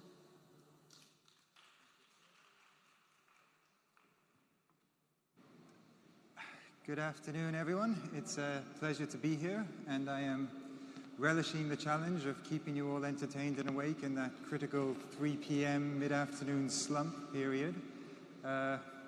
We do a lot of work in Kenya, actually, as a foundation, and which is great. It's very enjoyable. But invariably, whenever we're at a conference or a workshop there in Nairobi, this is the point of the day where they bring in the musical guest to make everybody sing and dance, just to re-energize things. So if anything I say starts to feel a little bit dry, just thank your lucky stars that I'm not making you dance. But it is nice to be here, nice to be back. This, I think I was just saying to Achilles, is actually the last place that this tool was discussed publicly. So it's kind of coming full circle to come back here now and give you the update on that. Sorry, Kim, the clock hasn't started. Just so I don't take up too much of your time, I know we're running a little bit late. But that was in, I think it was 2019, and I was here with, obviously, the team from the foundation, and Laura Chinchilla, who's the former president of Costa Rica, and Stephen Stedman, who is a professor from Stanford. And they were both part of a commission that Mr. Annan had convened earlier to that to look at the impact of social media on electoral integrity. And they were here having a panel discussion, talking about some of their findings and their recommendations. And one of the things they found, because they were looking sort of primarily at countries, sort of younger democracies, where they didn't really have the sort of same established norms of multi-party democracy, and where some institutions were sort of weaker. And they found that obviously in many of those countries you had sort of the mass weaponization of social media, which isn't really a technical term, but I think you can probably guess what I mean, which is things like, you know, massive coordinated disinformation campaigns, efforts to undermine the integrity of the information sphere, efforts to drive up, you know, levels of polarization.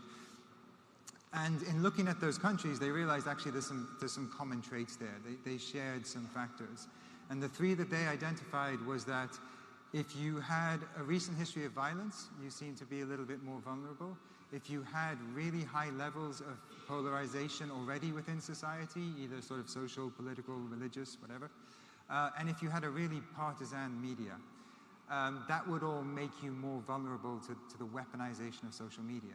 And they sort of said, well, look, if we can find these three without really even looking for them, you can identify a whole host of other factors. You can build that into sort of an index system, which would allow you to look at countries that had elections coming up and identify those where social media was going to have a real negative impact. So we said, yes, that's a great idea. And we started having some conversations with Varieties of Democracy, the team based in Uppsala University. Some of you are probably familiar with their work. If you're not, they are well worth checking out. They do some amazing data-driven research on demographic trends. Their annual report this year is very impressive, has lots of very interesting statistics. It's also fairly depressing, considering what it says about the state of democracy, but we've talked about that a lot over the last couple of days, so I won't go on for the time being. But it is well worth checking out some of their work. And we had this discussion with them as to whether or not this was possible. Can you have enough factors feeding into this? Can you build the indicators? Do you have access to the data? And they sort of said, yeah, no problem. We can build this. Academically, it's not a challenge. And in the course of those discussions, then we kind of thought, well, as much as social media is having an impact, it's really not the only thing still that's affecting the integrity of elections, right? There are other socio-economic, political factors. So let's see if we can't bring some of those in as well. And if we can build those indicators, then what we can come out with is a tool not just to point at the vulnerability to social media, but actually something that would help you identify which elections are going to be so challenged by various issues that there's a real chance that they're going to turn violent. So that is basically what this tool is. That's what we're building at the moment with them. It is a series of indicators drawn from the Uppsala Conflict Data Program, from the Violence Early Warning System program as well as involved, from the Digital Society Project. We've got heads of data science from USAID and a bunch of other organizations involved as well. And what we hope to do is looking at, I think we can cover about 170, 180 countries, is actually identify those elections that really stand a risk of going violent. And then to drill down a little bit on that and also say, okay, why is that? Is it because of the impact of social media and digital platforms? Is it for other reasons?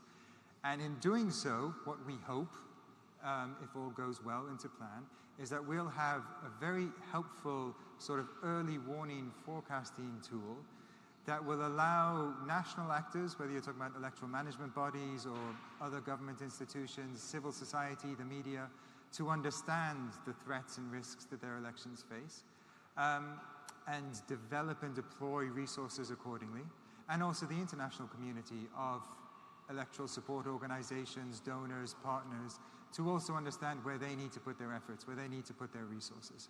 And in doing so, hopefully, this will play some part in addressing those elections really that are kind of going up to the brink and bringing them back from the brink a little bit, you know, just mitigating that chance that there's going to be violence.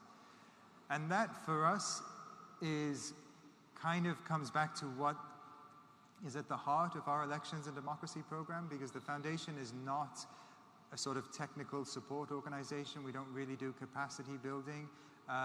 We are not an electoral observation group. We look at the sort of political context in which elections are taking place. And everything stemmed from Mr. Annan's experience in the 2007 Kenyan election, which turned very violent, and he was called in to mediate.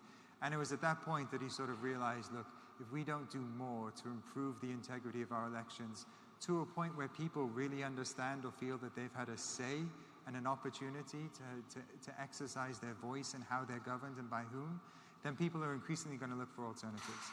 And the street is going to replace the ballot box, and elections increasingly are going to become not just sort of one part of a democratic process, but, you know, a main flashpoint for violence. So we're finalizing this now over the course of the rest of this year. It's going to go live either at the end of this year, but maybe more probably early next year. We'll look ahead sort of per the electoral calendar, 2-3 years, and sort of say, these are the countries having elections over this period where you really need to pay attention. And so you should sort of watch that space for it. We are conscious, and this is something that we're talking through a little bit now, and maybe any of you who've been involved in developing indexes or rankings or any sort of forecasting models are aware of the potential for unintended consequences, in that you do want to draw attention to these challenges, risks, weaknesses, but you don't necessarily want to add fuel to the fire. You don't want to signpost any weaknesses that could then be exploited. So we're in our own way sort of talking through, all right, what's the best way to make this and make the information available publicly that it's useful and credible and helps everybody who's involved in electoral support, as opposed to, you know, maybe going the other way, which is possible. I think when you see some of these sort of global state of democracy reports that come out, or these efforts to rank, you know, who's really a democracy, they can cause a lot of backlash. So that's something that we're still sort of working through, but hopefully the tool will be useful, it'll be productive, it'll be, as I said, live early next year, so watch that space for it. I'm going to leave it there because we're sort of running a little bit short in terms of time, but we do have time for some questions if there are any. If not, we can just go Nairobi style and do a dance for a few minutes. No? All right, great. Well, listen, thanks everybody. I am here with the executive director of the foundation, Corinne, for the rest of the day. So if there is anything that does pop into your mind, any questions or comments, don't hesitate to come and talk to us. Thank you. I'll just go through here.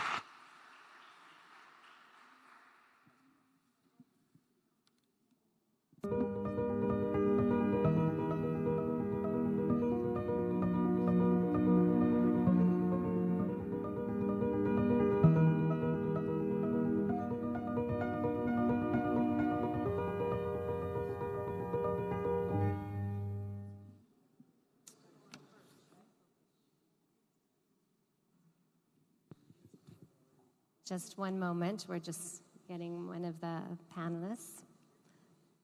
At our next session features Patty Cohen with a rock star panel of powerful women.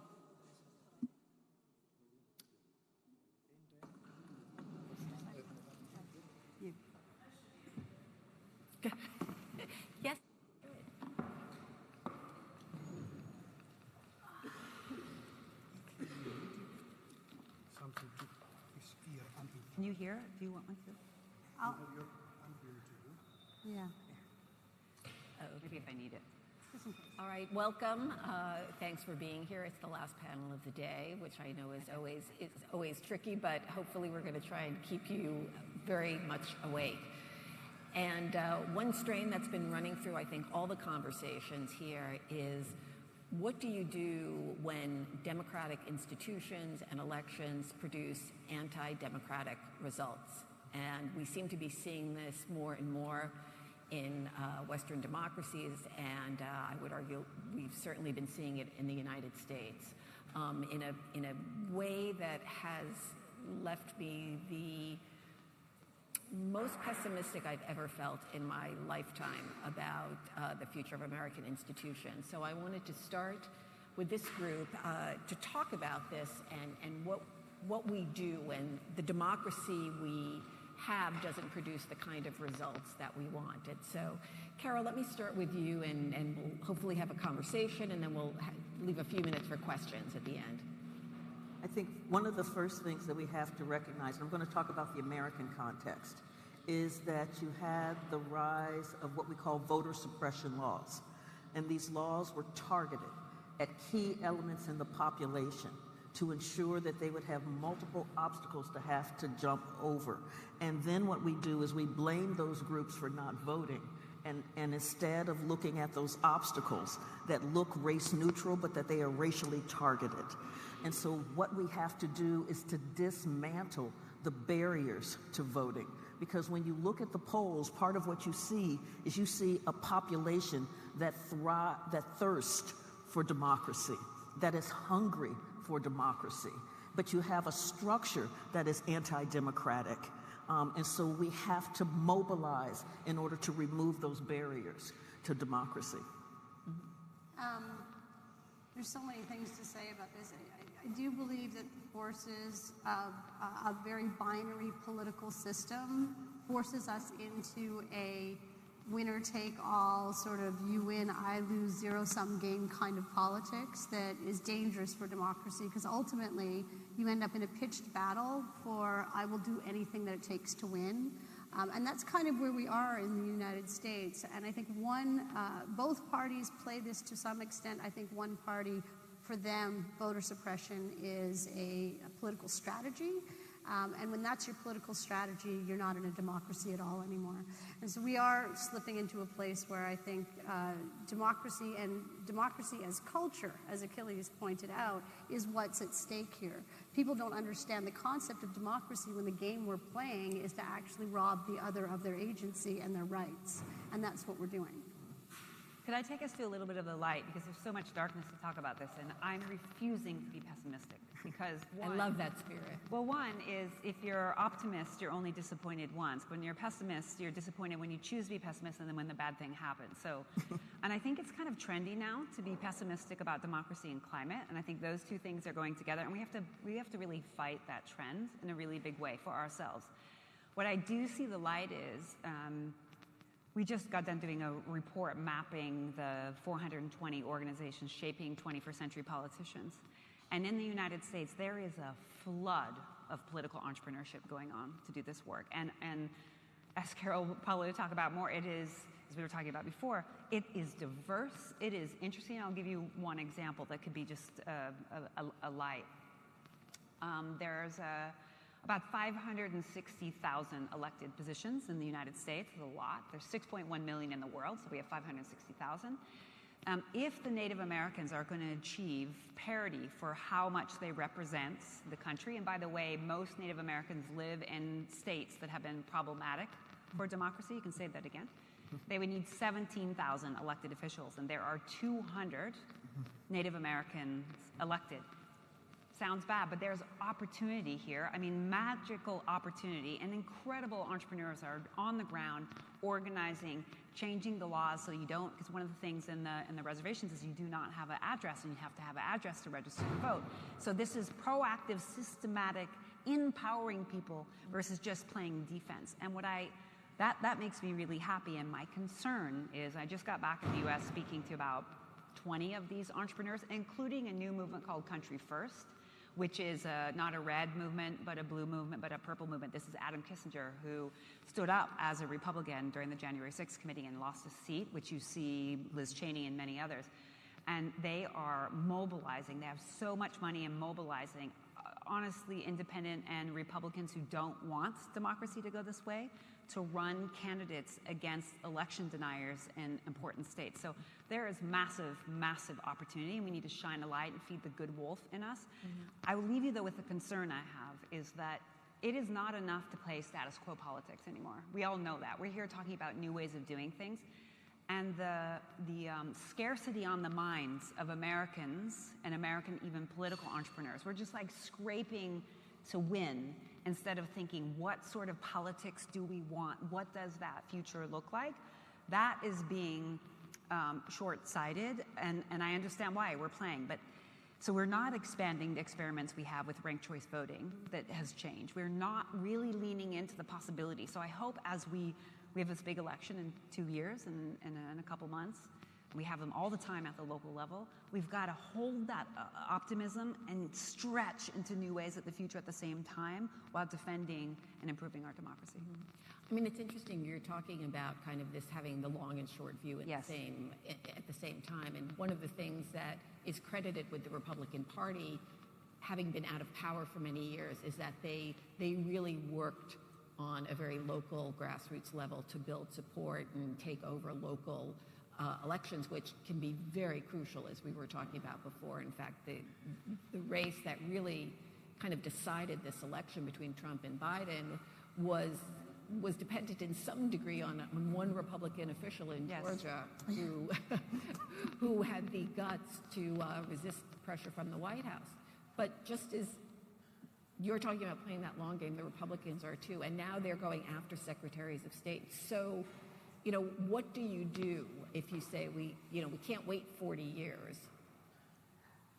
Well, part of it is that you make really clear to the electorate what's at stake, and what these positions do, and how these positions impact their lives, the kind of effect that it will have. Having a Secretary of State that does not believe that your vote matters?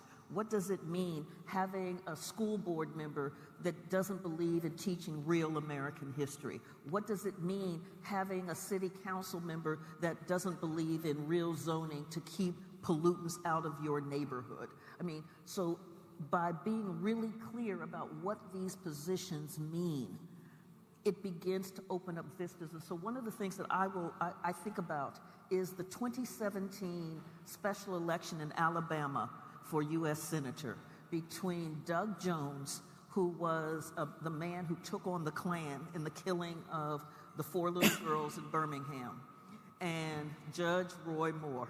Lord have mercy. There's just nothing else to say there. And Alabama had deployed every method of voter suppression against its black population. And so when you looked at the polls, it looked like Judge Roy Moore, despite all of the nastiness that comes behind what he has done, it looked like he was going to win. But you had a series of organizations on the ground, mobilizing, organizing. And one of the first things that they did was they didn't say, folks, you need to vote. They asked the people what they wanted. What did they envision for their lives?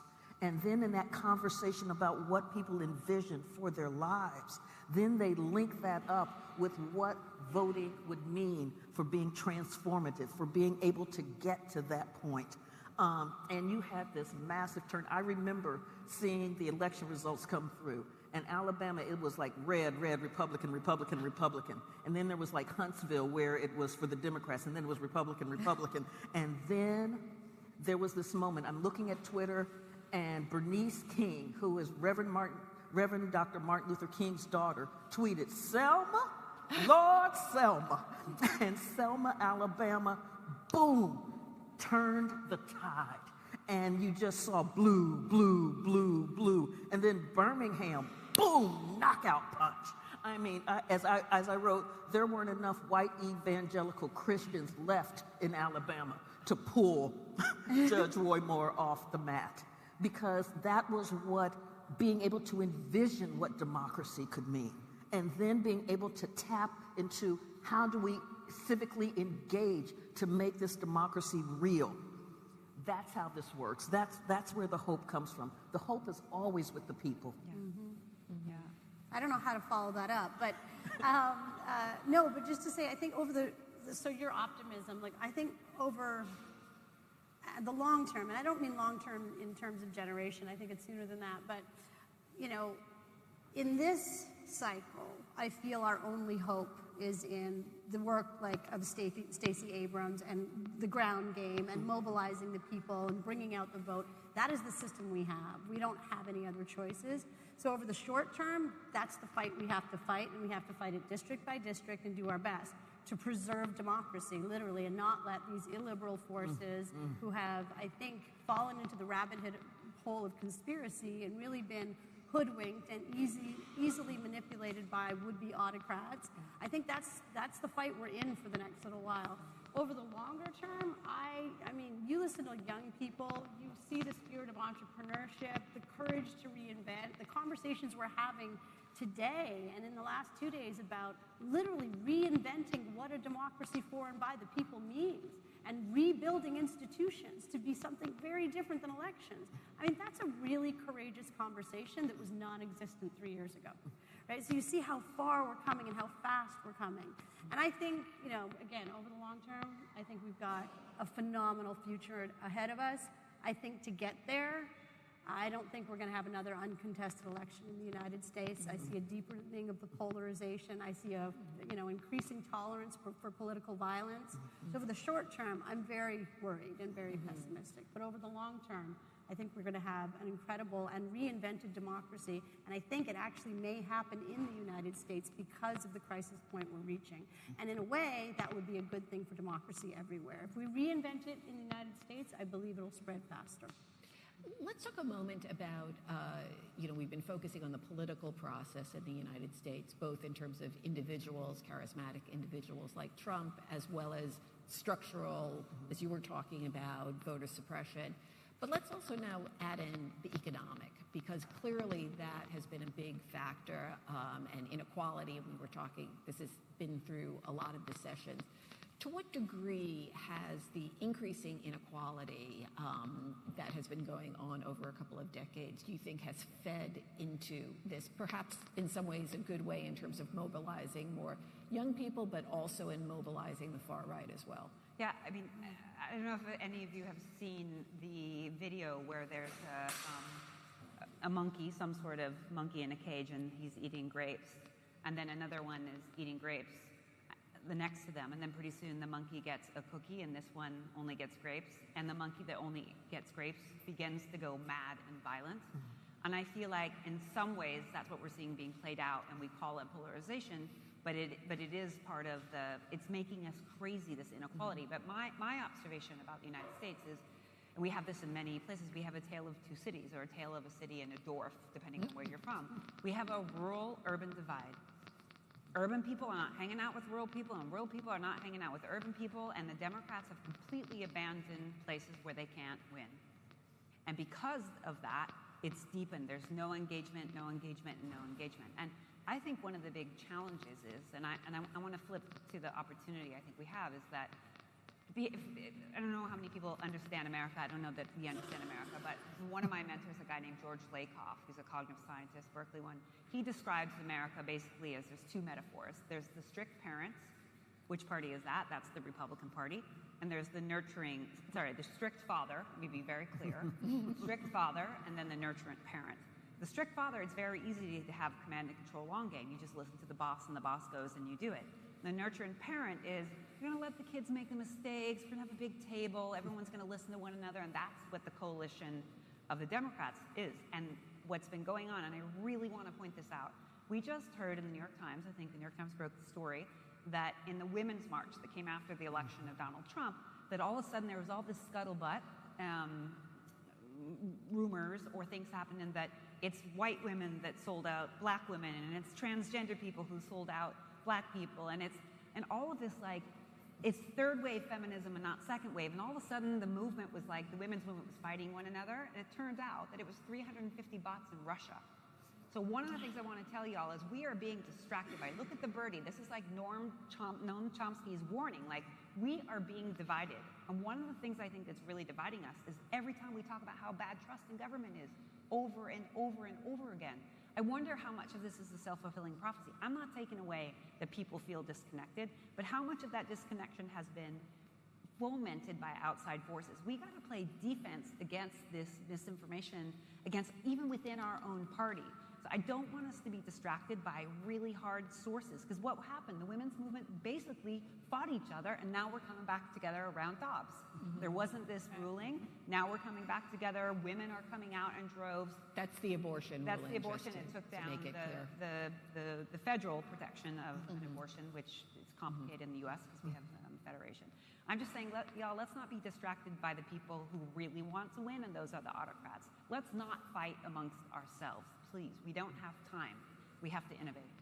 Yeah, and I think one of the key pieces, I'm going to flow right on that, one of the key pieces with this economic divide, this economic inequality, has been the culture piece that says the reason why you whites in rural areas don't have anything is because we're having to give it all to those minorities, or we're having to give it all to those immigrants. That's why you don't have. And so what gets lost are the economic policies that divert millions, hundreds of millions of dollars to the top 1%, that create structures that move jobs and economic opportunities and quality public education out of those spaces. And so what you're not seeing are the policies that create those economic inequalities. Instead, it becomes those people.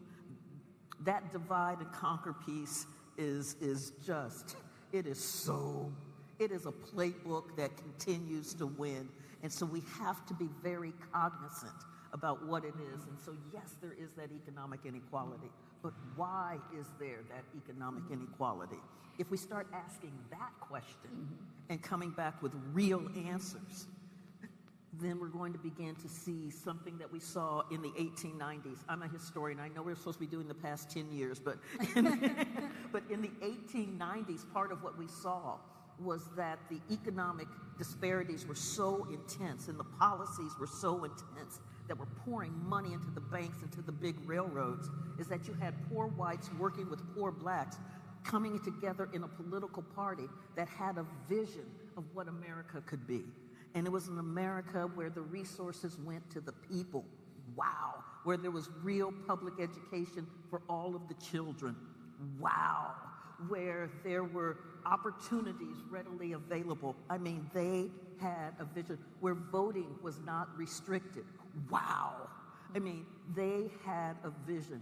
And then divide and conquer came in and split poor whites from poor blacks. And you got the rise of Jim Crow. So we have to be cognizant of that. We have come close to that vision before. But how do we combat that, in an atmosphere where not only do you have Russian bots, and there's lots of evidence at this point about Russian tampering with not only U.S. elections, but also the UK Brexit vote and many other things. But when you have, at least in the United States, an institution like Fox News that is basically offering an alternative narrative of the facts. And so, on the one hand, I'm sorry. as I'm sure... Pat, you can just say they lie. Alternative facts. They lie.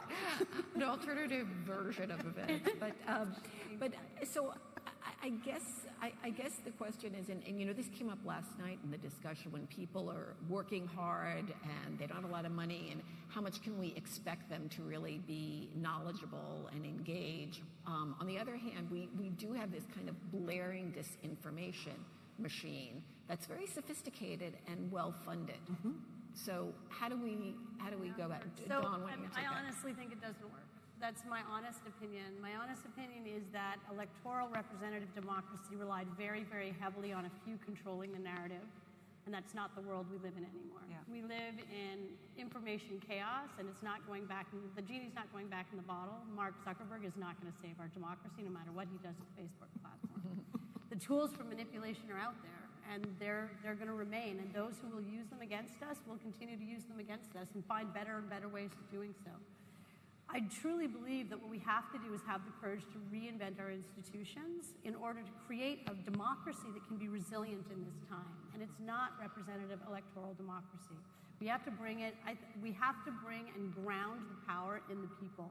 We have to bring the people together across these divides, because when people sit in rooms together, and even like Republicans and Democrats right now who hate each other, and they spend time understanding each other, and they spend time trying to get to know each other, they often come to much better conclusions than would be reflected in the politics of toxicity and hate and that's sold to us by our political system.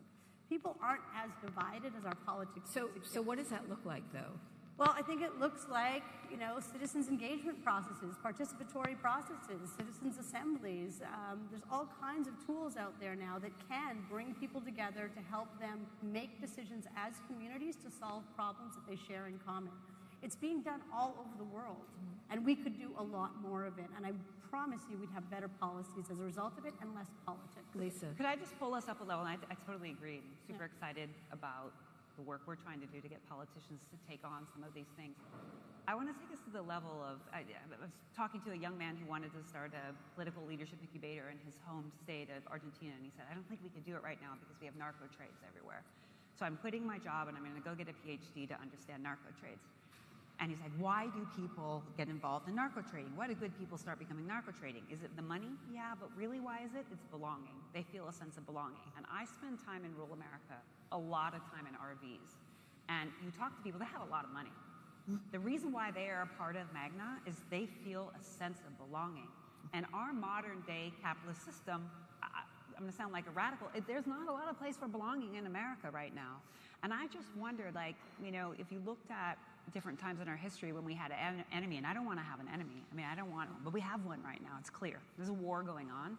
And China, we're not that's coming too. We need to have politics of belonging of all of us. That's where people need to start. The elections are all the manifestation. The citizen assemblies will help. But what happens in the absence of a sense of community? How do we build communities again? I think we need to focus on how our economic structure makes us work 3 jobs at a time, right? And why are we working 3 jobs? So we can have another big TV? Is that the sense of belonging, having a bigger TV? And I think America has to tackle some materialism, because frankly, where we're going with climate, unless we change the way we live our lives, technology is not going to save us. We have to change how we think about the world. And I'm excited for that. We can have a new sense of belonging. I mean, there has been a lot of work done. There's this famous book that some of you may have read from years ago called Bowling Alone. The idea that, a lot of the institutions or such, not informal ones that brought the sense of community. But again, and not to always bring up the negative side, but we've also seen how that sense of community can be our community in keeping people out, whether it's a trade union that doesn't want to let blacks in for the first time, whether it's a religious organization that doesn't want to let immigrants in, or whatever. So, it's kind of, we were talking about earlier, the technology. It's a tool, and it can be used for good or for ill. So, how do we direct it better?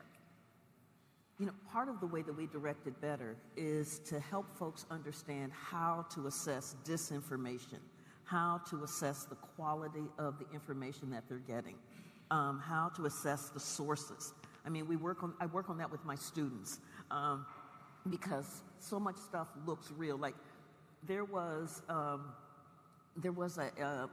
meme, not a meme, but a fake. What do you call it? A fake hickey? Yeah, a deep fake. That was the thing. That's the name of it. A deep fake that was out there on Twitter that had Kirsten Sinema, who is the Democrat from Arizona, senator from Arizona, and it had Trump standing next to her, and he's like touching her, and he's like holding her, and folks are like, ew. And I said, no, that's not real. That's not real, because you could tell that when he was touching her, she wasn't wincing. Right? And it turned out it was a deep fake. But this thing had been retweeted over and over and over because folks were like, ew, ew. And so it requires us to stop in that moment. And just because there's been so much research done that says that you retweet the things that you already have the kind of affinity for, that you already believe is happening. So you're like, yeah, we've got to pull back, and we've got to know that, and we've got to engage critical thinking. And so because part of, this quest for community, that is part of what the social media piece does, is it helps create a sense of community where there isn't one. And so folks feel a sense of belonging with the folks that they're following on Twitter, the folks who are in their Facebook group. And that's where a lot of the bad information comes from. So we have to be able to discern what disinformation looks like. What are the patterns? The 2016 election, for instance, we talk about the Russian bots. One of the things that they did, in addition to the massive voter suppression that was happening against black folk in the 2016 election, is you had the Russian bots coming in, working with these Black Lives Matter groups and these social justice movement groups, and saying, hey, we're there for you, we're there for you, this is our group, we're, police are like, yeah, and then, why vote? Show them your power. Show them you don't need them, right? And so this was coming in, it was playing on a sense in the black community that the vote didn't matter, that these politicians were going to do what they were going to do anyway. And so playing on that, and so this is also part of what we have to be really cognizant of. So unfortunately, we're out of time, but I think that's a wonderful note to end on, which is just how important democracy and information, clear information and education are. Yeah. Anyway, thank you all so much. We'll see you later tonight.